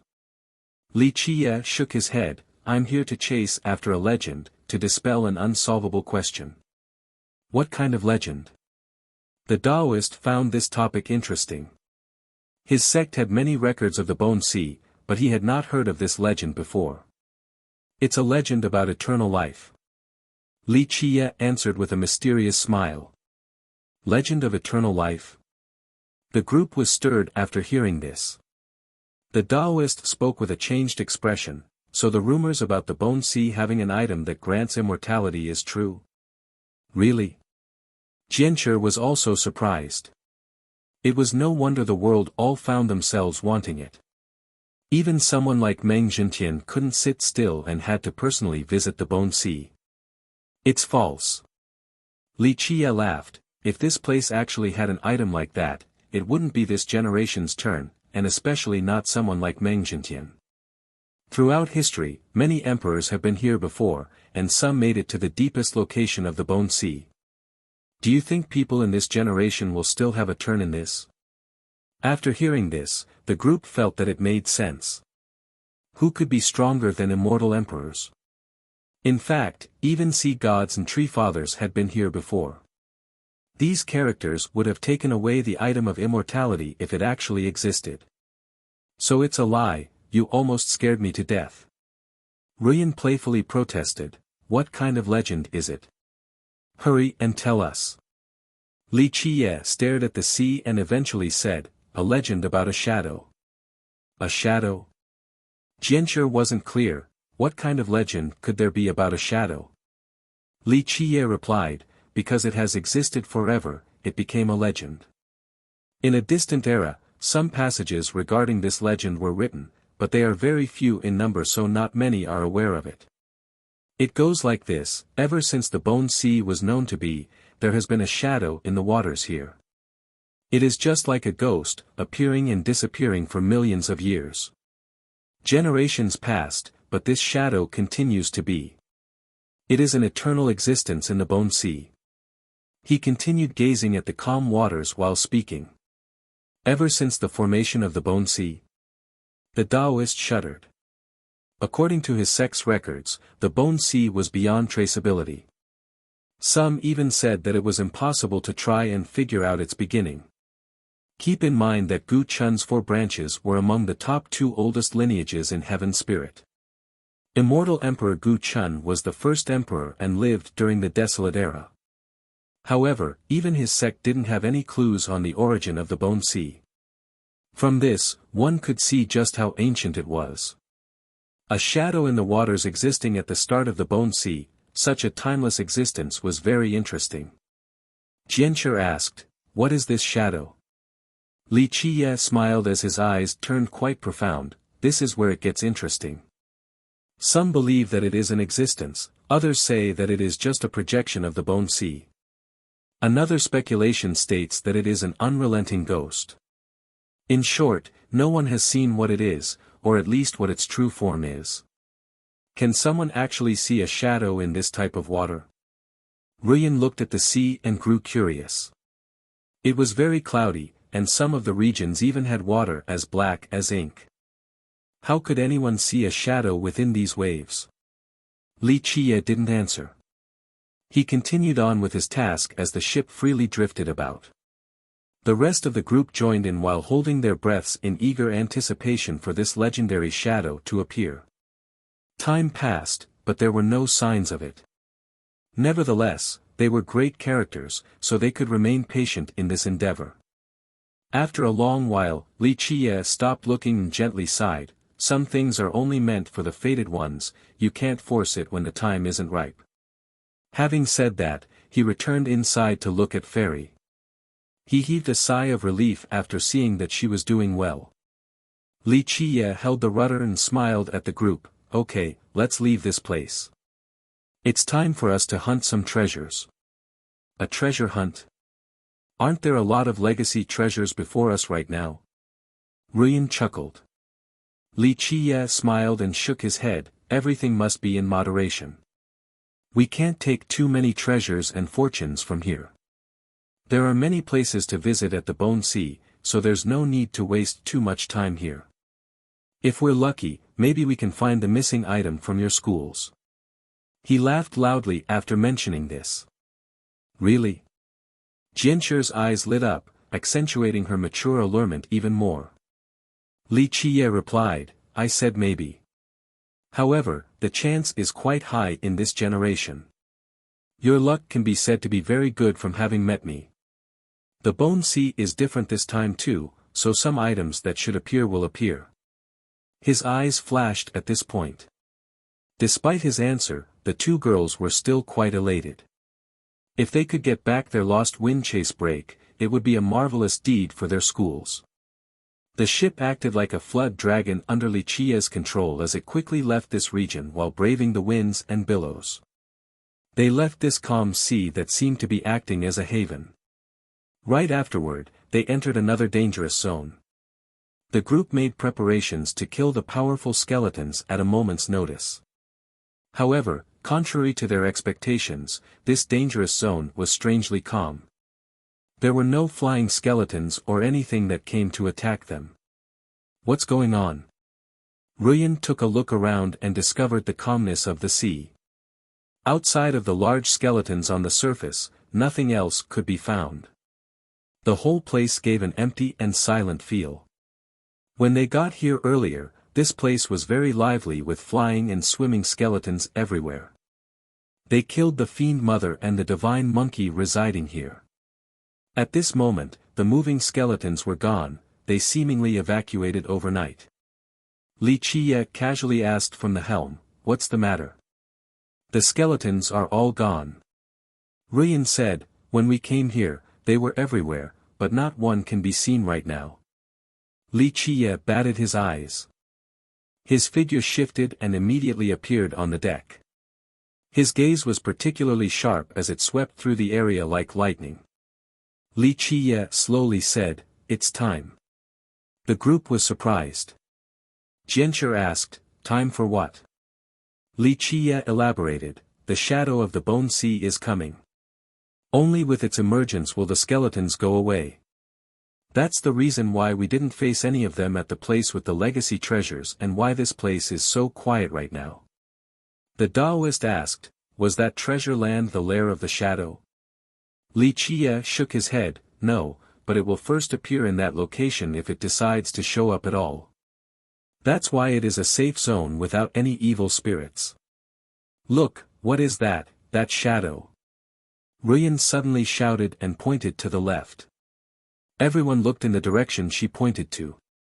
There was indeed a shadow slowly moving in the sea at a snail's pace. Remember that the seawater was very muddy. Logically speaking, such a shadow shouldn't be visible at all, but for some strange reason, this shadow could be clearly seen in these muddy waters. Chapter 1359, It Finally Came. Li Qiye excitedly stared at the shadow with his bright eyes. The girls have never seen this kind of expression from him. Even when countless treasures presented themselves, he didn't bother batting an eye as if indicating that they were nothing. However, this shadow warranted so much attention from him that it seemed as if it was a supreme immortal treasure. The girls were curious, just what was this shadow and its uses? Li Qiye commanded, "Everyone, wait here." He took out a treasure and threw it into the sea. The item he threw into the sea was a medium-sized shuttle. It was translucent, making it seem to be made from crystal. He then jumped inside and with a swish, it swiftly dove into the sea and disappeared from sight. The rest of the group was dumbfounded. They were aware that anything that fell into the sea would be done for. Nothing could float in the Bone Sea outside of bones. Both the living and treasures would start to sink without fail. But now, Li Qiye threw out a shuttle-like boat that could actually travel in the Bone Sea. This was quite unfathomable. Such a treasure would be coveted by everyone since it would allow for free travel in this region. They naturally didn't know that Li Qiye borrowed it from the Bones Lord. This was the place where the boat would shine. Because of this, the Island Lord considered this boat to be as valuable as his own life. No other treasure could compare to it. At this point, the shadow that was slowly drifting in the sea suddenly ran for dear life towards the horizon. The group immediately knew that Li Qiye was chasing after it. Qianbei watched and murmured, "Just what the hell is that thing?" Li Qiye, who didn't care for all the treasures here, was now running for this shadow. The truth was that none of them knew anything about the shadow. This was their first time hearing about its legend as well. Ruyan was very inquisitive about this matter. She asked the Taoist, "Hey, Pure Sun Island Lord, your 4 branches are considered the oldest lineage in Heaven Spirit. Does it not have any records about this thing?" The Taoist shook his head, "I wouldn't need to lie to you if I knew about it. We really don't have anything written down about this shadow." Jianshi asked, "I heard Immortal Emperor Gu Chun had been there." Immortal Emperor Yan Shi was even more amazing. There are tales about how she nearly turned the Bone Sea upside down. One even wrote that she made it all the way to the depths of the Bone Sea. Even the two of them don't know anything about this shadow. Their curiosity was warranted, especially after seeing Li Qiye's unexpected action. The shadow must be unparalleled. I don't know whether our patriarch was aware of the shadow or not, but we simply don't have any records about it. If we were to talk about shadows and darkness, then I actually do know one particular matter that is written down at our sect. It states that for generations, a dark curtain has always been covering the 9 worlds. The mythical dark curtain. Both the sisters' eyes widened. Ruyan said, "Are you referring to the dark hand behind the curtains?" The Taoist said, "Yes, the dark hand, but this has nothing to do with the shadow here." Jianxia replied, "Yes, these are independent matters. The dark hand is something else entirely. We also have records about the dark hand, but it's not very clear. There are only a few sentences here and there without any details. This dark hand is an existence that has been around since the start as well." The Taoist commented with a tinge of emotion before stopping. Xianbei curiously asked, "Dark hand? What is this dark hand?" He naturally knew nothing about it. The others didn't want to talk about this topic and kept their mouths shut. Even though they didn't know much about the dark hand behind the curtains, they were still aware that it was a taboo subject. Even those who knew the truth were unwilling to discuss this topic. Xianbei understood right away that he had asked the wrong question and laughed awkwardly. In the end, the Taoist shook his head and said, "It's a taboo subject, we can't dwell on it." In the sea, the shadow was escaping with great speed as if it didn't want to make any contact with Li Qie. When Li Qie got near, it would start to retreat again. Of course, Li Qie had no intention of letting it go. He rode the shuttle and gave chase. No one could see the figure of the shadow due to its incomparable agility. There was only a fuzzy blur while the actual thing inside was hidden. Li Qie was fixated on the shadow and murmured, "Keep running, I want to see where you will take me." No matter how fast it was, it couldn't escape Li Qie's shuttle. Remember that this shuttle was a supreme treasure. Nothing could outrun it in the Bone Sea. After failing to evade the shuttle, the shadow suddenly leaped up out of the surface. The shuttle didn't give up and jumped out as well. However, after getting out, no more muddy waters or bones were in sight. This seemed to be space with stars and bright lights. It was spectacular with colorful spots in the distance just like a nebula. Who knows where this place was? It seemed to be another world altogether. The shuttle continued chasing the shadow without giving up an inch. After noticing that it couldn't escape the shuttle, the shadow suddenly dove and rushed into the deepest part of space with the shuttle right behind it. They quickly entered another world once more. This place was extremely dry and barren like a desert as far as the eye could see. There were many pits in the sand spewing fire out into the sky. One could hear explosions with magma gushing out everywhere as well. This magma was red with a metallic hue. Who knows what it was? Li Qie didn't care for the location and continued on chasing the shadow. It doesn't matter where you flee, you won't be able to escape like last time. The shadow suddenly leaped into a different world once more. The process repeated. It was a watery world, but it wasn't the Bone Sea. This was a sea of blood in a vast and boundless expanse of red. Anyone would be frightened before this scene that could be hell itself. The more horrifying part was that this sea of blood was not calm. There were storms everywhere with waves of blood that towered for endless height, filling the sky. Such terrifying storms seemed to be destroying the world. Amidst the continuous explosions were pillars of blood gushing to the sky like springs. It seemed that nothing could survive among these blasts spraying everywhere. This place was very dangerous, yet the shadow came and went freely. Its speed was completely unaffected. However, the island lord's shuttle also had a great origin, so it could cross this sea of blood unhindered. Under Li Qie's control, the shadow couldn't lose him at all. This shadow was both angry and surprised at this development. If it was any other existence, it would have turned around to tear them into little pieces.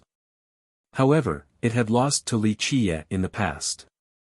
It didn't matter what form Li Qie was in, an evil apparition or a living being, it could sense his unique aura regardless. So now, it could only desperately flee in order to not be tricked by him again. Even though it escaped safely last time, it became afraid for many years afterward. The two continued their cat and mouse game through many worlds. Li Qie laughed at the shadow running for its life and sent a telepathic message, "Really, you don't have to run.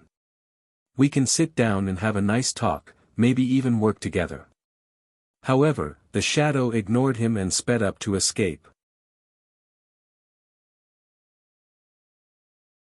Chapter 1360. While Li Qiye's group went to the Legacy Treasure Zone, the other regions of the Bone Sea were very lively with ships and people everywhere. Virtually every famous cultivator in Heaven's spirit has arrived. From the start, many influential characters came for the item of immortality in the legends. However, the cultivators from the rest of the factions came to join in the fun as well. Many people knew that the greater the force, the safer it would be. Of course, safety was a relative term inside this region. No true haven existed here. In fact, this was the case for all 12 burial grounds. Due to this factor, unfortunate news came each day as many cultivators met their demise with no lack of big shots among the list.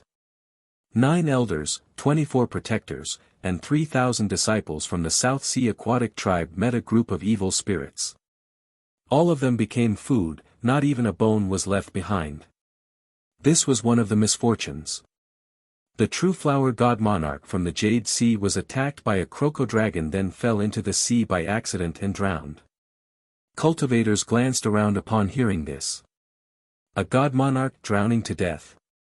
This might be the saddest death of a god monarch in the past million years. A charming spirit from the Abyss Sea, the soaring reflection god king, wanted to break into the forbidden zone of the Bone Sea. The moment he stepped inside, he suddenly turned into ashes. An even more shocking piece of news about the deeper region spread. Many shuddered after hearing this and had to take deep breaths.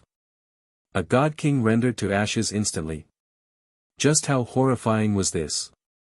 The deepest part of the Bone Sea was also its core. It was known as the Forbidden Zone. This location was quite mysterious and dangerous. There was a 90% chance of dying after intruding this area, even for a god king. Nevertheless, many god kings still tried to enter for research purposes due to the rumors about the item of immortality. Another one stated that the sea demon's trident might also be there. Because of these reasons, many supreme sea demons fell in this place to verify the claim of the trident's location. Of course, there was also good news among the bad. Some claimed that there were treasures everywhere. Even though this was a bit exaggerated, it wasn't too far off from the truth. As long as one was lucky enough, they could obtain precious items. There was a plethora of different treasures. Some beasts would leave behind their cores after dying, and the same goes for powerful cultivators with their treasures. Maybe there were even mantras and merit laws carved on the bones of a failed expedition. Just a few days ago, one cultivator found a particular merit law.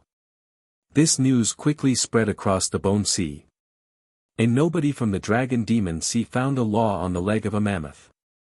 This supreme law was left behind by the Holy Will Supreme from 90,000 years ago.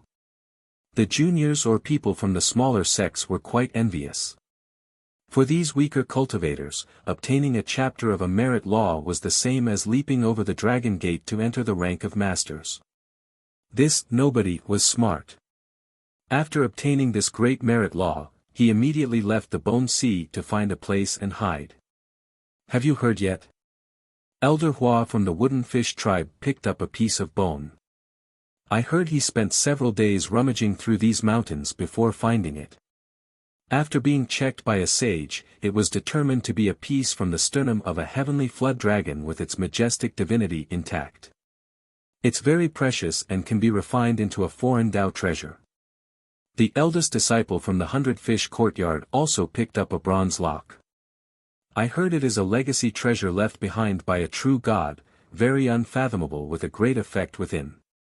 The good news that came up each day excited the cultivators here even more. Everyone wanted to have success overnight by finding 1 or 2 pieces of incredible treasures. Everyone knew just how dangerous the place was with evil spirits looming everywhere, but this didn't deter their enthusiasm for these treasures. They scavenged around through the bones in their search. Both the famous big shots and renowned prodigies were present. The swift Tao god, the profound god monarch, Taoist Lin from the Immaculate Expanse, the extreme young monarch, these illustrious youths were all present. Of course, among the big shots, the most famous and powerful had to be Meng Jintian. His might was not just in name since it has been proven before. The moment he arrived, a powerful evil spirit attacked him. This creature was more than 10,000 meters tall. It stood on the sea like a great mountain. Its skeletal form was quite frightening. Only one thick and large leg was supporting its huge form like a pillar. The skeleton emitted a powerful divinity like a living divine beast. A Kuei. Even older paragons retreated in the face of this monstrous skeleton. After the skeletons in the Bone Sea turned into evil spirits, they all emitted emotionless and cold auras. However, this particular skeleton still exuded divinity, showing that the aura of death here had yet to refine it completely. It's a divine impertinent bull and not a real Kuei. But when it was alive, it did have the bloodline of a Kuei flowing through it. A charming spirit paragon noticed the bony claw sticking out of its chest and recognized its real identity. Although this evil spirit was not a Kuei, it was still quite mighty. With a loud roar, the world quaked with tidal waves capable of destroying everything terrorized the sky. Ah! Screams resounded. In the surging storm, many bone ships were flipped over with cultivators still aboard, causing them to drown. Many nearby cultivators jumped onto other bone mountains or grabbed onto large skeletons on the sea in order to avoid dying from their ships capsizing. While the bull skeleton was causing waves, Meng Jintian declared from his carriage, "Monster, do not be presumptuous." His declaration alarmed the high heavens. The stars in the sky rustled as the universe turned disorderly. An everlasting aura emanated from the carriage with an endless light illuminating the entire region. It looked as if 10 suns were rising from within. All kinds of phenomena emerged around it. There were immortal pictures and astral creations floating up and down. The yin and yang as well as karma itself were rotating inside. This carriage became the center of the world and dominated the entire realm. Bang! Under Meng Jintian's supreme suppression, the one-legged bull prostrated in the sea. It roared and struggled to stand up in vain since it remained suppressed by his power. It wasn't until his boat made from crocodile bone went away before his supreme aura dispersed. This frightened skeletal bull drilled into the ocean and disappeared immediately after. Many people were aghast after seeing such a domineering scene. They couldn't calm down for a long time. From start to finish, Meng Jintian didn't even show his face or take action. Just his supreme aura alone was enough to force that powerful spirit into prostrating motionlessly. Just how formidable was he? The crowd shuddered at his incredible show of power. Many young geniuses felt despair. As long as Meng Jintian was alive in this world, their day would never come. Who else can be a mortal emperor but him?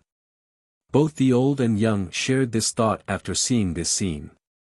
The younger generation had a decent showing at the Bone Sea, especially the extreme young monarch. There were reports of him obtaining an incomparable refined sun fire.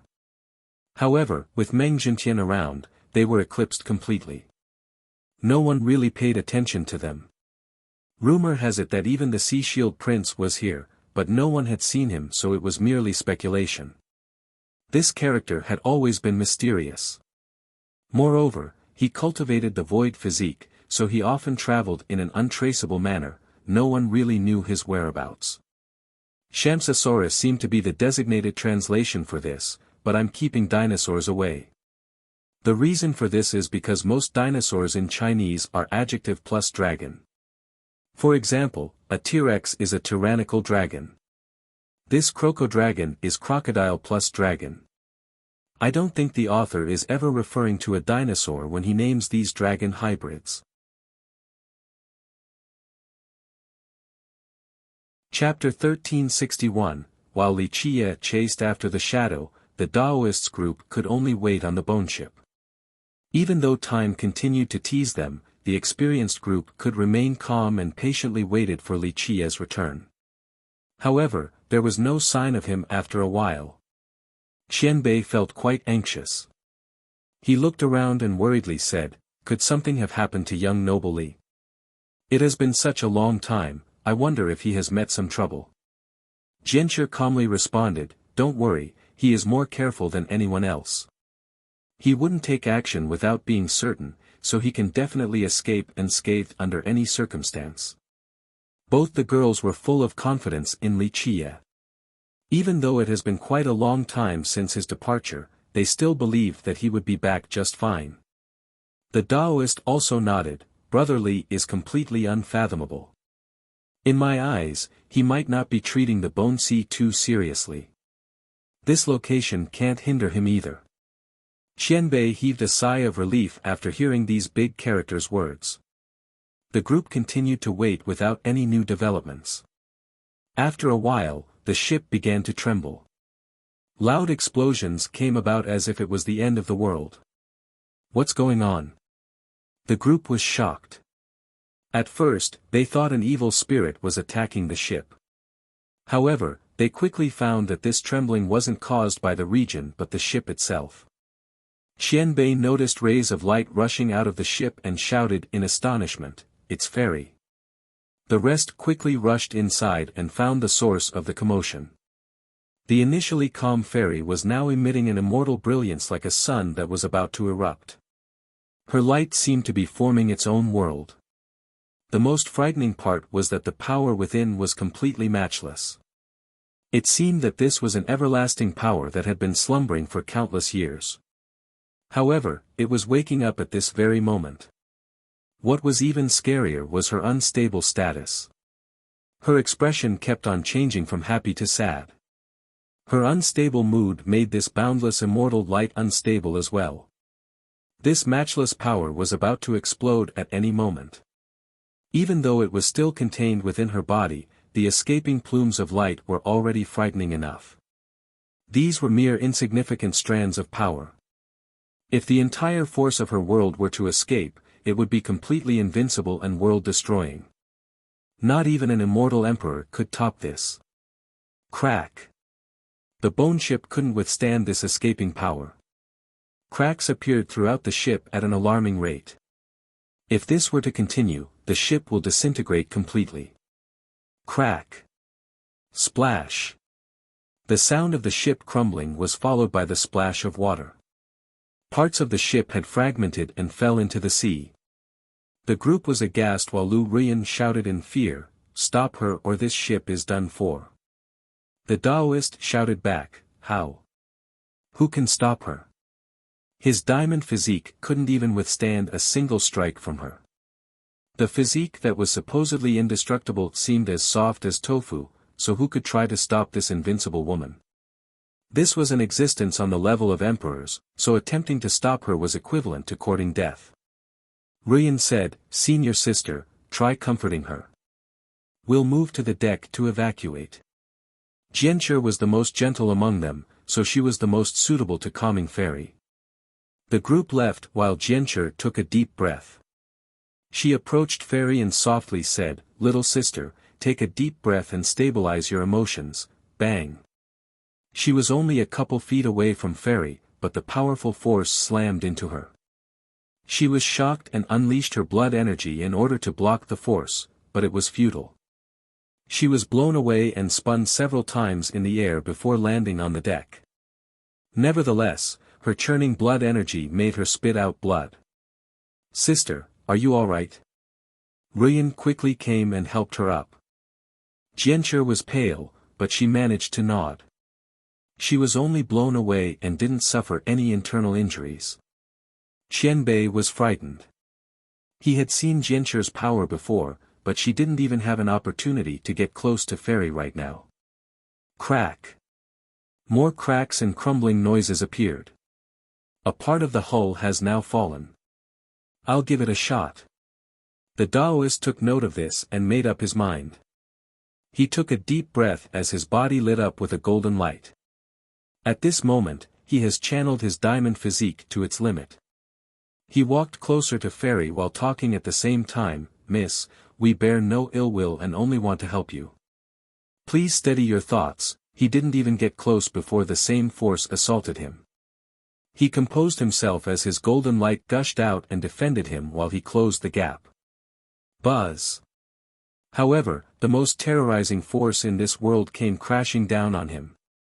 His body began to deform as if there was a great boulder on top of him, but he didn't give up and gritted his teeth to continue forward.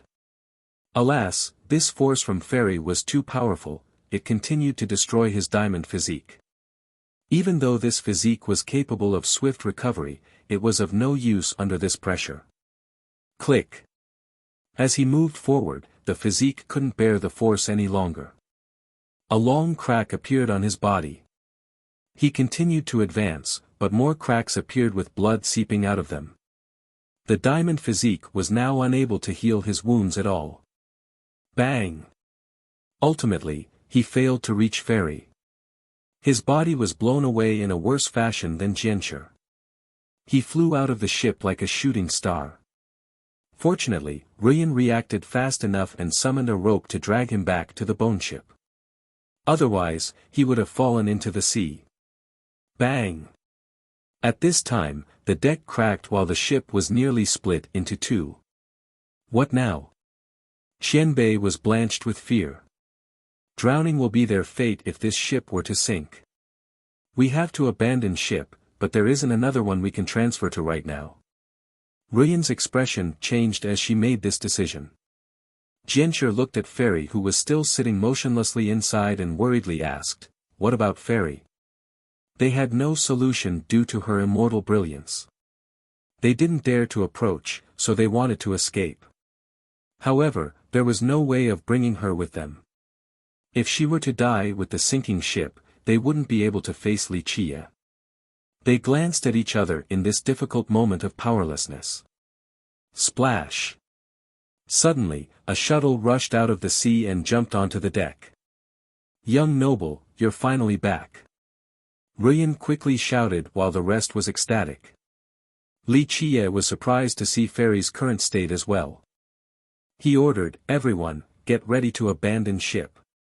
Having said that, he took a deep breath and approached Fairy. However, the same thing happened to him. The moment he approached, a bone-crushing sound came about. Blood immediately stained his robe as her invincible power began to grind him down. Chapter 1362, While facing with Fairy's power, Li Qie shouted, "Activate." His body turned bright with a sparkling radiance as the crystal physique activated. With its power, he quickly went to the rudder to control the bone ship. Several small boats were brought out. He shouted at the rest of the group, "Go." They didn't dare to linger around any longer and jumped off the ship to maintain a safe distance. If they were still around once Fairy actually erupts, there would be no chance of surviving even if they were stronger. The ship also lit up under Li Qie's control. Dwindling runes emerged and began to repair the fragmented locations since they were facing the brunt of Fairy's power. At this moment, he summoned his heaven-sealing pentagate. With a loud blast, he used his Pentadeo timeless seal on this entire region. He sealed this bone ship not to protect himself, but to separate her from the bone sea. His initial goal was to use it to restore her memories, but its effect on her was too great, so he had no choice but to isolate her from the bone sea. Buzz! His blood energy rushed out while the three vessels of life emerged above him. A new vitality encompassed Fairy. At this time, he released his 13 palaces and chanted a mantra in order to utilize the Grand Tao to affect her emotions. She was in a state of spiritual emptiness. Ordinary words spoken 10,000 times still wouldn't reach her, so he had to use the Grand Tao for communication. At the same time, he opened his own sea of memories. Countless memories emerged, both sad and happy. The past he didn't want to remember returned. He had to do this in order to connect with Fairy, to let her see his ups and downs, his joy and sorrow, the vicissitudes of life. The connection of feelings was the most persuasive method of communication. While Li Qie was unleashing his entire arsenal, the group was watching the sealed ship from afar. The Pentadeo timeless seal appeared with its 5 ancient creatures that turned into 5 eternal totems: the sun-consuming bird, the moon-eating wolf, the star-devouring ant, the heaven-shrouding eagle, and the earth-sealing rat.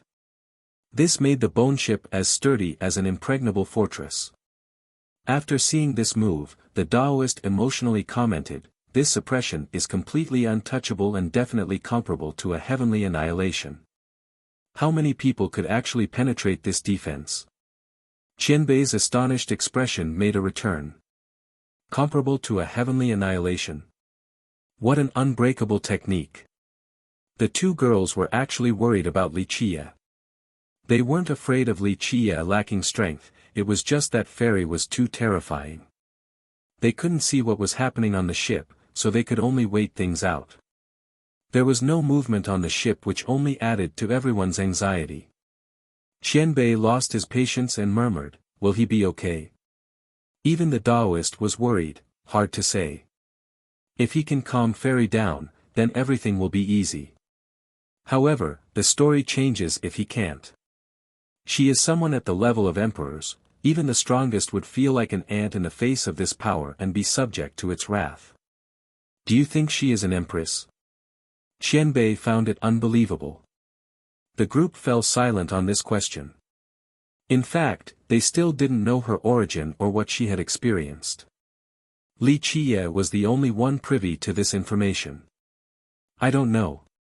The Taoist gently shook his head, "Even if she isn't one, I'm afraid there is a power of that magnitude slumbering in her body. This is not a seal, it is simply sleeping. Perhaps it was due to her own choice, or there might be other reasons, but regardless of the reason, she definitely has the power of an immortal emperor. Even if someone in this generation were to accept the heaven's will and ascend to the throne, she will still be able to contend against them." The Taoist sighed after saying this. He knew better than anyone else after being struck by her twice. Her invincible power had left its mark on him. Qianbei was definitely surprised at such a high evaluation from the Taoist. If this was the case, Fairy was without a doubt a terrifying existence. Eventually, a loud buzz came about and the seal around the bone ship broke, revealing the ship before everyone. Compared to earlier, the damage to the ship was even graver, it was now at an unrepairable level. With the seal gone, the group relaxed and quickly jumped onto the ship. The moment they went inside, they saw Li Qie slumped over with blood everywhere on his body. There were countless cracks on his figure, making him look like a broken piece of ceramic. It seemed that even a gentle touch would make him fall apart. He was pale without any power left. The two girls hurriedly rushed over and asked with concern, "Young noble, how are you now?" Li Qie feebly opened his eyes and smiled, "It's no big deal. At the very least, I won't die." They were relieved to see that he could still joke around. Ruyan looked over at Fairy, who was now lying in her coffin without the lid on, and asked, "Is she all right?" At this time, her body was no longer emitting any light. She was sleeping peacefully. Maybe she was having a good dream. She looked incredibly beautiful and magnificent. Who would have thought that such a beauty housed such an eternal power within her body? "I'm afraid she won't be able to wake up anytime soon." Li Qie looked at her and sighed. People were concerned about Li Qie and also curious about Fairy's origin. Her imperial-level power indicated her extraordinary status, but if Li Qie was unwilling to talk, they wouldn't press the issue. Li Qie shifted his eyes towards the group and said, "Let's go, it's time for us to get out of here." Jianshi looked at his bloodied body and said, "But, what about your injuries?" Li Qie flatly said, "My wounds won't be cured right away, so we'll take care of them as we go. There's still another place I want to visit, so we can't linger here for too long." Having said that, he pointed at the rudder, lighting it up. The runic gears began to turn as the bone ship drifted out of this area. In the last 2 days, a message swept through the bone sea like a storm. Many cultivators had received it. A vast continent has emerged in the bone sea. This message blew up at an unbelievable rate. Some blurted in disbelief, "A continent."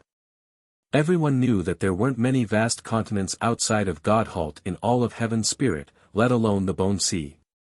No one had heard of a continent in the Bone Sea before, so no, when such a large landmass appeared out of nowhere, how could people not be astonished? Many quickly traveled towards its direction. Rumor has it that Meng Zhentian, the profound monarch, the extreme young monarch, and the other geniuses were heading there as well. The news of their departure made the other cultivators even more impatient. Their intuition told them that this continent was definitely amazing. A great continent has appeared in the Bone Sea. Li Qiye's group also heard this news after leaving the previous region. Finally, Li Qiye immediately stood up. His serious wounds had yet to heal, so when he suddenly stood up, his body slightly trembled. The two girls immediately came to support him before he fell over. "Come, we shall go there as well." Li Qiye's eyes turned serious as he issued an order while gazing at the sea. "What's over there?"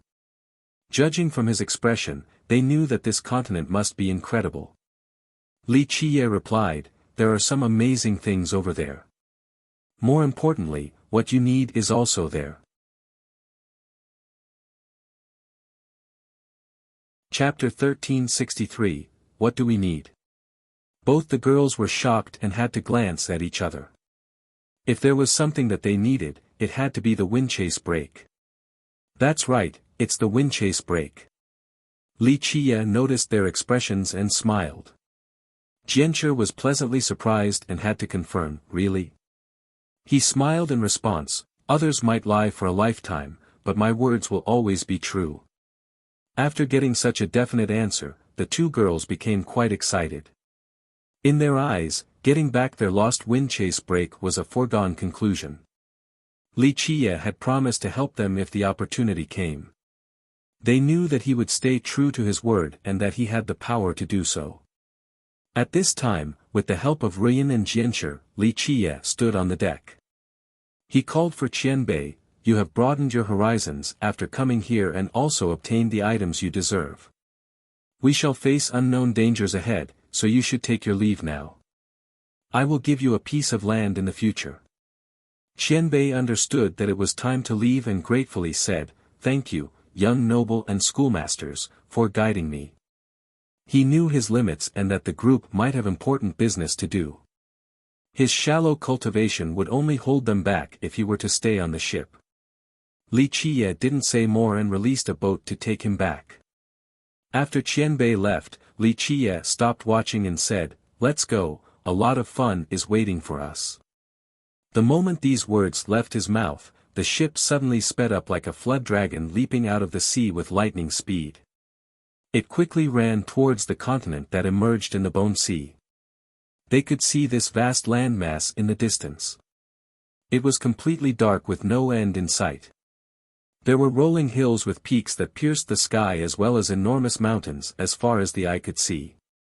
It gave off an ancient and boundless feel, as if all of these elevations weighed tons and tons. Even a small mound seemed immense in this land. Before one knew it, they would suddenly sense these mountains press down on their chests and suffocate them. In fact, even before arriving, the crowd could tell that there was something different about this land. This feeling was amplified once they set foot on it and wouldn't dissipate. This everlasting aura diffused endlessly across the sky. It was also powerful and let people envision a scene of the distant eras where ancient beasts roamed about. At this time, many had come close to this continent and abandoned their bone ships to land. Of course, there were still rivers that consisted of the ocean's currents. Because of this, a few ships actually made it deeper inside. The outrageous part was that some were slowly floating in the sky. The bone ship the group was on no longer needed Li Qiye's control. It was actually drifting in the sky towards the continent in a magical manner as well. Why is this happening? Jianche was surprised to see the floating ships. Li Qiye looked down at the sceneries and said, "Because there is an incredible power here beyond comprehension." Though they didn't know the power of this continent, they definitely sensed something was different about its atmosphere. Ruyan curiously asked, "Young noble, why are you so certain that our windchase brake is here?"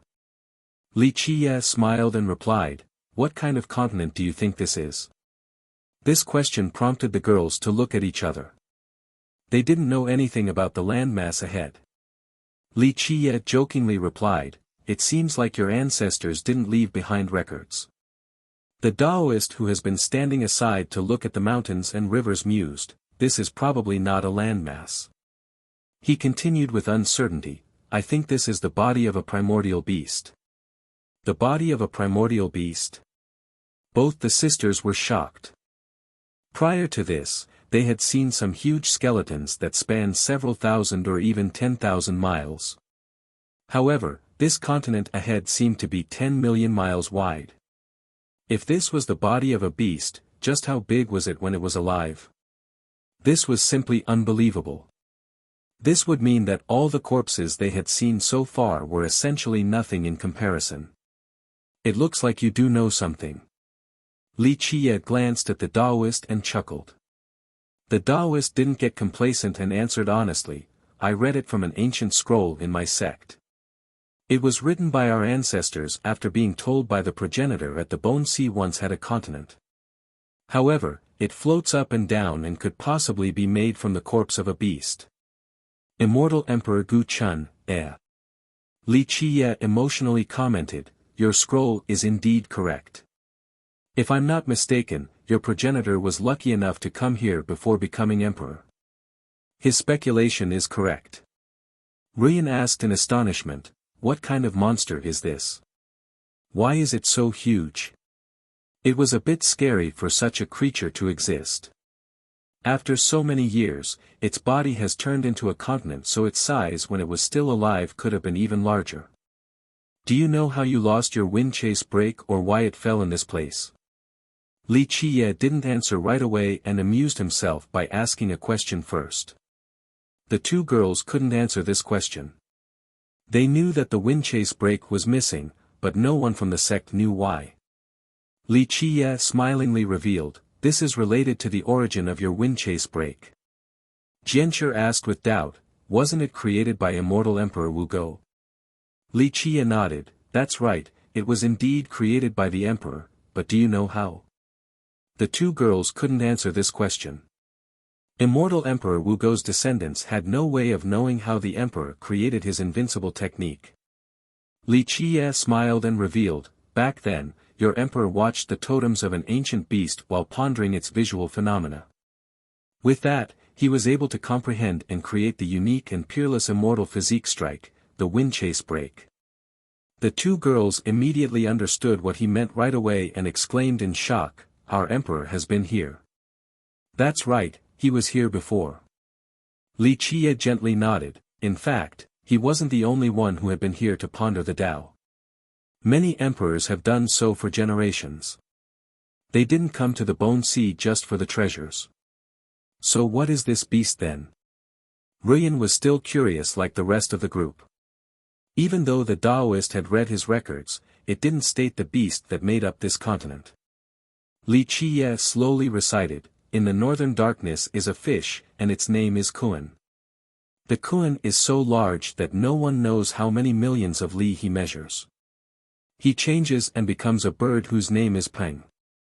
When it furiously flew, its wings flapped like the gates of the 9 worlds and was able to jump across the 19 continents, a Kuan Peng." The minds of everyone present trembled after hearing this poem. They were too familiar with the verses because this poem described a legendary divine beast, the Kuan Peng. They were inevitably shocked after finding out the original form of this continent. A Kuan Peng, a mythical creature. Some even said that it was the most powerful of all divine beasts. For millions and millions of years, who has actually seen a real Kuan Peng? Even though the verses described its size, no one could actually visualize its behemoth form. Right now, the corpse of a Kuan Peng was right below their feet and had turned into a vast continent. This made them truly appreciate its enormous size and understand the visual description of the poem. Chapter 1364. Not even in their dreams would their group have thought that this continent ahead was made from the body of the mythical Kuan Peng. The Taoist regained his wits and asked, Is this really its body?" Of course, he realized just how superfluous this question was after it left his mouth. Li Qiye looked ahead and said, a Kuan Peng. Even if it was more powerful and invincible, it still couldn't withstand the erosion of time. Whenever this landmass presents itself in the Bone Sea, it would emit many wondrous lights. Immortal emperors who wanted to understand the mysteries of the Tao could learn from watching these strange lights. Look, a Kuan Peng's innate gift, how matchless and magnificent. It can only be considered a miracle. Ruyan couldn't help but ask after hearing the high praise, what is the gift of a Kuan Peng? Li Qiye took his time appreciating the land ahead before answering, its gift is having a primordial grand Tao. Because of this gift, it induces strange visions. Even emperors would want to come here to learn. All the ones that have been here obtained fruitful harvests. Can we still be enlightened? The Taoist became slightly excited. A place where even emperors would want to learn from. This was multiple times more precious than any treasure or merit law, at least for people with great talents like the Taoist. Li Qiye smiled and shook his head, it's different now. Do you see any visions right now? So much time has passed that it has caused many things to vanish. The Kuan Peng's divinity, I'm afraid not much is left. You can no longer see the great brilliance and visions anymore. He paused for a moment before continuing, it was already incredible that its body could turn into a continent. Any other creature would have decayed to mere bones. This made the group realize the strength of the Kuan Peng once more. All of the skeletons here were powerful creatures, but ultimately, their death left them with nothing but bones. However, this Kuan Peng could turn into a continent. This was already horrifying enough. So divine beasts do exist in the 9 worlds. Jianche movingly sighed. Li Qiye rejected this comment, no, this Kuan Peng does not belong to our era. The distant era it came from is not the same as our current 9 worlds. Even though that era was truly exceptional, a creature like a Kuan Peng would rarely appear. This was unexpected to the inhabitants of that time as well. Many things remain unclear about the past, but our 9 worlds can no longer give birth or even handle the existence of a creature at this level. How could such a mighty beast have fallen in this place? Ruyan thought of something else, this Kuan Peng is probably stronger than an emperor. Li Qiye shook his head, it's hard to say about just how powerful it is. Even if an emperor dies and turns into bones, it doesn't mean that they are weaker than a Kuan Peng. A divine beast is unique. Plus, there are gaps between emperors as well. The group pondered a bit. They remembered that immortal Emperor Yan Shi stated that this realm had 9 levels. Even though their current cultivation and power left them unable to understand the realm of emperors, according to her words, one could see that there is a power disparity between the emperors. Your immortal Emperor Wu Go created the Windchase break here. Li Qiye told the contemplating sisters, in this process, he carved the supreme mysteries of the technique onto a piece of bone. The two were startled after hearing this after connected the dots. Ruyan quickly exclaimed, a bone from the Kuan Peng. Li Qiye nodded, yes, a Kuan Peng's bone. The emperor did it in order to understand the attack even more so that he could fuse it perfectly with his immortal physique.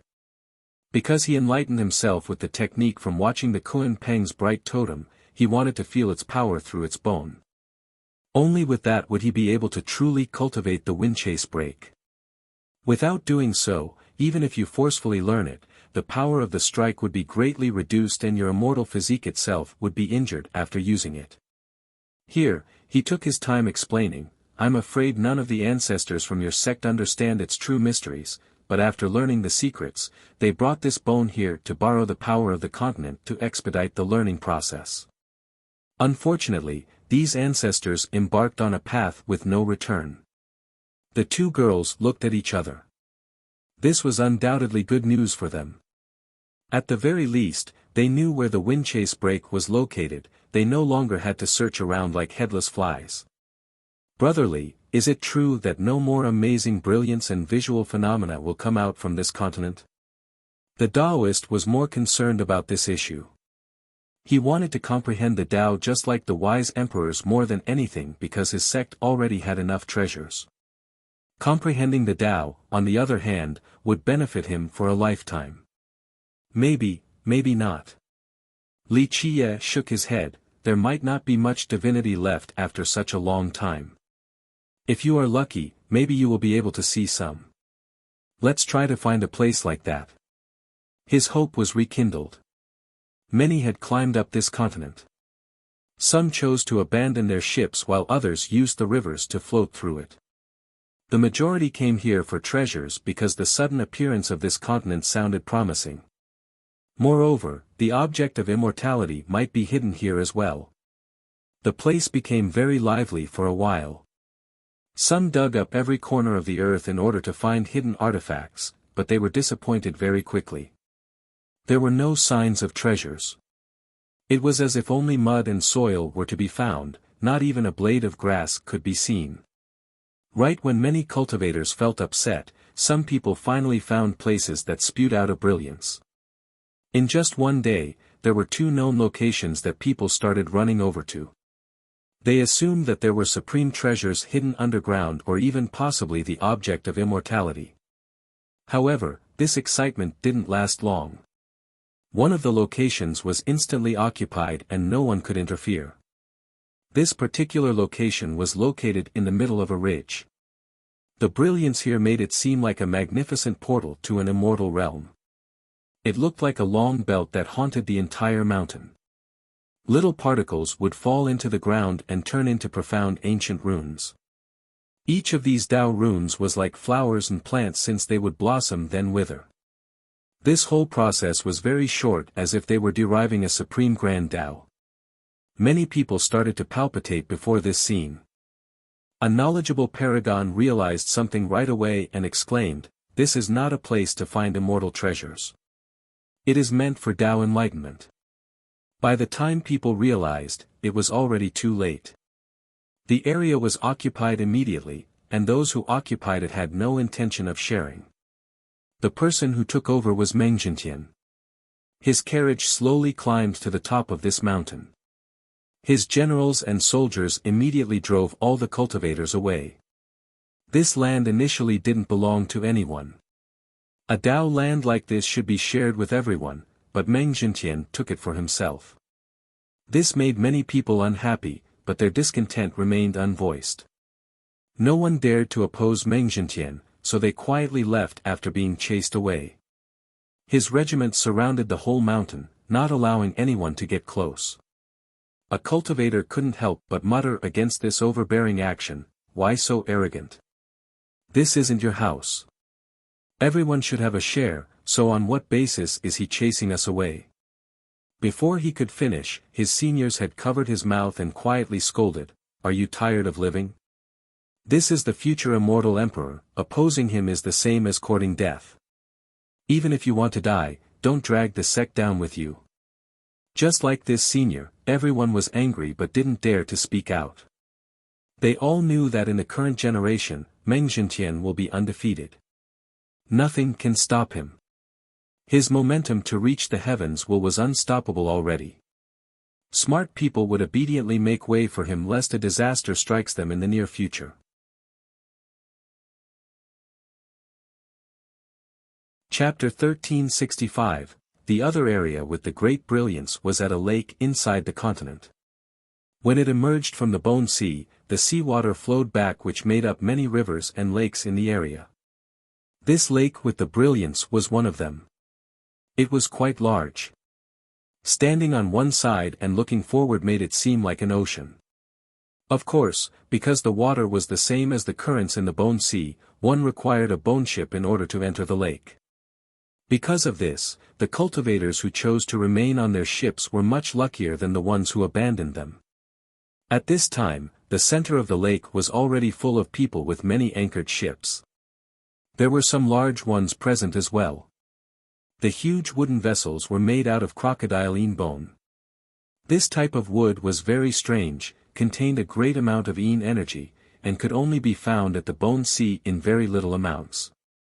Rumor has it that only the Roaring Conch had this type of wood, so they were the only sect who could create the wooden vessels to enter this place. Its progenitor was lucky enough to find some of this wood and began the construction of these vessels. Of course, this sect wasn't the only one who had them right now. For example, Meng Zhentian was sitting on a vessel gifted to him by the Roaring Conch. At this time, a huge building appeared on the lake. It looked like a huge altar made from some unknown rocks. On the altar was an octagonal tower also built from unknown materials. It carried an ancient and simplistic style. The entire tower wasn't decorated with sculptures or complicated lines. It seemed to be built directly from a huge boulder and looked quite rough, as if it was built by an uncivilized prehistoric group. They made it to be simple and practical. This type of tower was actually emitting strands of incredible lights, as if there was a supreme treasure within. These rays would also turn into archaic runes. After a while, these runes would transform into weapons that had ancient writings carved on them. These words seemed to be granting them incomparable strength. After the appearance of these weapons, the tower became heavily guarded like an uncrossable pond of lightning. Many cultivators were excited and wanted to enter the tower on top of this altar to see if there was an amazing fortune inside. However, whoever took a step forward would be attacked by the weapons present. They were mighty like ancient divine weapons. It didn't matter how strong the intruder was, the weapons spared no lives. At first, there was immense excitement among the crowd as they scrambled to board the altar. However, screams came soon after due to the weapons floating above the altar. Even paragons were no exceptions. Activate. A god monarch didn't give up. He cried out and wielded a supreme weapon to rush towards the altar. He was quite mighty and rushed forward with great momentum. Rumble. He used his weapon to stop the offense and made it to the front of the tower. He was only inches away. At the time of success, a loud bang suddenly could be heard. A little tower descended from the sky, also with an octagonal style. However, it was much smaller than the real tower, a miniature version. Under the suppression of this little tower, everyone could hear a shrill scream. This god monarch was crushed to a bloody pulp. The spectators were creeped out with fear after seeing a god monarch die to a little tower. Shortly after, no one dared to venture near the altar again. They must think twice about their own strength compared to that god monarch just now. Eventually, one person stood before the altar with one sword. He attracted everyone's attention due to his dazzling style. Swift Tao Celestial God. Many shouted out his name after seeing his arrival. This name was no stranger to the crowd. As a celestial god on the path of the heavens, he was qualified to compete for the throne. However, his spotlight was stolen after Meng Zhentian came into being. Nevertheless, in the minds of many, he was still a powerful youth and a wondrous savant. They held their breaths and had their eyes fixated on his back as he entered the stage. Buzz. His blood energy erupted, transforming him from a handsome young man into a celestial god. Bang! This energy condensed into a tall figure that emitted a heavenly aura. It looked as if he came from above with the will of the heavens. At this moment, the entire universe was within the youth's grasp. Suddenly, the crowd felt as if their lives were in his hands, as if he could kill them with a single thought. Even paragons were trembling in fear in the face of this grand figure. They felt insignificant before the swift Tao God. Clank. One sword to shake the 9 heavens, one slash to illuminate the entire world. In a split second, he took action. His sword came swiftly without any complex techniques or variations. It carried his will that had entered the sword. It was ferocious and domineering. This was a slash that could end gods. Bang! Bang! Bang! The weapons on the altar came to stop him, but they were split into 2 before his advance. Just like that, his sword put down thousands of his enemies' weapons. One sword was the ruler of them all, allowing him to rapidly move forward in an unstoppable manner. Everyone was shaken to see this, including ancestors from the Roaring Conch and kings from Tyrant lineages. Today, they finally saw his strength. The god monarch earlier used his divine weapon to stop the onslaught of the weapons, but he couldn't destroy them. However, the swift Tao god's sword was able to break these artifacts. Such an invincible demonstration left many experts in shame and robbed many geniuses of their radiance. It was no wonder why people said that if Meng Zhentian didn't come out, he would be the most promising candidate to be emperor. This was truly not a phrase of flattery, he indeed possessed the strength. In the blink of an eye, he made it to the front of the octagonal tower. Boom!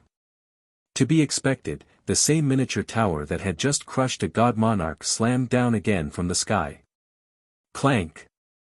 The swift Tao god instantly slashed his sword towards the sky to suppress the incoming tower. Bang! Sparks flew everywhere with the successful block. The crowd was once impressed once more. Earlier, that god monarch didn't even have a chance to resist and died instantly. However, a single slash was able to stop the miniature tower. They felt suffocated by this scene. The youth stood there with his lofty and invincible figure. Clang, clang, clang. His long sword continued to echo while the miniature tower continued to press down. His sword was bending more and more. Further suppression could eventually break it.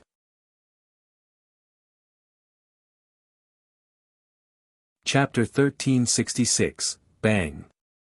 As the swift Tao god was being pushed down more and more, another loud explosion occurred.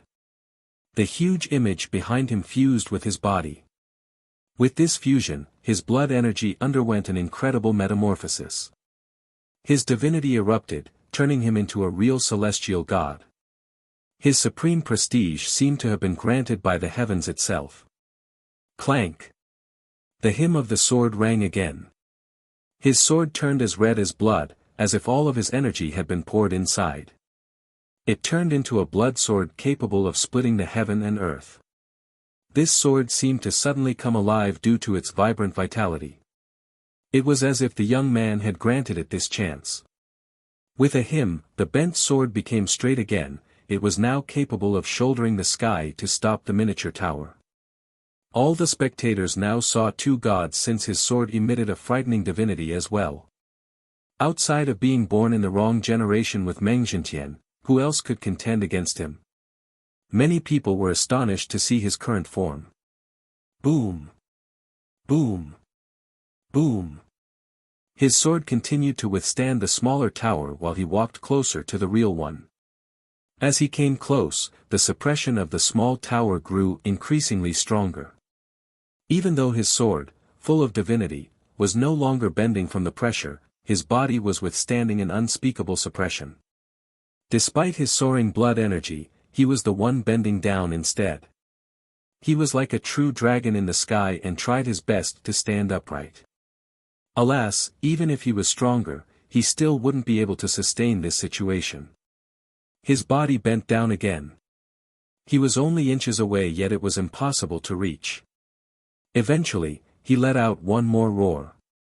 The divinity of the sword radiated a dazzling light as he unleashed a heaven-defying slash at the miniature tower. Boom!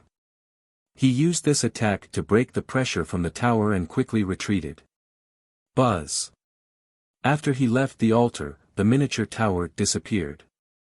A light emerged again and gave birth to the same weapons that started to float around the altar. The swift Tao god quietly stood in front of this tower. The altar was protected by a powerful ancient force. As for the tower, it seemed to be guarded by the gods themselves. Anyone who approached would be suppressed with no way of entering. The spectators neither commented on nor mocked his failure. Even a god monarch had been slaughtered in seconds, so him coming out unscathed has already proved his might. Even a god king might not fare better than him.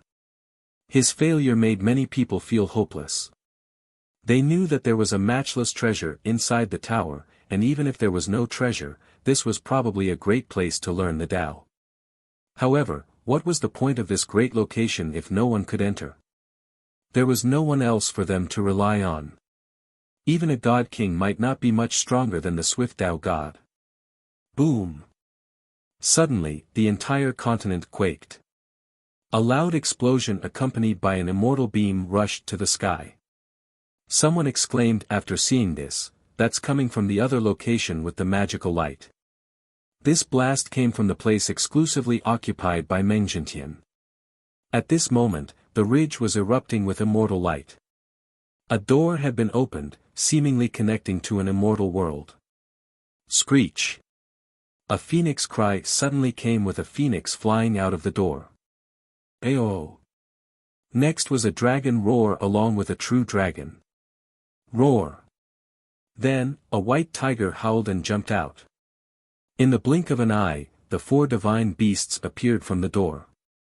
A true dragon, phoenix, white tiger, and black tortoise surrounded the four corners of this mountain. The mountain itself unexpectedly exuded a radiance full of divinity that wouldn't disperse. It became quite a sacred location. Are these the mythical beasts in the legends? The spectators were shaken by this scene. The four beasts emitted auras that left them breathless. Even a god king was quivering because this force was truly fearful. They're not the real deal, they're only projections. A paragon slowly explained to the crowd after seeing through them. This didn't make the crowd any less frightened. Just their projections were this terrifying. What if the real creatures were before them? Wouldn't all of them immediately die from the pressure? Boom! Boom! Boom! Wondrous sounds came from inside the door with a very particular rhythm. Outsiders could only hear these noises and nothing else. It seemed that this was the sound of an immortal preaching a scripture, as if there were immortals on the other side. After hearing this rhythm, a genius understood right away and exclaimed, "It's Meng Jintian. He's trying to ponder the Tao." A scared commenter murmured, "Will it be the Tao of an immortal emperor?" Someone from the older generation shook his head and clarified, "No, Meng Jintian's self-created Tao could have accepted the heavens well long ago since it accepted him in the last generation.